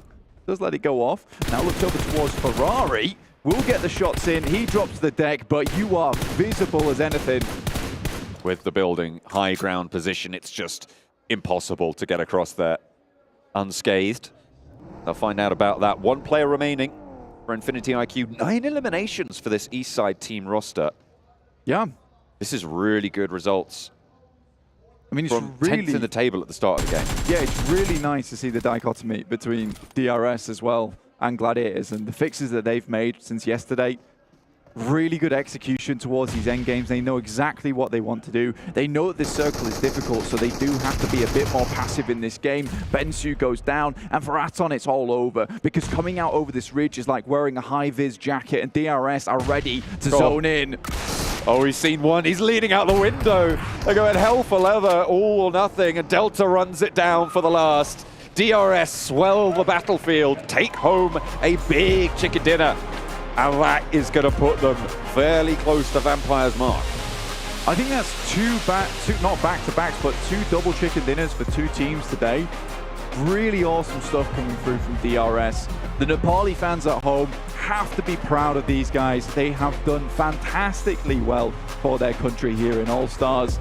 I mean, it's just been beautiful to see these guys grow as a team throughout lots of different tournaments, and now to be here and doing their home country proud, not only in-game, but also just on the stage here. Looking fun.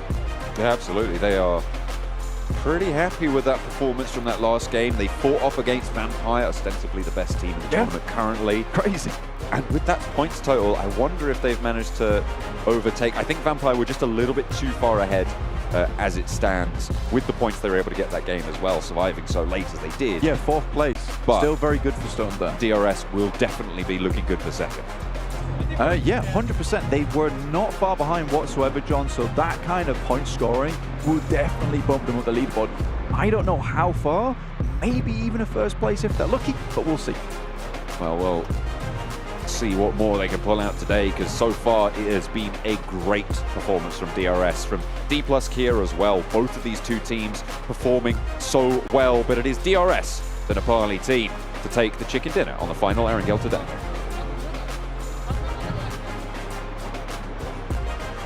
DRS, DRS, DRS. Man, the team from Nepal, 2 chicken dinners today. We talked a lot about them yesterday of, oh, they're playing a little passive. They're just going for the late game. They heard us on the bus, man. I'm expecting some money for this. We have just become the all-time best coaches in PUBG Mobile. I think they were just baiting us yesterday. I think they were like, you know what, we're gonna make people think that we're just gonna be playing slow, and today we're just gonna turn it up.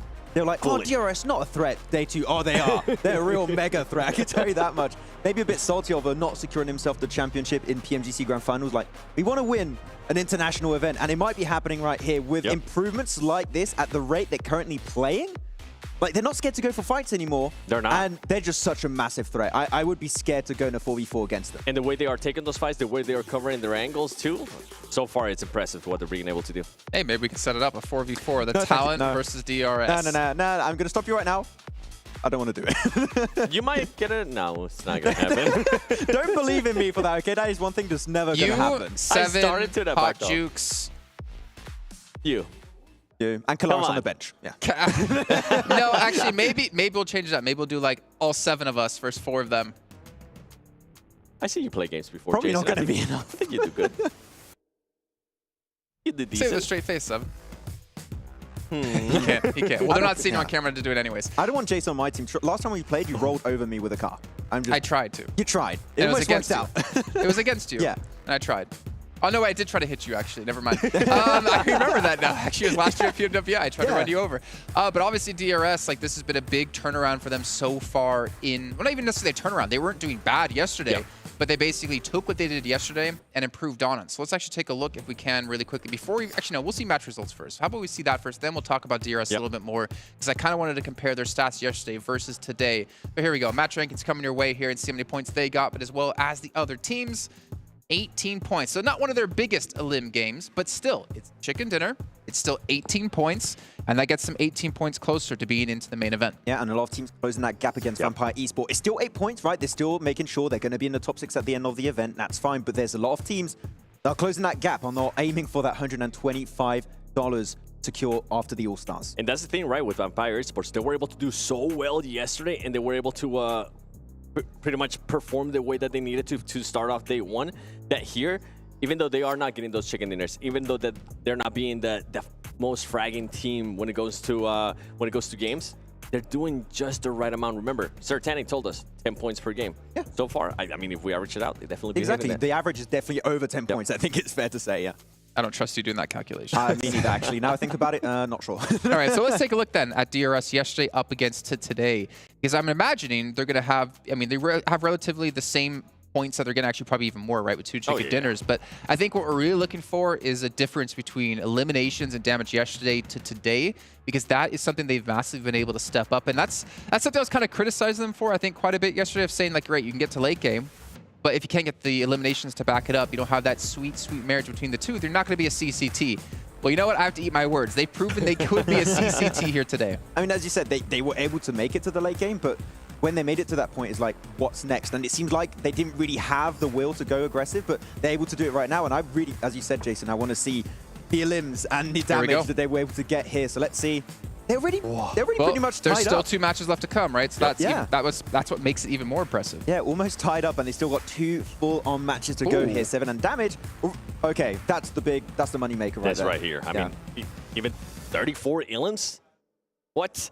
And this is what we're saying too, like, going back to what you guys were saying in regards to them being more aggressive, is that yesterday they were already putting themselves in such a great place to take on 2 fights that they were a little bit passive. They just weren't willing to take them. And today we're seeing them. They're turning on that aggressiveness. They're being able to actually fight. Aggressive. Did you go back to cheerleader days? You didn't believe me. I did not. And then I whipped out one of my little songs. I saw the Leon hearts. So much Jason law has been dropped this event. I'm loving it. We don't need to discuss what that means for people at home. You don't need to know about that one. DRS, like, I think what's impressive is you look at Vampire yesterday and you look at them today. They really they fell off. I don't think that's something that can be argued against, but they obviously played so well, it's hard to replicate that. But DRS have just improved on their performance, and I think that's what makes them even more impressive, because they took what happened on day one, they researched, they prepped, they VOD reviewed, whatever it was, and they implemented that today. Yeah, and for Vampire, I mean, they didn't really fall off. They're still getting enough points, but it sets a very scary precedent heading into the main tournament. Like, teams are already starting to adapt, so you're going to have normally quite a few of the teams here from this stage going into the main tournament, and you're going to have the main tournament teams looking at this. So there's going to be a lot of adaptations being made already for how Vampire are going to play, and it's going to be tough to have. The start they had yesterday was almost 3 wins, so I don't think they're going to have as good a start in that event. Something that was impressive for me there for DRS was the amount of healing that they had to do. It seems like they're taking on those fights and they're finishing them off quick. They're being able to execute the plan. Yeah, they are. And something that was completely different, right, that we saw in the last match was Team Falcons. Remember when we saw them wanting to rotate in and then they decided to back off? Some teams are just doubting themselves, and that's something that DRS is currently not doing right now. If they're going to be willing to commit to a fight, they're going to make sure that they actually do that. They're going to make sure that they finish off that fight quickly, and right now it's working out great for them. Yeah, the stats were so impressive. We have to look at them twice. Yeah. I'm not gonna lie, I kind of wanted to see them like 4 times, you know? Okay. Let's do it a couple more times. But, you know, you're talking about teams adapting. DRS isn't the only team adapting. We cannot forget the fact that D+ has also had a great day. Maybe not a fantastic match there, but they have been improving over the event. And actually, I want to see their player stats on today, because Fabian and Forrest, those were the 2 players that we were really focused on. Yeah, every time I'm doing an event and we have the chance to have a team like D+ and the entirety of the roster, I'm always looking at Forrest. More specifically, he's always a standout player of the region, especially when they're doing the Korea-Japan showdown. He's always like a standout player with Naoto. And he's been really just coming in his own on this second day. It's actually lowest on damage, 1100. But he's been doing great himself, and Orsal and Seidon have been bringing the heat apparently. That can't be right, though, because we had 7 for Forrest in a prior match. So ignore those stats. Those are definitely not right today. Because we did have, was it 7 eliminations for Forrest when we saw him crash up against, even Fabian got like 3 or 4 off the bat in that fight. But that is still a big step up nonetheless. And the thing is, I want to see what other South Korean teams can bring, because I feel like we always see the same team, and whether they're known as Damwon Kia, D+, or Archer back then. It always feels like when you get a team from those 2 regions, it's always the same. Yeah. It'd be cool to see new ones. Actually, they almost didn't qualify. They tied with AGONxI8 Esports, I believe it was, and because of the tiebreaker, they ended up qualifying. We were 1 point away, 7 from seeing another South Korean team. Maybe next year. I'm kind of glad it didn't happen, though, because D+Kia has showed today that it's not just going to be Miramar, right? That we're able to perform in Erangel, and now that we're going to be going into Miramar, I think I'm really intrigued to see how Vampire Esports is going to be able to react, because if they are hitting the market, right? They are getting close to the 10 points. If D+Kia continues to perform the way they did yesterday in Miramar, we could have a different number 1. That's the thing, right? We do have 2 Miramars coming up back-to-back now. We had Falcons win one of those. We had Bigetron win one of those. And I feel like we start off the day really talking a ton about Bigetron. But it's back to kind of what we know with Bigetron. It's kind of like the flash in the pan that, unfortunately, it's not that I enjoy being mean to them or talking negatively of them, but I feel like this has happened so many times where we get our hopes up, we see that flash in the pan couple of games, and then it goes. So we're going to have our casters because they're about to go out of the airplane and drop in onto Miramar with John Allen and Blink.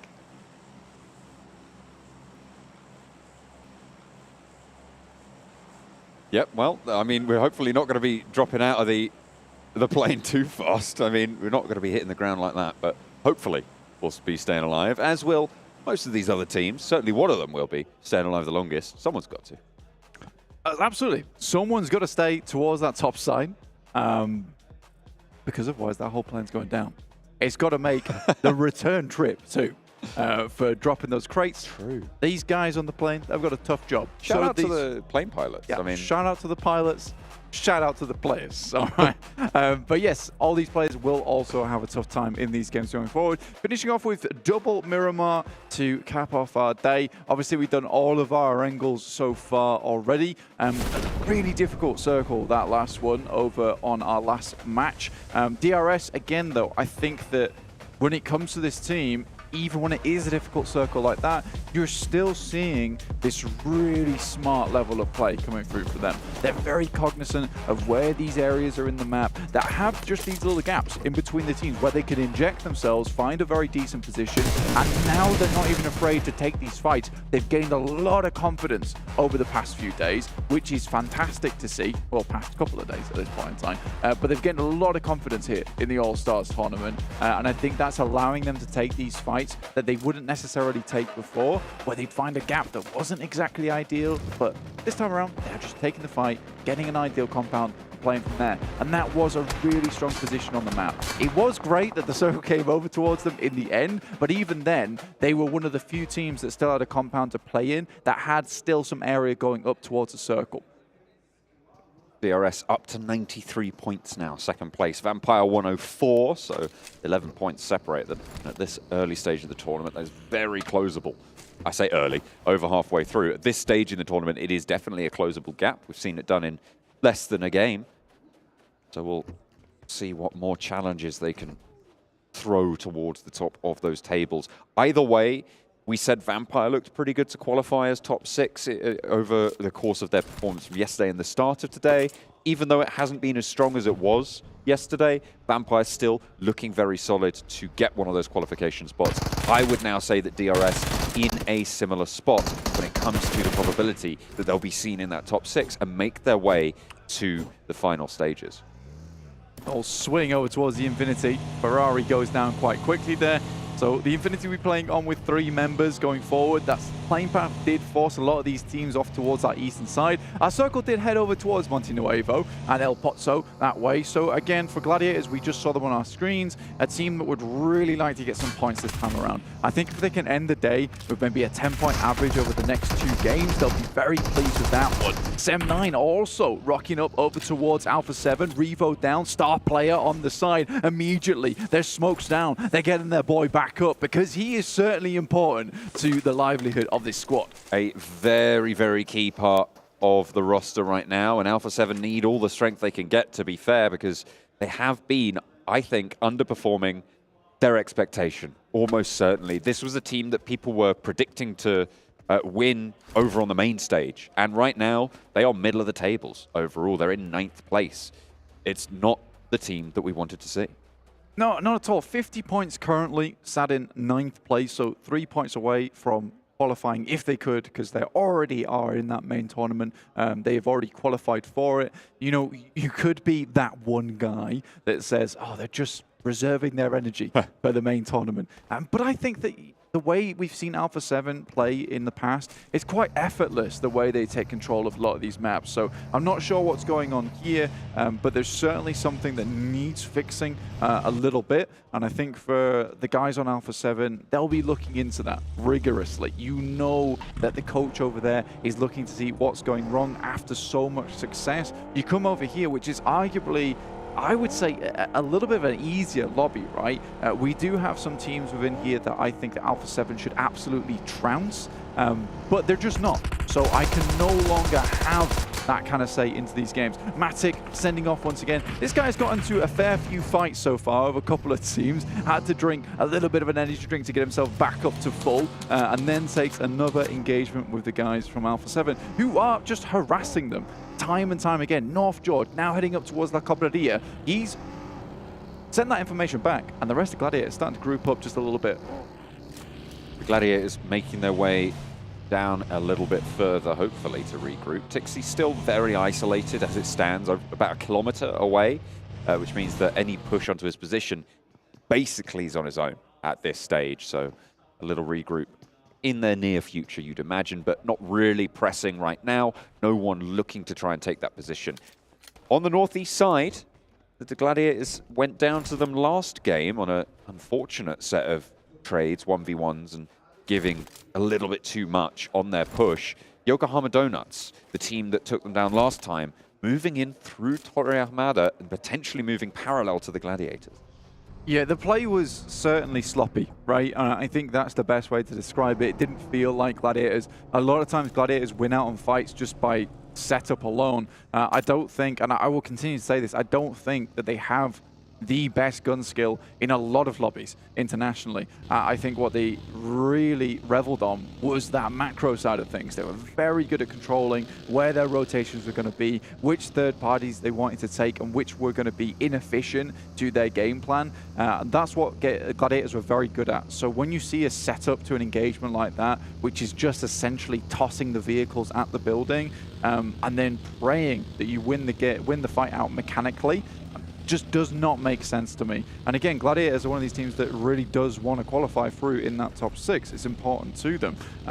In the meantime, you've got R8 down towards that south side west of San Martin, quite close towards the central area. S2G have also been getting quite far into a lot of these games, but that's mainly by just hanging on towards that center side and trying to fight out against any team that rocks up on them. They're going to go for a similar kind of strategy. It isn't really banking them a lot of points. You can see it on your screen there over on the right-hand side.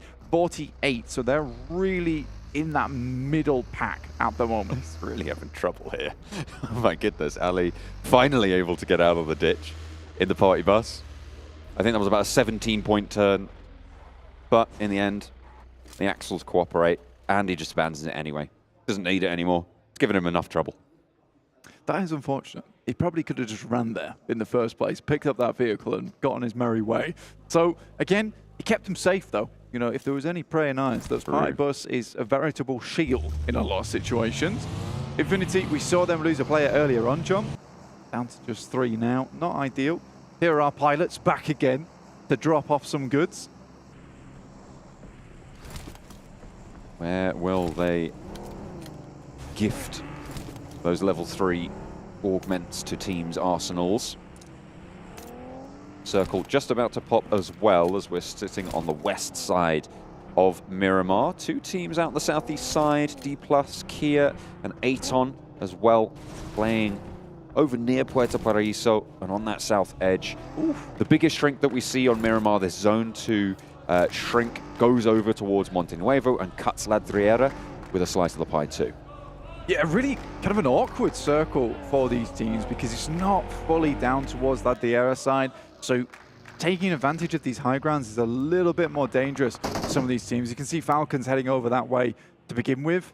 I think your main worry is that most teams will know of these pretty priority compounds over towards Ladriera, and if you start making your way down those mountainside, there should be a lot of eyes over towards that position. Whereas as you head down, though, over towards Monte Nuevo, it's quite barren around that edge of the city itself. So with 18 teams still alive, 69 players still in the lobby, there's certainly going to be a lot of shooting here on forwards. I don't think that this is the kind of circle that can maintain that amount of teams for very long. Vampire lost a player to Mezexus on the eastern side of this circle. They do manage to get a building into the next circle, though, so they'll be okay for now. Gladiators being forced out by Yokohama Donuts to play a little bit, actually very split from one another. They really don't want to be locked into an engagement right now. They'll have to make their way past El Pozzo. Yeah, a regroup like this is not easy for the guys from Gladiators. They're going to have to send several different directions. Kitsune is heading all the way over towards this western side, whereas Meku is exploring the edge towards the east. Most likely will recall Kitsune now to head towards the rest of the team now that they've found a path through that is safe. i8 in the meantime, UZM gets cut down by Ravenclaw. Well found. Vampire still hold on the southeast side now. AGONxI8 backed off for the time being. Misclick there from Blade. Wanted to get into the buggy. Popped a shot. Either way, they knew he was there, so it's not too much of a surprise. Mezexus still being held out further southeast. Despite already having taken down a player from Vampire, they haven't opted to go for that full push it.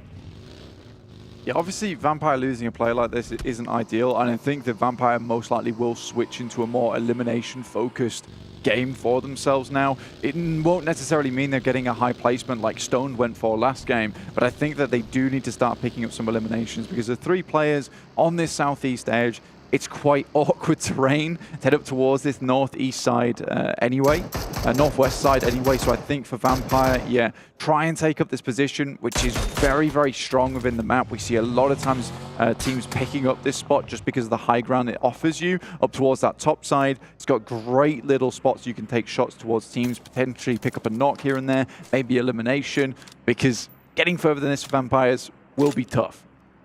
What's Kitsune still doing up there? He's having a picnic, I think. Either way, the Gladiators, well, 3 of them, have moved down south, just on the northern prong of Monte Nuevo now. They've got a pretty solid position, with the circle shifting up northwest as well. Cuts Ladriera out. So they will have to be teams moving up from that southeast side into these hills. Mezexus going up against AGONxI8. It's not going too well, really, for either of these 2 rosters. They're both having trouble with it. Absolutely. There's a lot of sightlines actually looking down here. I mean, DRS are in this location, Vampire in this location. I think DRS was just a little bit further ahead of Vampire. So for Mezexus as well as i8, a little bit of a rough return in towards this circle. But a Monte Nuevo finish, perhaps even an urban finish coming into this end game. You see a lot of teams picking up these compounds. Now, this is the type of circle that if you can get in quickly, yes, you can maintain quite a massive amount of players and teams in this lobby, but it's getting into it in the first place. There's so many other teams that were ahead of you in the queue. They've swiped their ticket. They're already in these buildings. Oh, lovely nade in through the window from Mernat. Nails it. Absolutely blasts them away. Not really too much you could do about that. And another nade nearly takes down the player, but stays alive for now. Cute Loki. We saw him clutch it out last time around. We'll be able to go for the flush this time, but instead leaves someone up and ready to frag. Hoigar is ready and raring to go, but now as a Lone Ranger against 3, it's going to be really tricky to get this one done. We've seen it done before, but doesn't seem to have the DBS in the arsenal and faces off against them. It's the M249 in the end to land the shot, and that's Infinity IQ eliminated. First team to go down, Yangon Galacticos will pick themselves up a position on the outer edges of the city itself of Monte Nuevo. Gladiators finally regroup with S2G just down towards their south side. You can see that right now on your screens. Mini 14 in the hand of Meku, looking down towards his position. Tixie looks to be looking over towards Romeo Boy, who is very much split off from the rest of his team over in Monte Nuevo itself.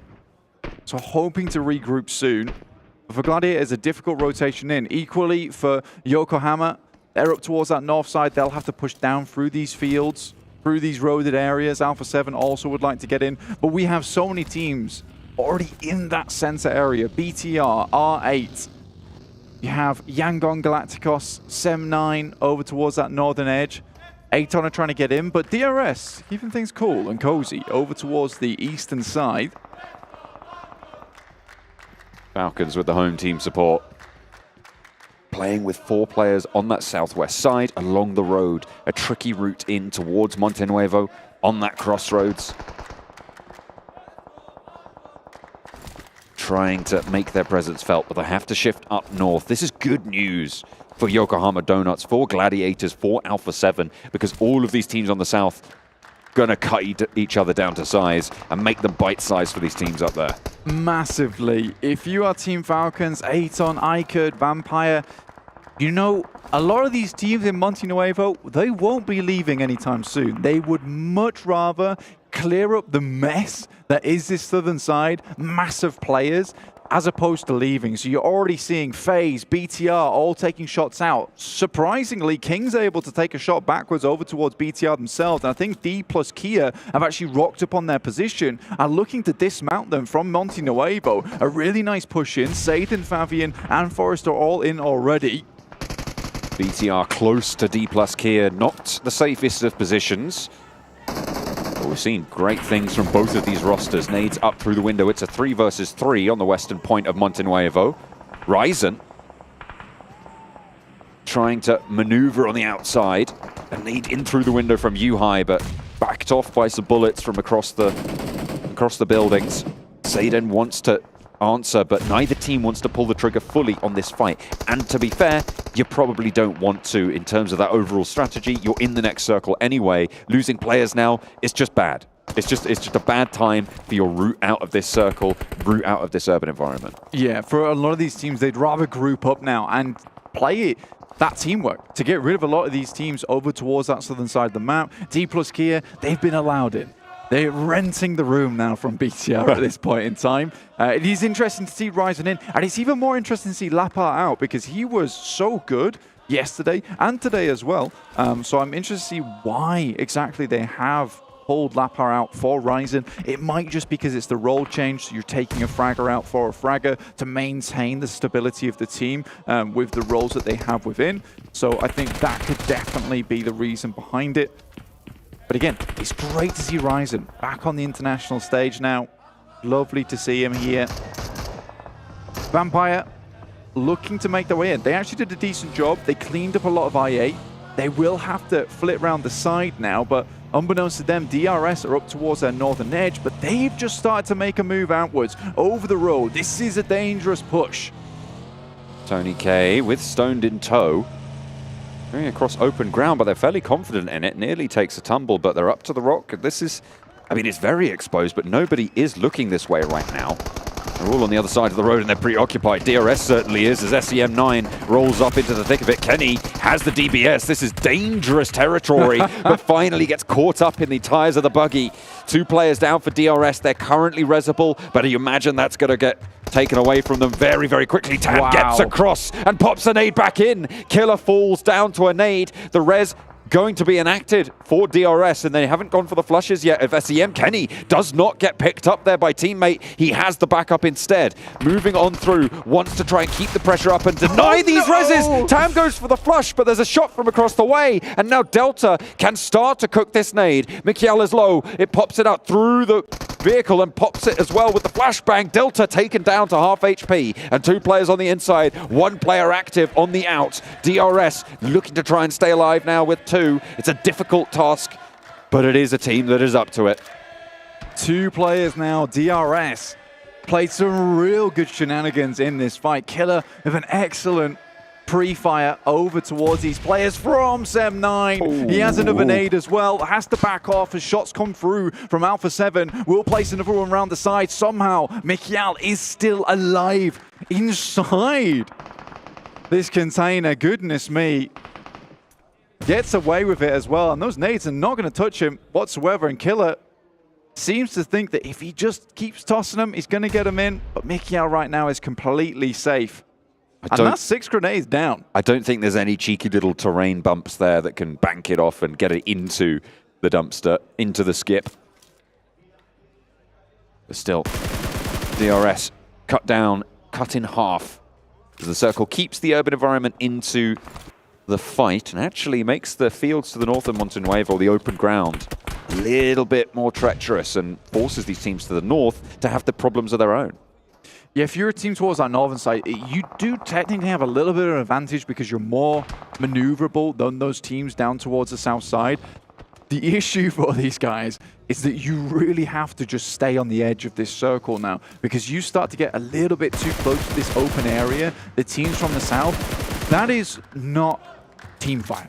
That is lobby fire coming at you, honestly. It is horrible to come up against. So I think right now for a lot of teams like Yokohama, as well as Alpha7, S2G, Gladiators, they just want to stay out of dodge as long as possible. Kitsune will pick up Romeo Boy, who was very split off from his team a long time. And now they can fully focus over towards S2G, who are in the compound underneath them.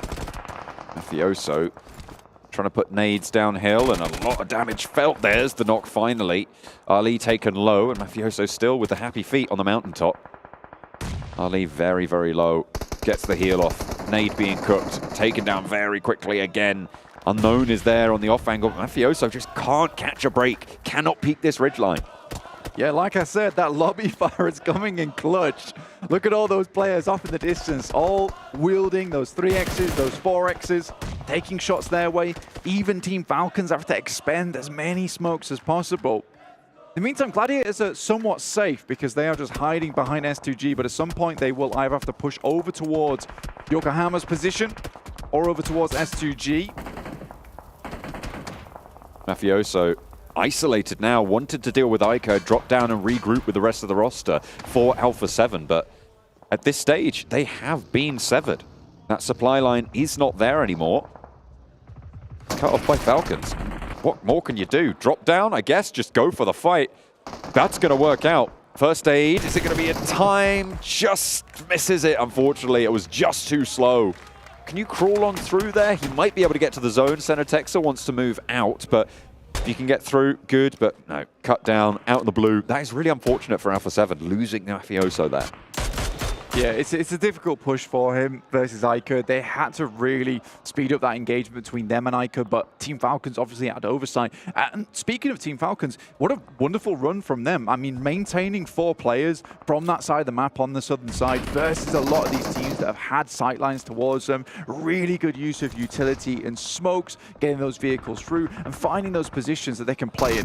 Up against Yangon Galacticos is Vampire already. Burnout Boy comes out through the side with the DBS, which seems to be their kryptonite, but Kitsune, he's got overhead. He's taking shots down towards him, already takes down one. Only gets the one player from Vampire all the way flushed, and I don't think Stones knew where those shots are coming from, but S2G are going to make Gladiators' lives just that little bit harder. The nade goes a little bit long towards the back lines for S2G, but the forward two are not so lucky. Razy, Kelsey, both going to fall down here. Tixie gets lit up. Silas with the SKS. A lot of ammo in the back pocket as well. Plenty more damage to do as Kitsune taken down to half HP. They back him off. The Gladiators are going to have to get this res right now if they want to keep 4 players alive, if they want to move forwards to the circle at full strength. Even then, it might not be at that level. Getting as many of those heals off as possible, as quickly as they can. FaZe coming in now. They hear the shots, and these guys love the third party. They love what it came through in the last game. It saved their lives, but I think they've just jumped into a bee's nest that they maybe didn't want to assault. This is outside of the zone too, so FaZe is taking a very questionable play here. I think it was the only position they could go to. They swerved off course, and now Gladiators are fine. They're like, yeah, you deal with S2G. I think we're going to head down towards the circle alongside this ridge. Uh-oh, Revo with a DBS in the corner. It's devilish to deal with, and too much for the Falcons. They move up, one goes down, Revo half HP on the corner, but it's not going to matter. One more now to step into the breach, but it's not going to happen. Not this time anyway. He needs to pop the reload. His teammates falling around his ears. Cenetex has been knocked. A nade on the corner could be good to find a little bit of damage, but not really going to get too much more than that. The heal from Revo can start to be enacted, and on the western side, they're still in the zone. It is terrifying going up against this guy. He dances the beat of the DBS as he comes around the corner. I think right now Team Falcons have met their match with 6 off in the distance. Obviously, A7 will have 1 player down. And there it comes. Yokohama took down Gladiators last game. Gladiators just went up against FaZe, were able to clear out the majority of them, but they're out in the blue now. With teammates suffering, They should just be able to get into the circle, have to drop some smokes, but Maku will be flushed out entirely. Matic still on that backstop position. A difficult run from those hills. Aton in the meantime from the south side of Montenuevo needing to push through BTR and doing good work right now. 2 players alive for BTR as we hop back over towards Alpha7 who have finally cleared out the Falcons. BTR get wiped away by Aton and now they'll need to push even further north through the urban environment here. 2 of their players down, just Zohan left. And there's players looking their way. Those shots will have drawn attention, and the circle goes all the way outside. Getting down from this position, getting out from this position for R8, a Sem9 Alpha7 will be very difficult. Look how calm this guy is. He's just sidestepping bullets. Looks like a superhero in action. It's insane to me. He even takes a shot around the side, assuming that there's a player behind the smoke, always thinking one step ahead. This guy's playing in the future a lot of times, which must be very difficult, but you respect it either way. Gladiators over towards that northeast side. They still have Yokohama to deal with, who are all the way towards that north. And Alpha7 are moving out. Now, it's 2 players from Yokohama in front of them. The rest of Yokohama will have to move over. That will open up a gap for Gladiators to move in. This could be a good time. If they hear the vehicles moving across, Gladiators need to take advantage of this. I think they have seen it. The Yokohama Donuts Varel position has been such a quiet presence in these northern hills, but it's been felt lobby-wide at this stage. Everybody's been funneled around them, and finally, the Gladiators are able to open up. A first shot lands from Kitsune. 3 players are alive on the side of Gladiators, and they'll move on up a little bit closer. They've got a tree, they've got the top of that ridgeline in this next zone, and the Yokohama Donuts trying to get this fight done, but Alpha7 have other ideas. Ozi-san next to fall, and only 1 player now left standing, Kazimaru, dispatched. Across the way, it's the Gladiators to take the shots, and now they can just continue to rattle off these magazines towards Alpha7. They roll straight on up as well. Matic almost going down, but just about ducks behind. Kitsune, not so lucky. Tixi needs to hold this one down, but Revo lights them up, and another knock sent over towards the Gladiators, overzealous and predicted by Alpha7. They get cut out. I think for Gladiators there, what they expected was a far weakened Alpha7, but they confidently took that fight with Gladiators helping, and I don't know why they assumed there would be anything different. And again, Alpha7 were able to recover very, very quickly in that engagement. So Senatexa, Carrillo, Revo all ready and raring to go into this match from a very, very tricky spot within the circle to make it here. And I think Donuts sent everything they had at them. Fortunately for the Donuts, Gladiators, that presence was definitely felt, and they wanted a little bit of payback. Just a touch. But this is the Alpha7 that we've been expecting to see for so long, and we have not been gifted with this performance so far. Really great for them to be able to step up here. Challenge for one of those top 6 spots. Milios goes down, and with it, Aton Esports in 5th.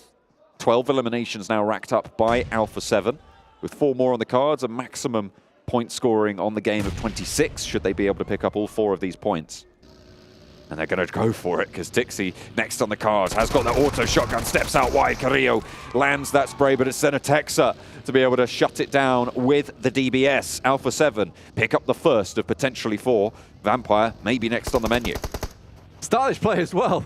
My guy leaped on the back of the buggy with the DBS in hand. I think Tixi was just too much for him to bear. Again, 4th place, though, with the 7 eliminations that they found on that fight, or on this game. That's really good. It was much needed points that had to come through, and I think they played that game a lot smarter. It was much more under control of how they like to play it. Again, some of those decisions towards the end game, which we talk about, that execution from them, which isn't there at the moment, are still coming into play. Ragnarok has little to do in this scenario. As Alpha7, I put it earlier, you know, they're quite effortless at taking these games, winning these matches, and this is how it's felt to me this time on this match. Stone steps outside and breaks very wide. Revo wastes no time, and Senatexa there with the team fire. A little bit bold there from Stone for my liking.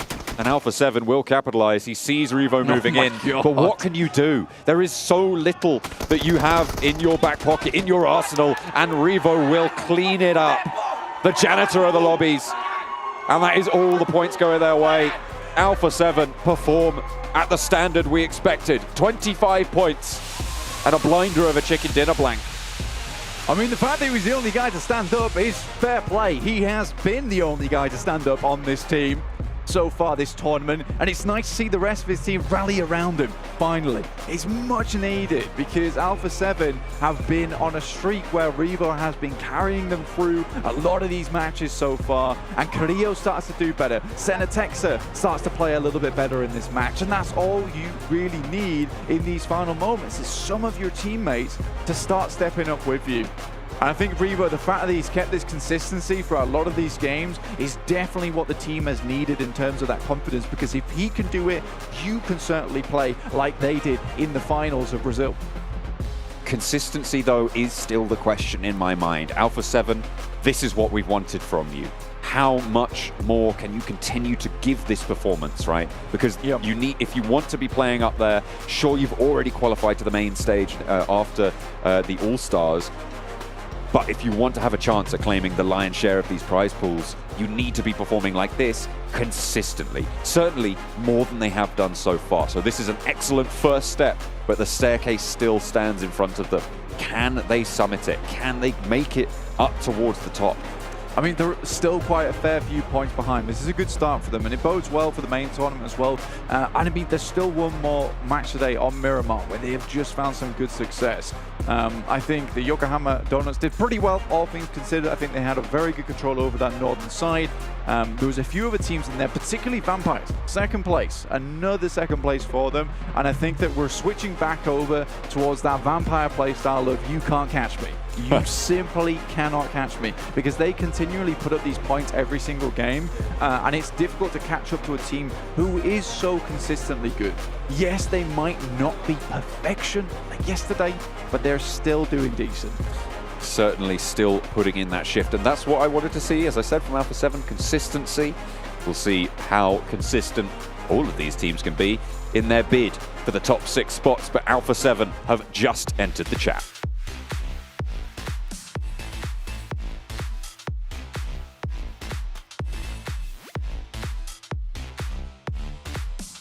It finally happened.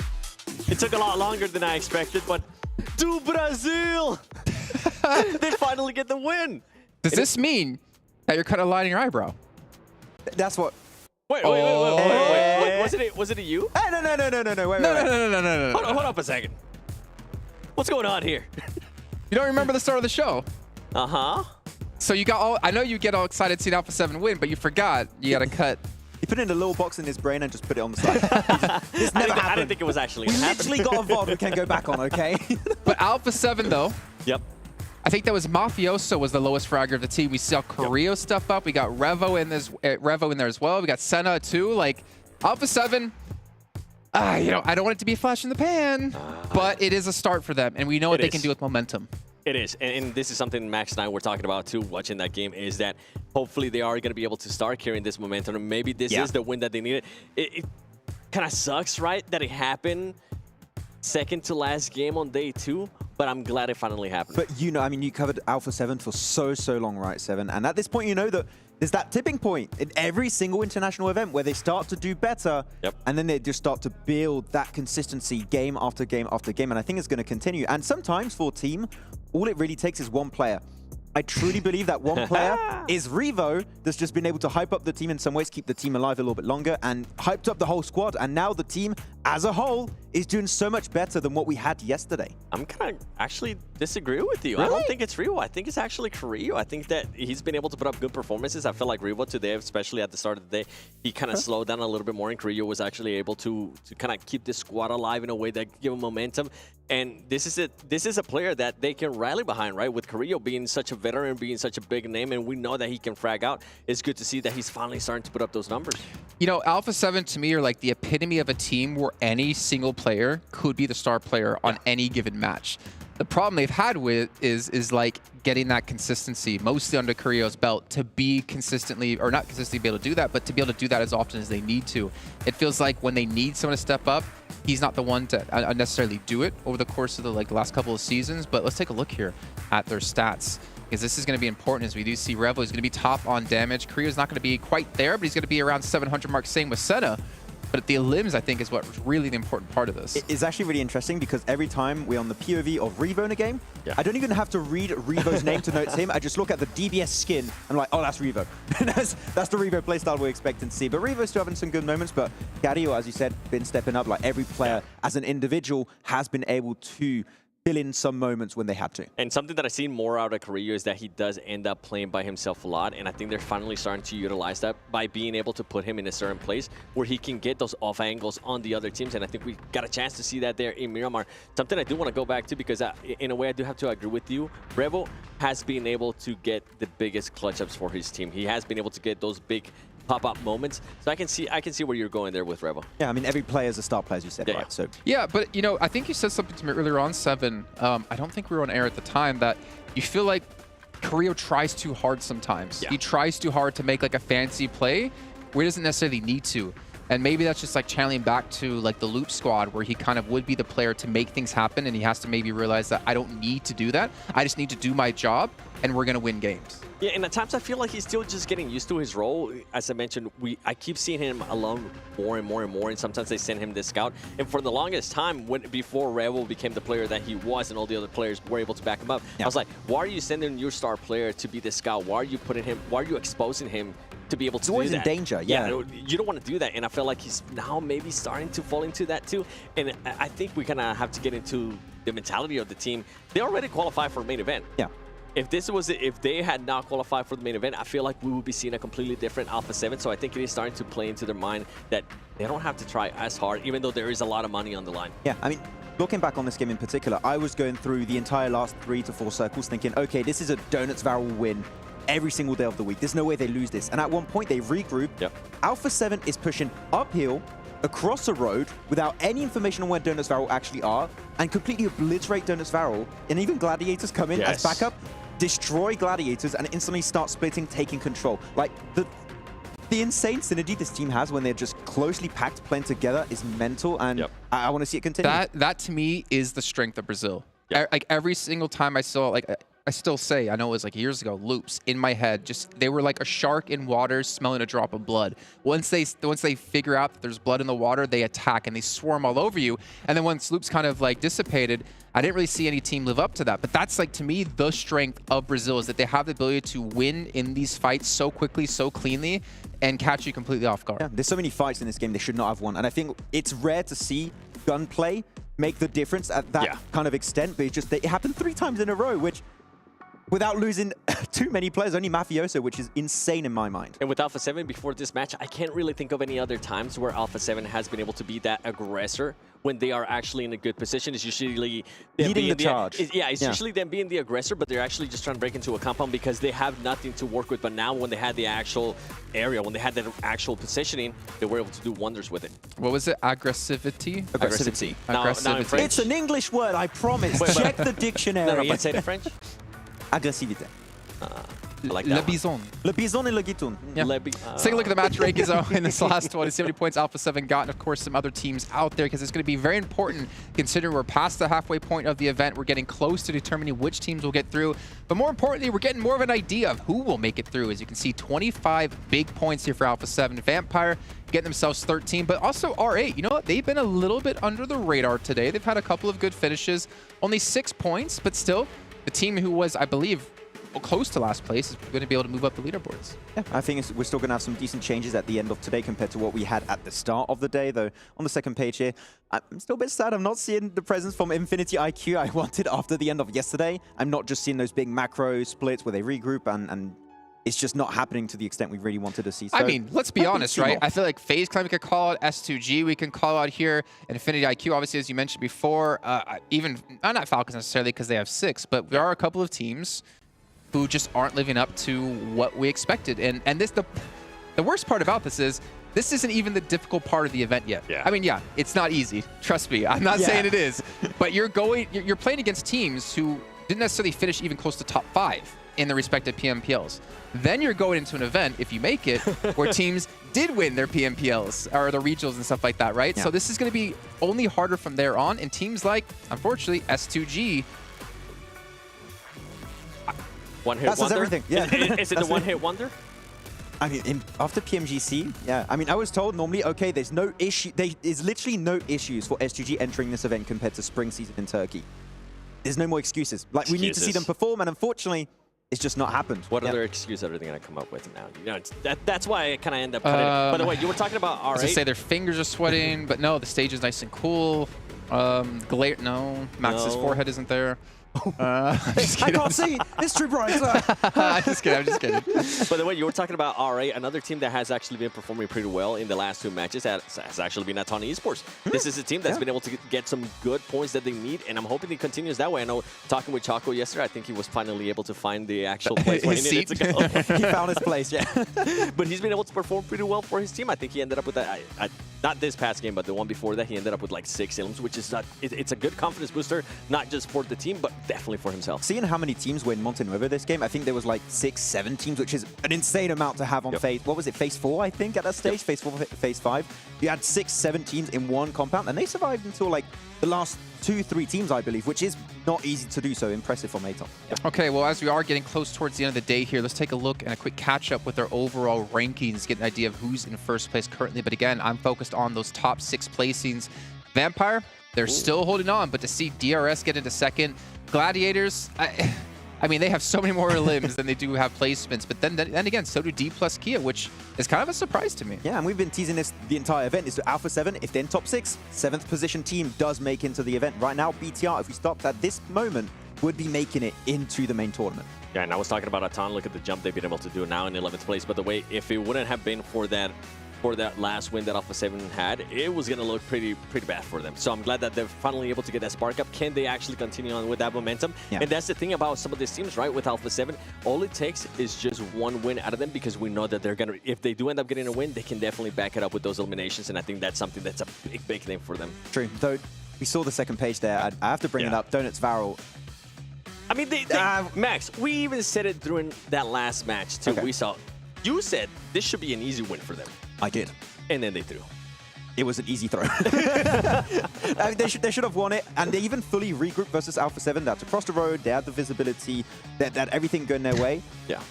I don't want to see another throw of a game like that. Gentlemen, how quickly we all forget. Uh-oh. Think back to, I would say, a year and a half ago. Don't you remember something, Max?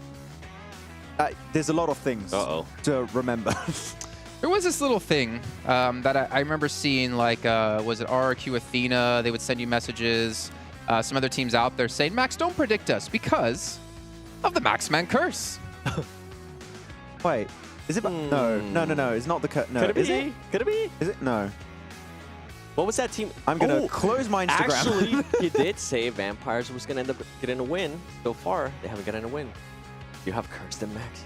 I said Gladiators were going to get a win. Did they get a win? No, you said Vampires. Try again. I was trying to, okay. I'm closing my Instagram. You cannot DM me anymore, okay? Don't come after me.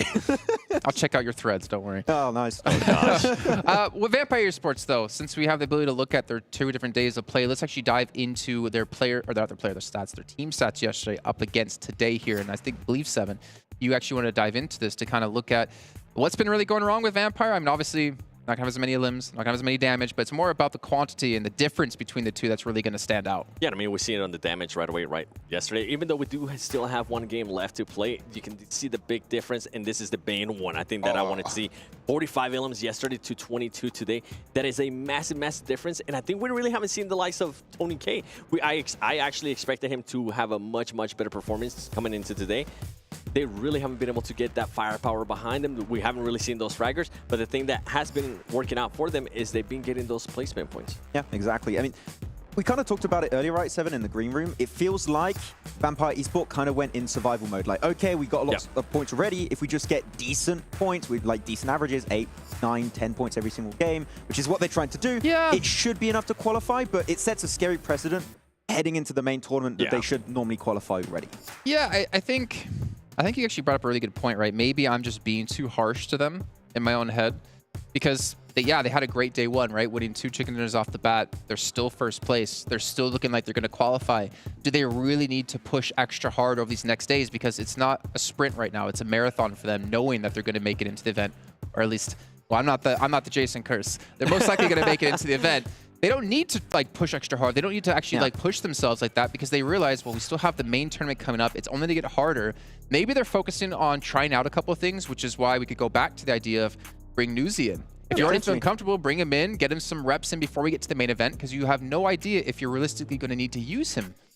I don't want to curse them, so I'm going to say, theoretically, in theory, if they keep these kind of results, they should make it. Nice. I don't want any beef with anyone. Okay. I wonder if our sound guy's listening from earlier on, if we can hear the actual proper Maxman curse by tweaking your mic a little bit and actually showing people your real voice. Oh, we can't do it. No, we can't do it. Oh. How much did he pay you, Mr. Producer? I got him. Well, I mean, to be fair, right? There's Vampire there. We see a DRS as well have another good match. They're continuing their momentum. But I'm thinking outside of the bubble. Can we actually take a look at the overalls one more time? Is that possible? Because we want to talk about not in the bubble. What about the teams outside of the bubble and actually look at what we're currently looking at as that threshold here? You can see 6th place, 75 points, Alpha7. Bigetron knocking on that door. FaZe Clan, they have the potential. Infinity IQ, they've had a very rough day, I feel like. I feel like I see them on the second page more than the front. I still really believe here, Seven, that Infinity IQ can get a chicken dinner, but they've been a little bit inconsistent throughout today. I want to see the Infinity IQ we had at the end of day one, like where they go for these big splits and tend to regroup in really strong positions. It could happen, but yeah, I mean, a lot of teams can still make it. The point gap is still extremely small, but do these teams on the second page outside of top 6 have what it takes to make changes like we've seen teams like DRS, etc.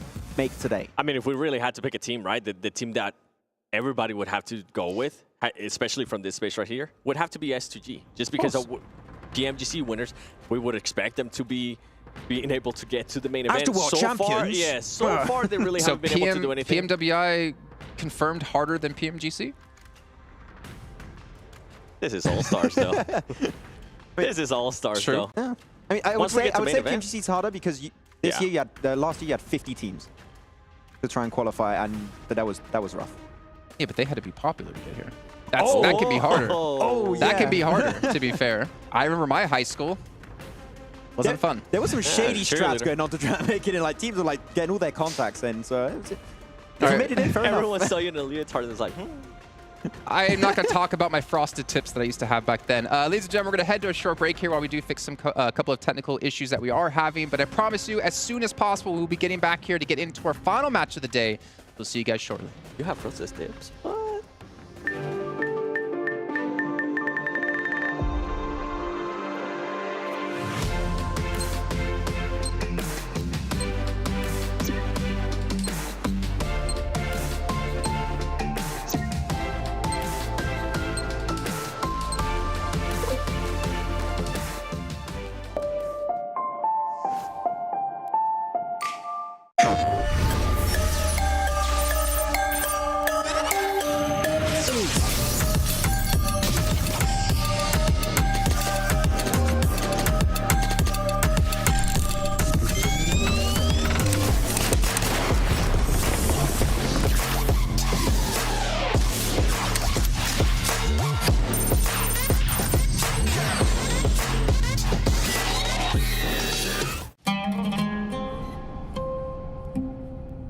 There is a place where you can elevate what's hidden inside, where you can reframe yourself.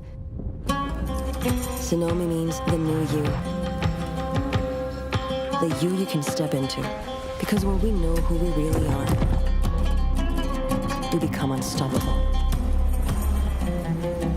Enter new dimensions of you. Sonomi.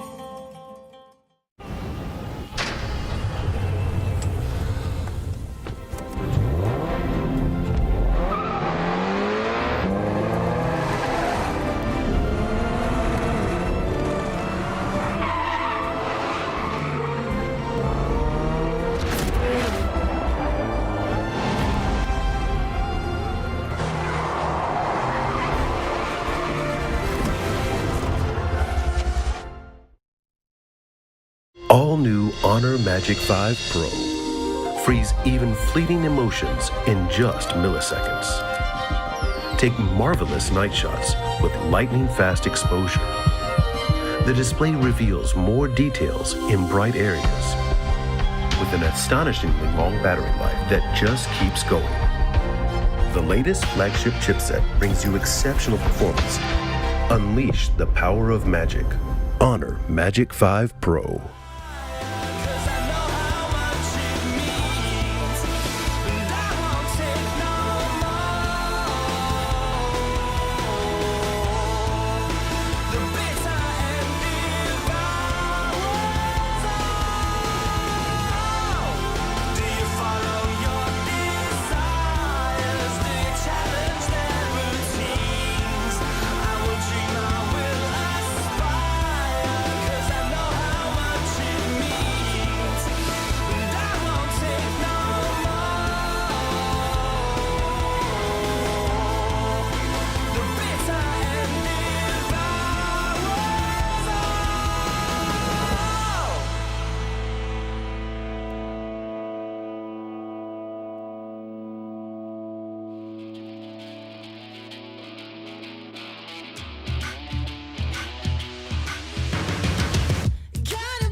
Command the show. I can see it in your eyes, I can feel you watching. Got your hooks, got you right where I know I want you. Play the switch, I'm a mystery, but you love it. Hook, line, sinker, follow the leader.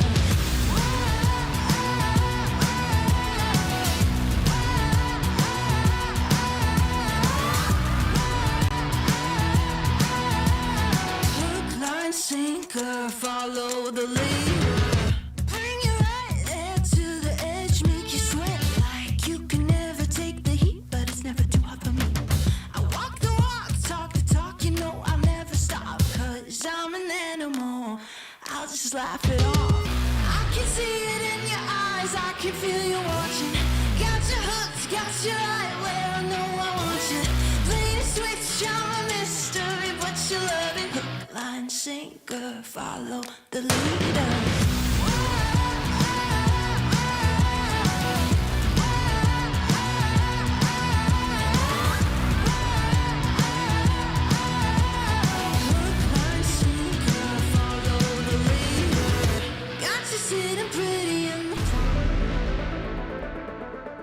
Hi everyone, my nickname is Kitsune and we are from Serbia.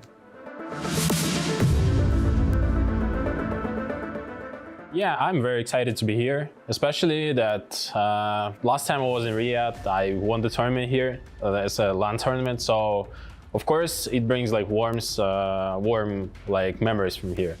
And I'm super excited to meet all the people from the PUBG Mobile community, and it feels great, you know. First of all, we bought the phones that will be here on the tournament, and we had like really rough time adapting to this, but now we feel.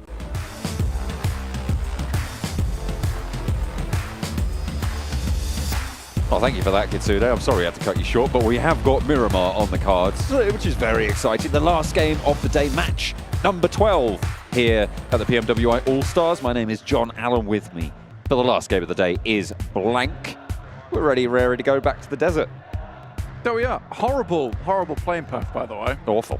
Really disgusting. Hate it. So sorry disgusting that you had to wait for this playing path. It is not good at all. I don't think any of the players will have fun, but at least it's going to be an exciting match at the end of the day. That is all we can say about that one, because it is from the south side of Los Leones, heading up towards Tierra Blanca. Now, if you know your geology, which you should do, and if you don't, it's on the screen. So there you go. Did you say geology or geography? I said geography, 100%. Okay, I'll believe you. Yeah, it's like geology also would work. There's a lot of rocks here on the map.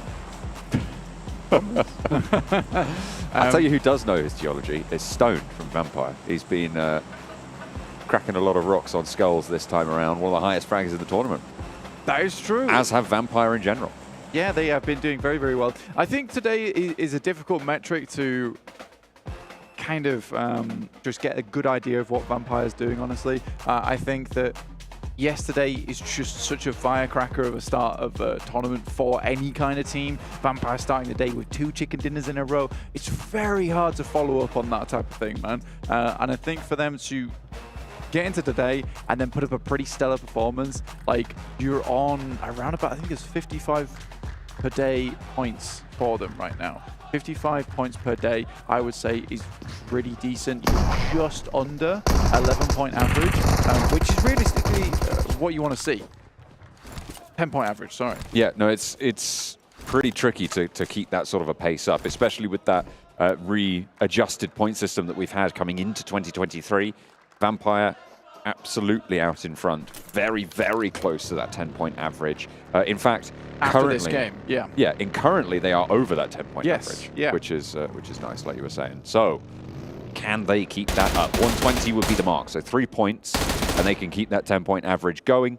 Behind them, DRS, Gladiators as well. These are 3 teams that, at this stage, have started to solidify themselves in. Although we do want to see more from Gladiators, their capabilities have been displayed before, and it feels like in this tournament, I mean, they haven't had a chicken dinner so far. They haven't been able to convert as well as we've seen them do in the past. So that's what we're going to be looking out for Gladiators in this last match and going into tomorrow's games as well, because if there's one thing that Gladiators hate the most, it is not qualifying for the next stage of these global tournaments. It happened back in PMGC twice. Yeah. In very, very dramatic fashion. It happened here as well, actually. Yes, yeah. Yeah. For European Championships. I mean, they were at the top for quite a while, and then that position just got taken over by Fireflux, who did fantastically well. You can't deny that coming through from them. Now, Gladiators do need to make their way through over towards that main tournament. I think they will be happy to qualify into that tournament for themselves. Currently set at 91 points, as you can see. It's still a decent point scoring, because you can see 6th place is 75. So they're around about 15 points behind that cutoff zone for a lot of these teams. But you go further down past 6th place, a lot of the teams underneath them really fall away in terms of points accrued, just because a lot of these big scorers are at the top of the lobby currently. Vampire 117, gorgeous stuff. DRS still going out on their streak of 101 points now after fixing a lot of problems, because it was funny, they were getting themselves to the end game practically every single match yesterday, but unable to put up those eliminations or secure that chicken dinner. Today, I would say it's a pretty easy fix for them, which is just be a little bit more aggressive. You're making all the right decisions to get to that end game, making all the right rotations. You've certainly done your homework coming into these matches. It's just that extra little oomph that was added. Now, I say extra little oomph as if it's the easiest thing in the world to achieve. Yeah, just oomph it. Just oomph it. Yeah, that's all you need. But they have done fantastically well to make that happen today. Now, looking at the circle really quick, John, very far down towards the south side. Definitely. Definitely. Not the furthest we've seen south, but it's pretty close to it. It's encircling a lot of Los Higos as well. So all the way down on those south islands. Teams up towards the north, that's Alpha7 over in La Copperia. Not seeing the Gladiators out there. They did, in fact, drop down the south side, close to, well, doing quite a wide split from South Los Leones out to the west towards Chumacera, towards Minas de Valle, with all 4 of their players playing fairly separate right now. Bigetron are close by to them. You've got AGONxI8 as well. Mazexus also in a little bit of proximity, although it's about 600, 700 meters from Kitsune. It looks like the regroup from the Gladiators coalescing towards the center of the circle, though, so that's good. Kitsune just needs to get back towards them, and they will be able to fight from there. A lot of teams still up the north, though, so there are a couple of paths that they'll have to take. Death Valley between that Graveyard, Picardo, Minas Generalis area being braved right now by the bombastically bellicose DRS, as they have reformed themselves into such a fragging powerhouse today. Yeah, and I think that if you take a look at DRS right now, I mean, you can't see them on your map or on your screen currently, but they are making a very early rotate down from San Martin. And I think this is one of the keys to their success, right, is that they're very quick to get looted up and then get moving. The decision-making from this team today has been very, very swift. And I think that's very important when you are a team in this kind of lobby with 18 teams playing. You need to be really quick on your feet, making those decisions on the fly, and then get running, because you know that DRS they're a team that always has their laces tied. They're not tripping over anything so far, and they know where they'd like to be in the lobby. They're very deliberate on a lot of these movements, which is great to see. DK plus Kia taking a little bit of damage down towards Sem9, but it is Sem9 who is taking the massive brunt of the damage on their side. It's a rotation that's made a lot easier for themselves. It was a bit more difficult on that last Miramar, but this time around, because it is in the circle, heading down towards Los Higos, much easier. There's more time to do it. Sem9, however, being in the way. D plus Kia not happy about this situation. No, it's far from ideal. 2 players now remaining on the D plus Kia roster. Sem9 with all 4. Rez should be popping off soon. It's Forest and Saden. Forest is such a massive store of power for this roster, though, so they do still have a chance. However, on Miramar, it's very, very difficult to control the ground you need to do when you're rotating in from the edge with only those 2 players. Yeah, it's somewhat unfortunate for D plus Kia that they run into Sem9 on that area. I think it's a rotation that Sem9 is pretty privy to at this point in time. They've seen it happen quite a few times over the past couple of days. So I think that they just waited on that underside. It is a little unprotected, but if you can get the drop on the team rotating through, just like they did there, it's quite easy to get the eliminations and the knocks. And by that time, yes, Sem9 had taken 2 knocks, but they'd already flushed 2 players from D plus Kia. What do they do at that point? They kind of have to retreat, because this is the only direction they can make it through. And wasting time here for D plus Kia is going to be very bad for themselves. They're going to need to think of a backup plan of how to get into the circle, because we will be shifting to stage 2 very shortly, which is our biggest shift and which will define the rest of the game. A lot of teams hovering around Los Leones currently. Circle, as you say, just about to pop. FaZe, they have managed to carve themselves out a little spot to keep themselves safe. Not too many players close by to them. They are fairly central, you can see, just to the west of Los Leones.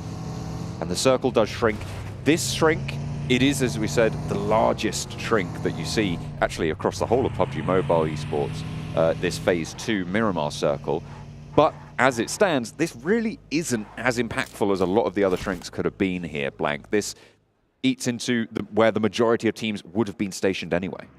Yeah, I think the thing about this circle is that there's Chumacera still involved, right? And there's that rocky outcrop down towards the south side. But there are a lot of compounds, but no one singular priority compound. I mean, there's a couple here and there which are better than the others, but mostly we can fit a lot of teams into this lobby, and we might just have a lot of compound play overall, quite flat. There are roads involved, which you will need to cross later on. I think this is going to be quite a fair finish to Miramar, more fair than we usually see, where there's a lot of these fielded areas and one team that controls such a strong position, like we saw Alpha7 over on that northern side, looking down to a lot of the squads who had to pass over pretty open terrain. It's very difficult. DRS, though, again, now defending their position. Low-key, trying to take some good shots over that way. Romeo Boy just about makes his way into the alley and escapes as quick as he can. Evading the sightlines of Delta, not the easiest task, but managed nonetheless. Once more, will mount up, but 2 players in the building for Yangon Galacticos. Romeo and Cute Loki. Gianti reshucking the shells back into the DBS. Very handy in a pinch, especially in an urban environment where they find themselves. It is so devastating around those door frames. Looks like Mazexis are going to look to try and move in behind through Los Leones. Hop on over to Gladiators, staying pretty much where they decided to go after that initial drop, Blank. They have not moved up north of the road that sits in front of them. They'll play a little bit slower on the southeast side.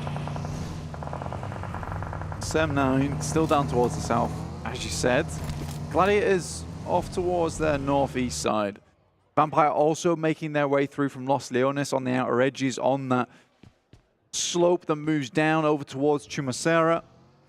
And Alpha7 have headed down from La Driera, moving in from that outer edge. I think they want to play a much more safe edge play style. It's what they attempted on day one, trying to go for something a little bit longer in terms of the approach, spending much more time with Blue. I think they're still going for that approach today, but they have shortened that amount of time that they're in the blue now. So still making those similar good rotations as I spoke to earlier on the desk. You know, that first 15 minutes is great from Alpha7, but this time around they're setting themselves up for that success in the late game, which they have been missing out on until very recently.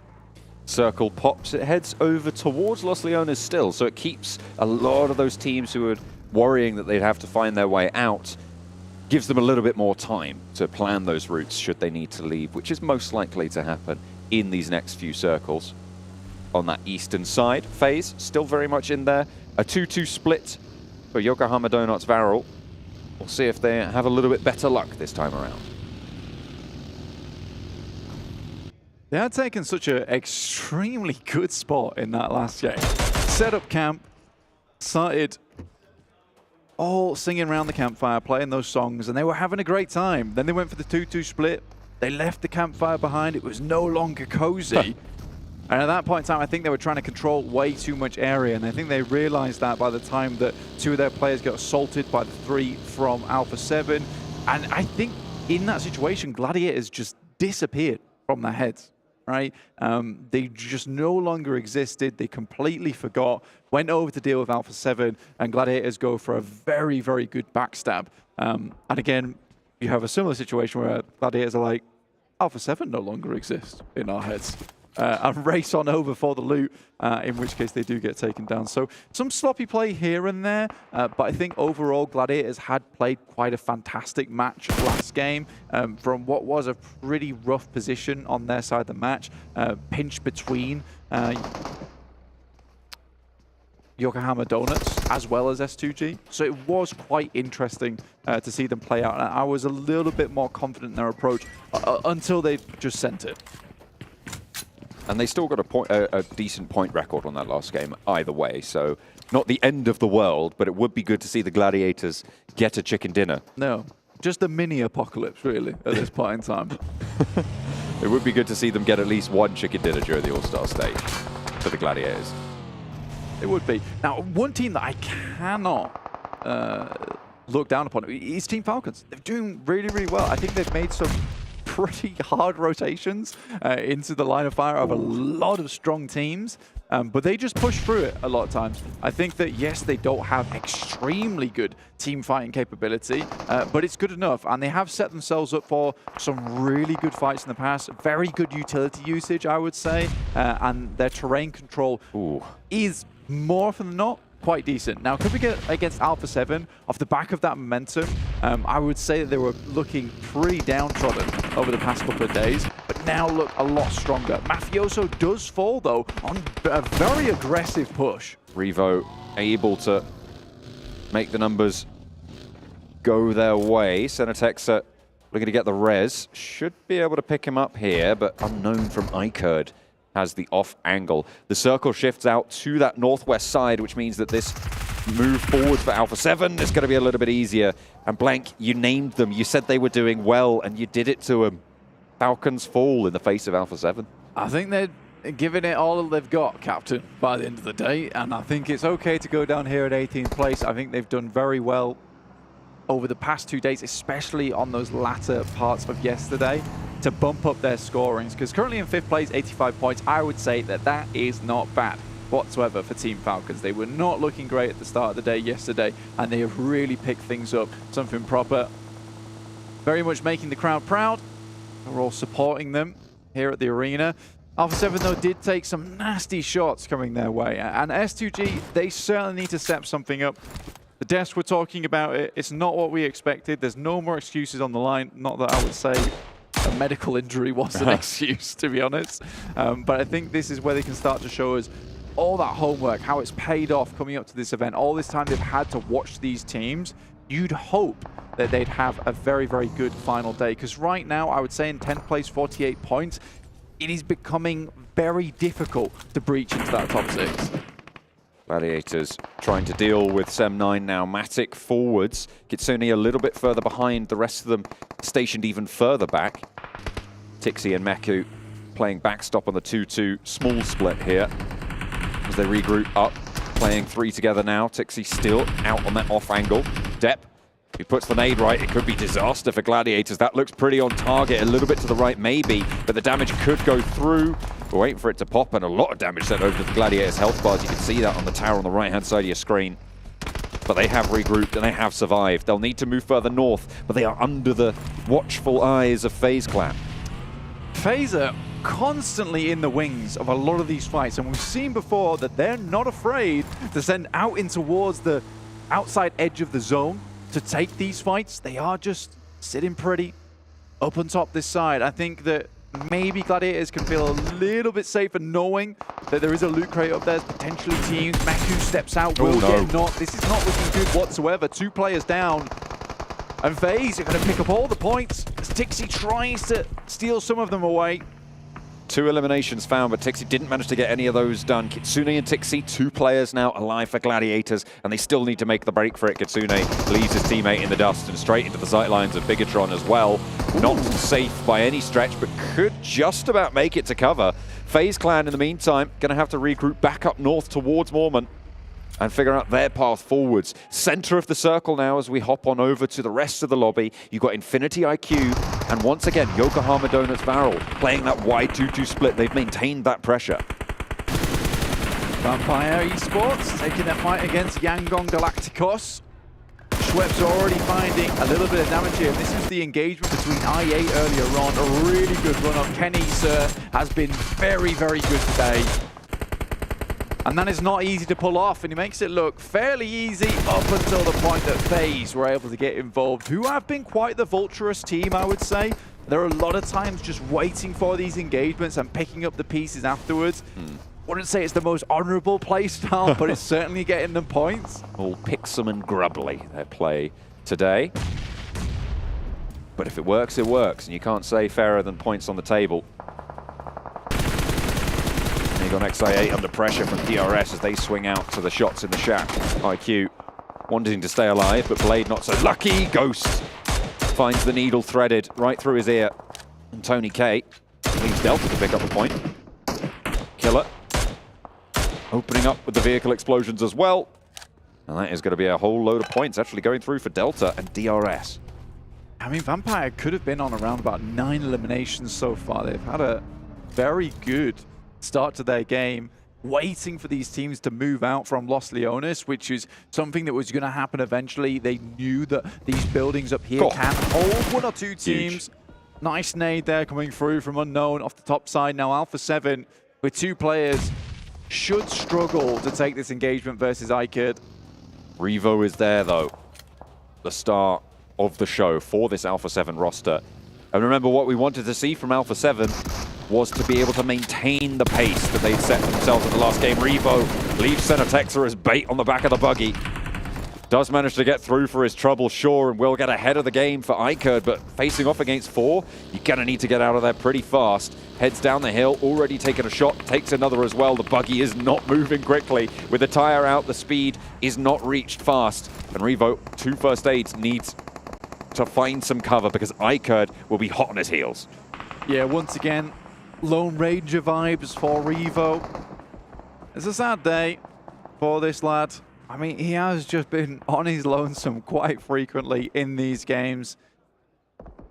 But that's just the way the cookie crumbles here today. I think he's been doing very well to keep his team in the balance, honestly. 75 points just on the cusp of 6th place. But 4 eliminations, though, should see them a little bit safer into tomorrow, with BTR hot on their heels in 7th place, 67 points, but they only have 2 players as well, so I think A7 can at least be happy that their 6th place is pretty much confirmed at this point. DRS are looking to break out of Los Leones. Going across these hills is treacherous though, and they find out about it when Schwepp opens up onto Delta. A trade back from Mormon of FaZe Clan onto Tony K though, so a 3-way trade. Delta down for DRS. Vampire with a knock sent their way, but not a full flush just yet. However, they will need to descend from up on high, and likely DRS are right in their way. I mean, DRS recovering from that explosion on the vehicle. They've got to feel a little bit rattled here. Vampire are looking to shake the cage a little bit more as they just get down towards this compound, hide things out for a little bit longer. But Vampire, yeah, 6 eliminations so far. I think that might be up to 7 now after that vehicle elimination. And again, there were 22 eliminations at the start of this game compared to their 44 yesterday. Already, they've bumped that up to 29. So we're looking more and more respectable, honestly. And again, it started all at the beginning of yesterday. Doesn't mean we can't bump up those points at the end of the day as well. So Vampire looking to really even the score by the end of the day. I mean, you say even. Match up to their previous performance, I think, is probably fair to say, because right now 7 points. They have now exceeded that 10-point average that we were talking about before already. What's the difference between even and match? Can I get back to you on that? Yes. Okay. Fantastic. As long as you know. I'll have to give that a long hard think. I didn't read it. I'm he sorry. doesn't look happy in the corner there. What were you saying? Carry on. I can't remember now. Okay, I apologize. Anyway, Vampire Esports have managed to find their way to the road on that top side. This is actually quite interesting that we keep this roadside in, because the little ridge, as you can see here, is pretty important to a lot of these teams, including S2G. D+ Kia will be taken out by some nades coming through from R8. There was one sent backwards, and now iKURD look down towards S2G, who found themselves in pretty much a pit, and they're going to have to find their way to dig out of this one, because iKURD is not going to let up anytime soon. Now going to suppress the ridgeline, sure, but S2G, with the players playing close, they have nade advantage, close range. The enemy players from iKURD will find it a lot harder to place these nades correctly down the hill close because of the way the slope falls. So the backup position there is good, and the trades are working out for S2G. Although it does go both ways here as Kalsi falls down. Razy up to that ridgeline as well. Maybe looking to send out wide. Aaron behind the pickup truck there, and Unknown on the off angle. Silas caught on the back lines, has to hit the deck and stay out of the fight for the time being. Aaron spotted against 2 from S2G. Will not be able to stand up to the test. Unknown not able to trade it off. Kalsi is still down, but it's not going to matter. And a masterfully handled fight for S2G keeps them in the running.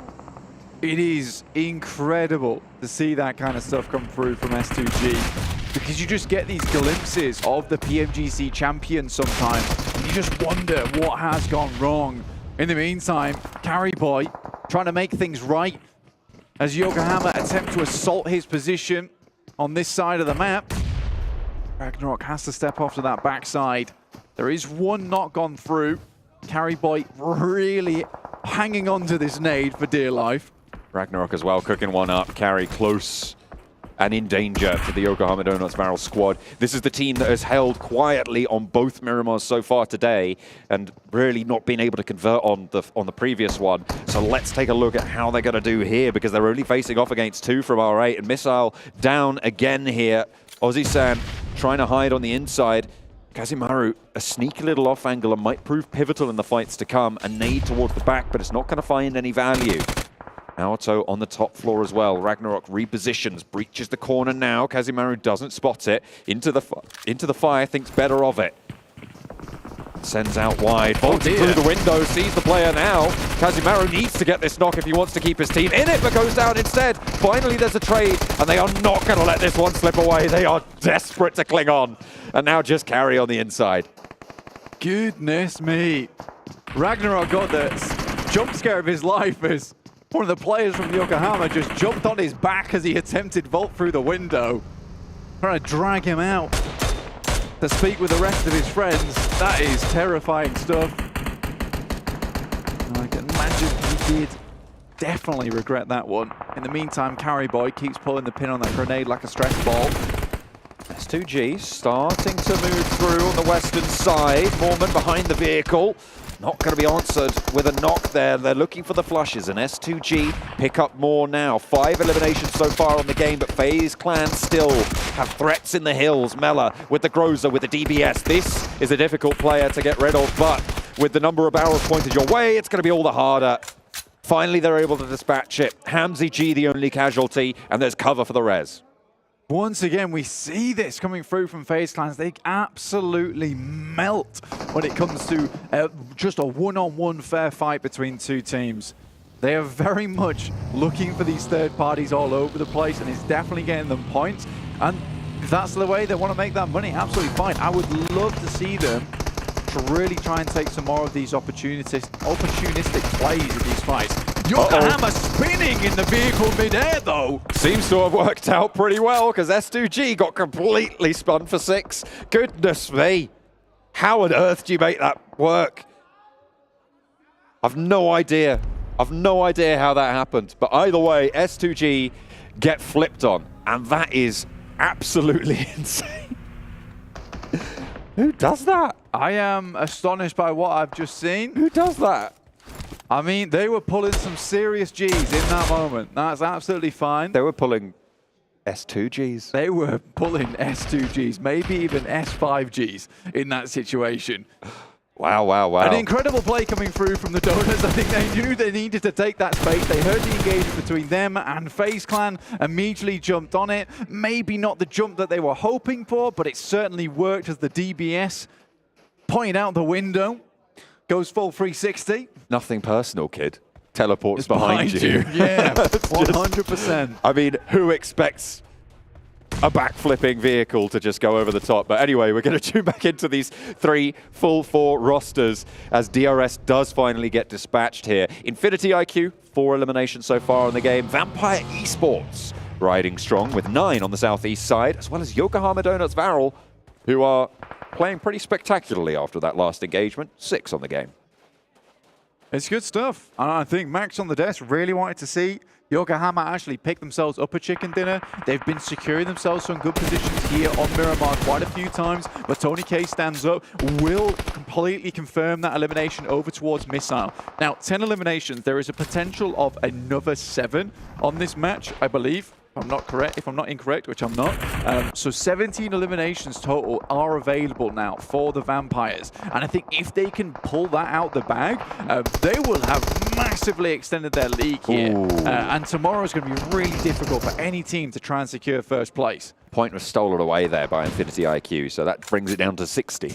But still, I love that they instantly look at Infinity. You've done us wrong. Give me those points back right now. I'm coming to get them.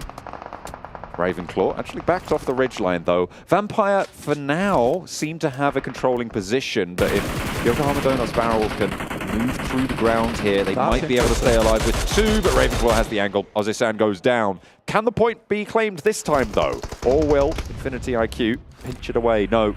The flush comes through, and Schweppes picks up another as well. The nice little headshot from the M4. 4 players on Infinity IQ and 4 players on Vampire Esports. Once again, Ravenclaw on the off angle. Ooh, looking big to nade. pick up them eliminations, but yeah, that's a lovely nade over the top. Better than any arc in One Piece. That is crazy. Oh, and a second one as well. Bensu takes the knee. And a third to bring it home. Schwepp puts the cat amongst the pigeons, and the nade leaves Ferrari dizzy. As Vampire look to bleed them dry, the points go their way, and the last one to seal the deal, why not, for a 4th? And Vampire Esports bring it back. The 12th match is massive. The top of the tables is theirs for now. Goodness me, Vampire Esports, sick of the desk. Talking about how they're not as good as yesterday, but look at today. Unbelievable stuff. Jason's put up his hands. He's retreated, he's surrendered to the absolute dominance from these lads. They went so far beyond on that last one. You know what? I thought it was hard to top the flipping car. The flipping car. The flipping car was hard to top. Yet that nade was something else. That was divine. I like that. That's my favorite game so far of this tournament, Yeah. I think. Those final circles, they played out so interestingly and magnificently. My guy's in his pajamas. It's too easy for him. Are you joking me? He's certainly putting the lobby to sleep with those nades. Goodness me. Vampire are on a tear. They are doing so well yet again to bring it home.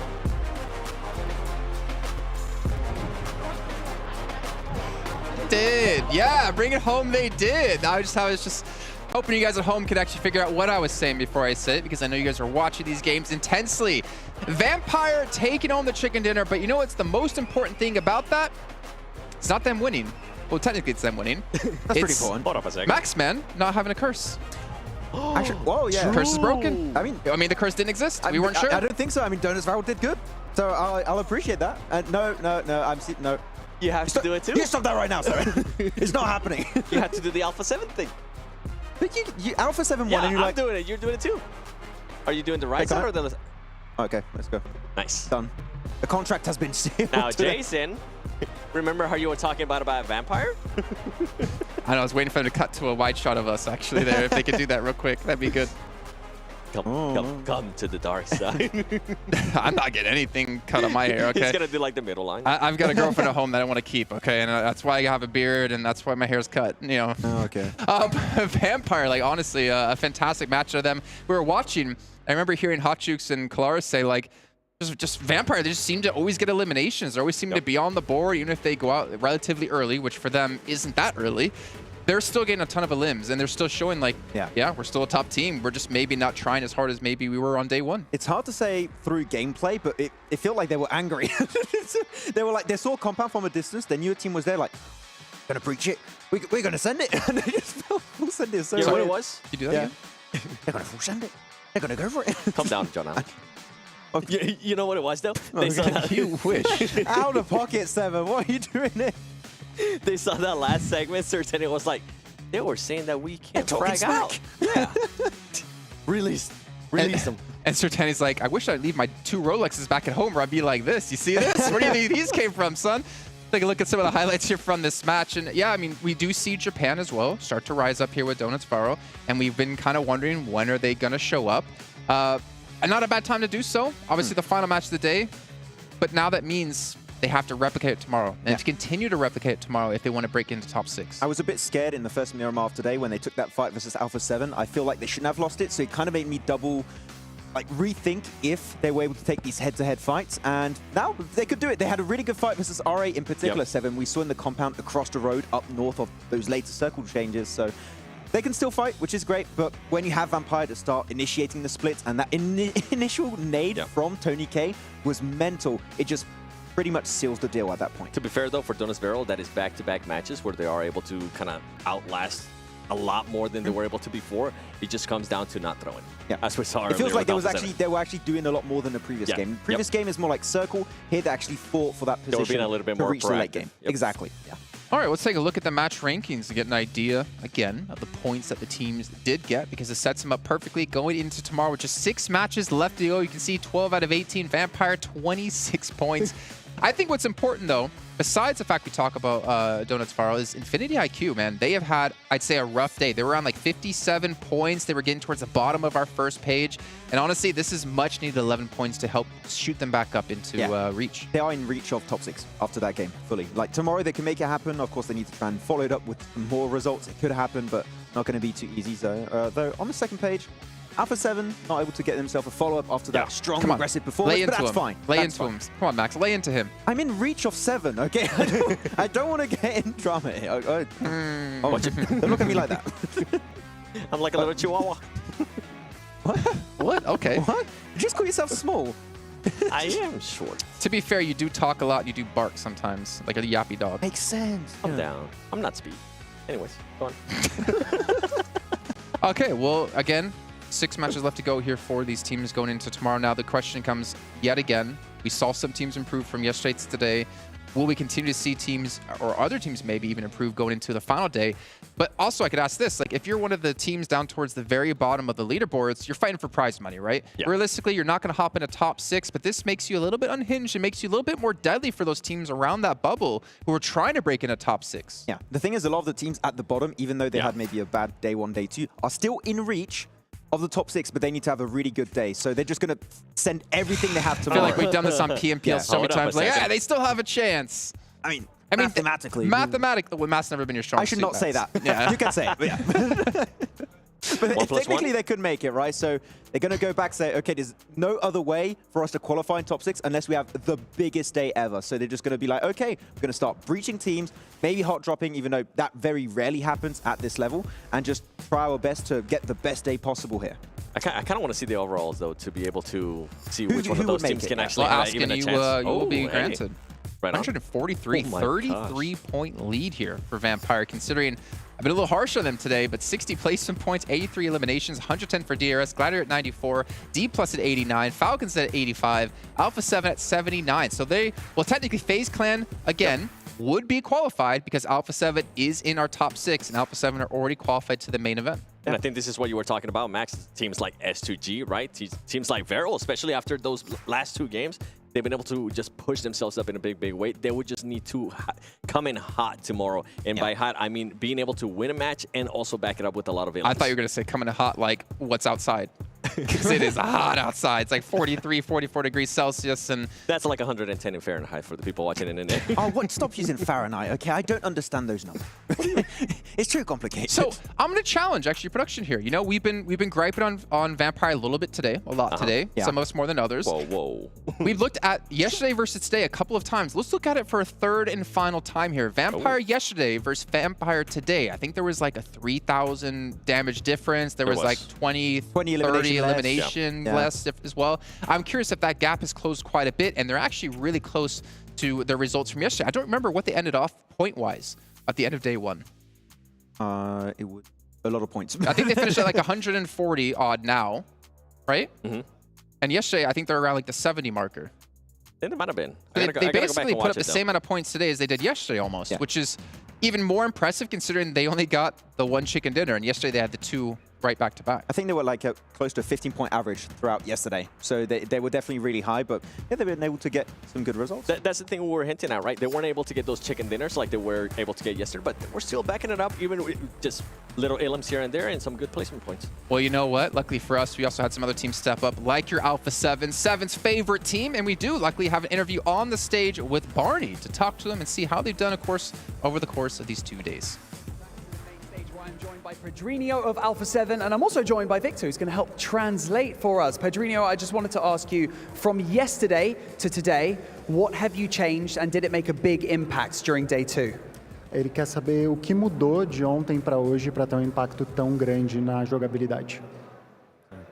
A gente analisou muito o jogo dos times ontem e fizemos uma mudança no jogo de hoje para encaixar com o mesmo jogo que os times estão fazendo. Yeah, we've analyzed a lot the games from the different teams, and we try to respond to them and make our game fit more with what they're doing and have a better reaction to the action in the map. Well, I guess we have a bit of a curious question from a bunch of the casters also in the English talent section of this studio.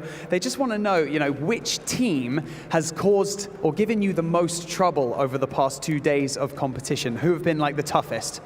É uma pergunta de todo mundo da equipe. Qual time tem dado mais trabalho para vocês? Qual time está sendo mais difícil de responder? Acredito que todos os times estão dando trabalho, mas atualmente a Vampire, por estar no topo da tabela, estão jogando muito bem e está sendo mais difícil de bater de frente.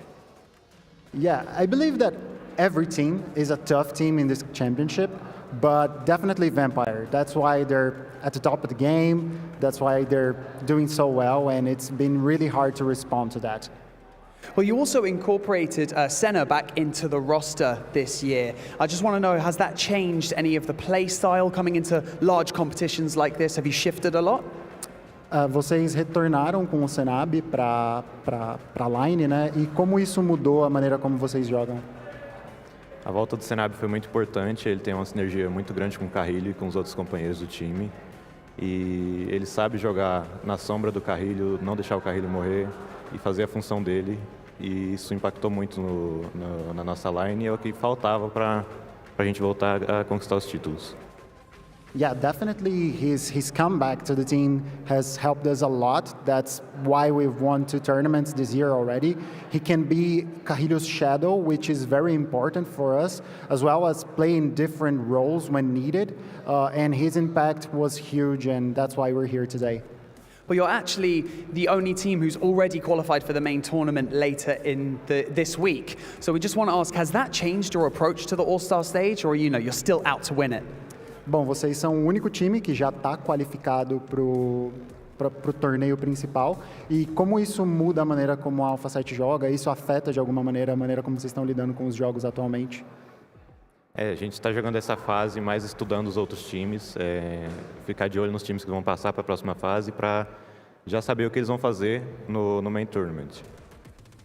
Yeah, this phase is focused on studying. We're trying to understand what the top teams are doing so we can better answer what they present to us in the next phase. So we're taking it seriously. We want to win, but this is more of a place in which we're understanding their game to better prepare.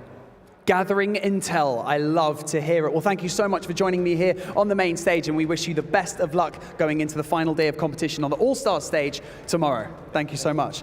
And with that being said, we only have one more day of competition on the All-Stars stage before we have to have our 6 qualified teams will make it through to the main tournament later this week. Thank you so much to everyone who's played a part in building this incredible event. Thank you so much to the players, the talent, and the production for putting all of this on. But most of all, thank you to all of you, the fans, who have been watching and cheering for all of your favorite teams from all over the world. Now, tomorrow, like I've already said, will be our final day of the All-Star stage. 6 teams will go into the main tournament and play for $2 million and everything that comes with it. So, my name is Banks, and this is Atik, and we'll see you tomorrow. I'm not going to lie. When we were coming up with those questions, we totally expected a perfectly media-trained answer when we asked, you know, your lone team qualified going into the main event here in the All-Star stage. We totally expected the answer of, well, we're going to try to win because every tournament's important. No, to actually hear that they're trying to use this as a way to study, I think is kind of important. I think is also a sign of them looking at the bigger picture. Because obviously winning $125,000, you know, come on, I would take it. Yeah. But that's not the important thing for them. I think what's important for them is obviously PMGC down the line. Yep. This is their first really good look this year at playing against these international teams, PEL teams as well. This is like a big study moment for them to use in the PMGC to win the title of the best team in the world.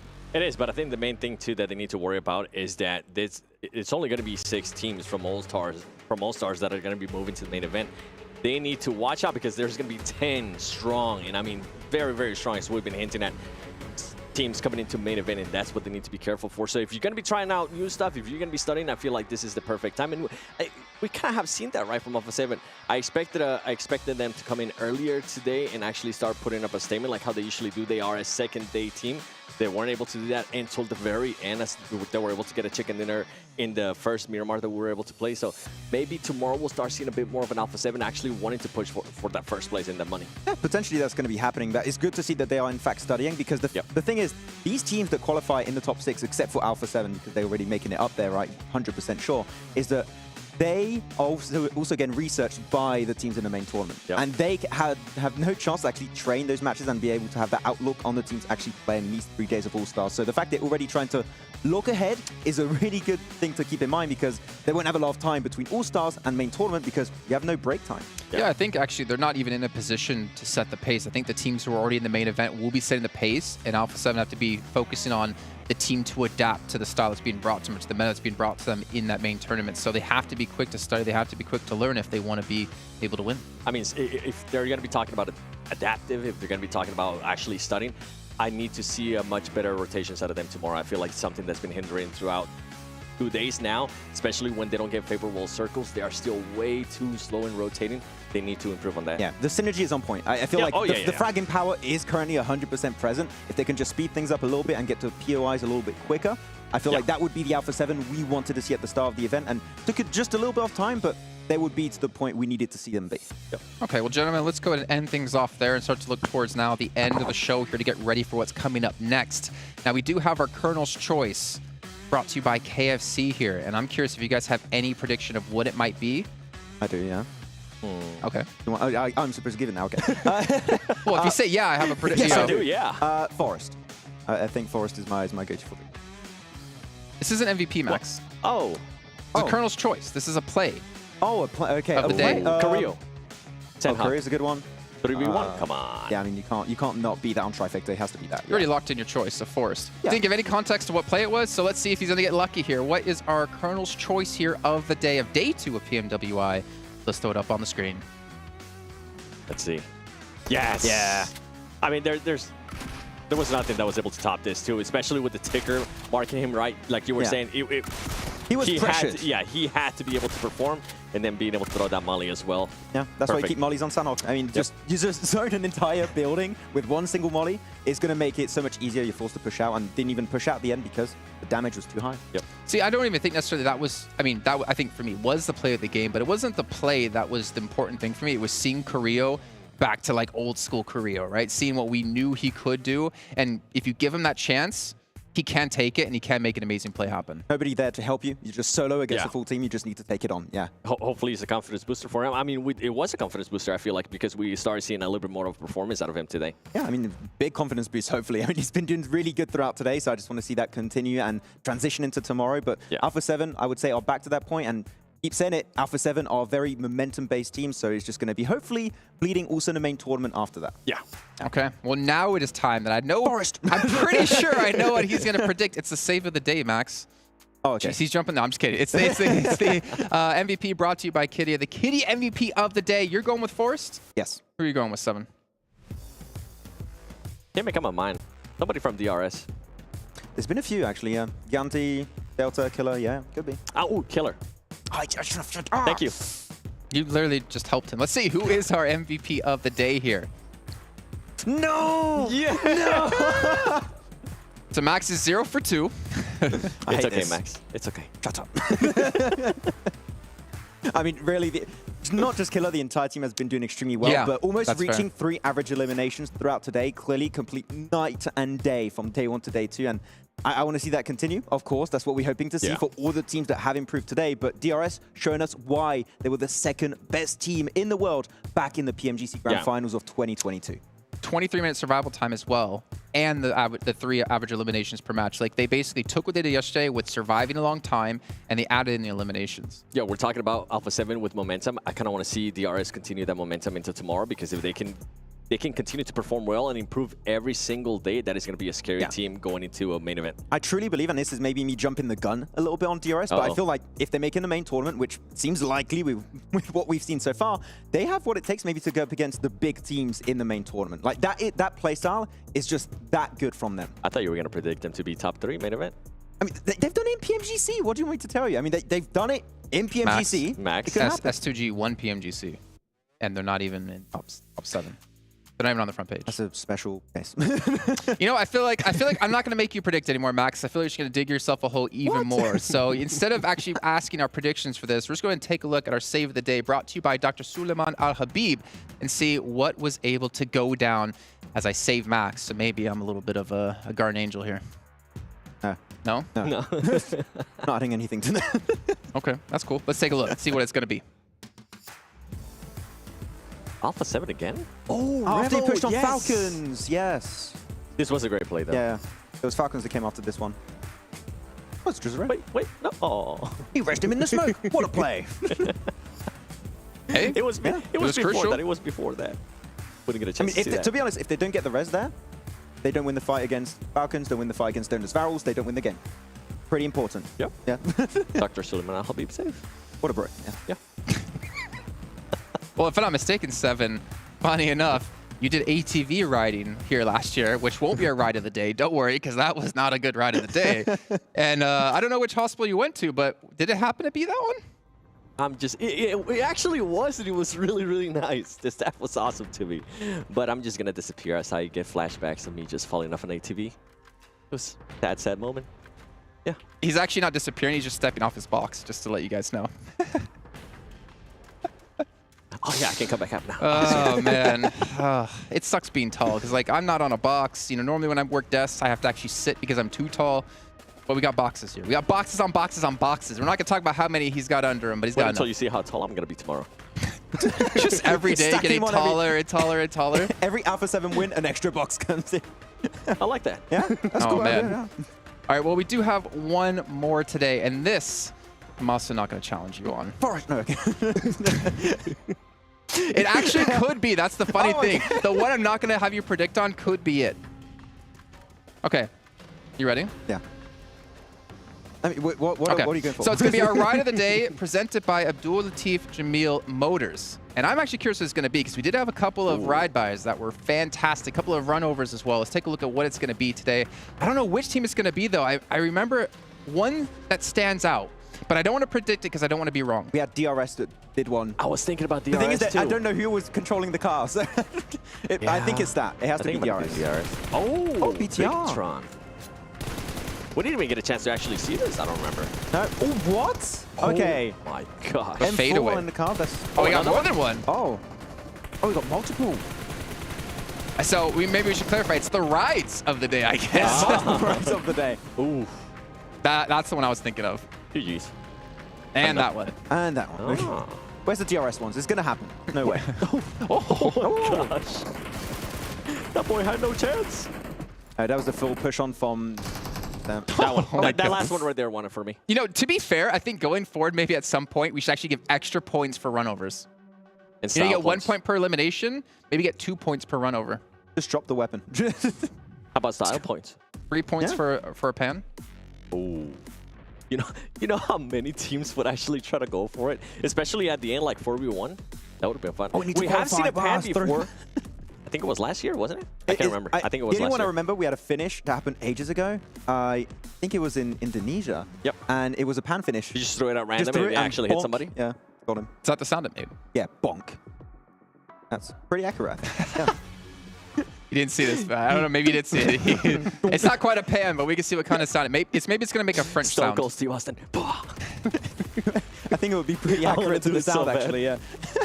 Well, you know what? We wouldn't be able to be here without STC Play here, bring us the analysis desk, bring us here to Saudi Arabia as well, so we can make sure to have some fun here and hopefully bring you some analysis paired and sprinkled with some fun, and some of it at the expense of Maxman. Forrest. Wait, was it? Did I mess it up? Okay, sorry. I think it's actually coming up. Oh, wait. I think he's going to wake up in the middle of the night and just like from a dream, a nightmare, and just be like, Forrest! It's him! He's right!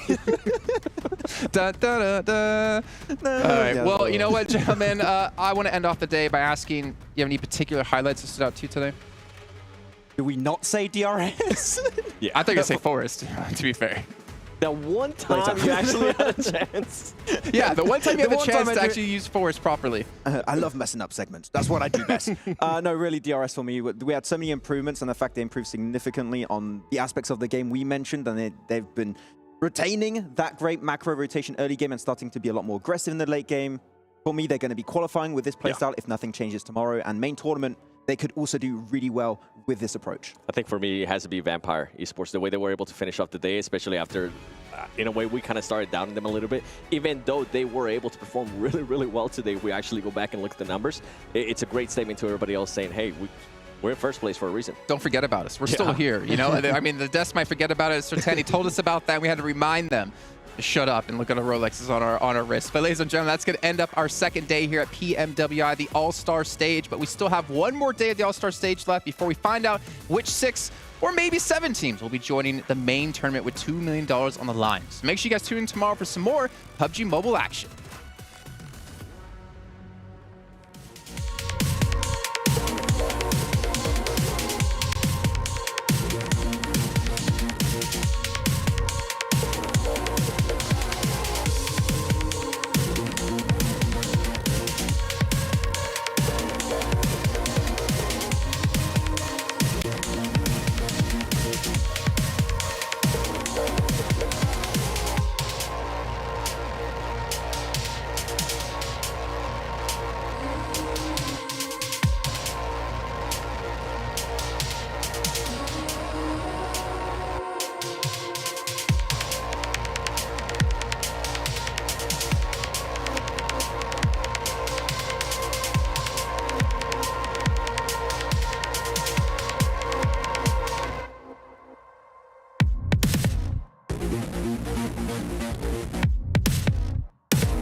Hi everyone, my nickname is Kitsune.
Follow the leader.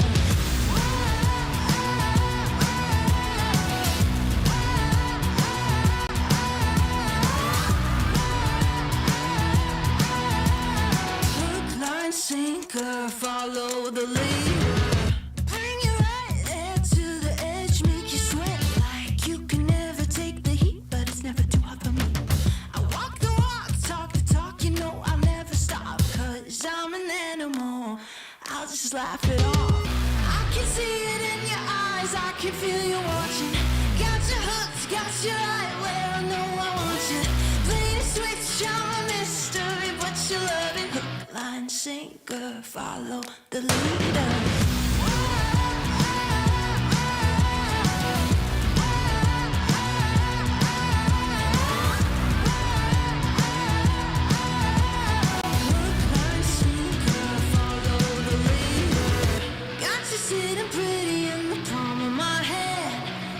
Busy, got you missing me, you can't stand it. Got you desperate, got you wondering where I'm at. If I'll call you again. Got you sitting pretty in the palm of my hand. Got you busy, got you missing me, you can't stand it in your eye. Got you hooked, got you right where I know I want you. Play the switch, you're a mystery, but you love it. Hook, line, sinker, follow the lead.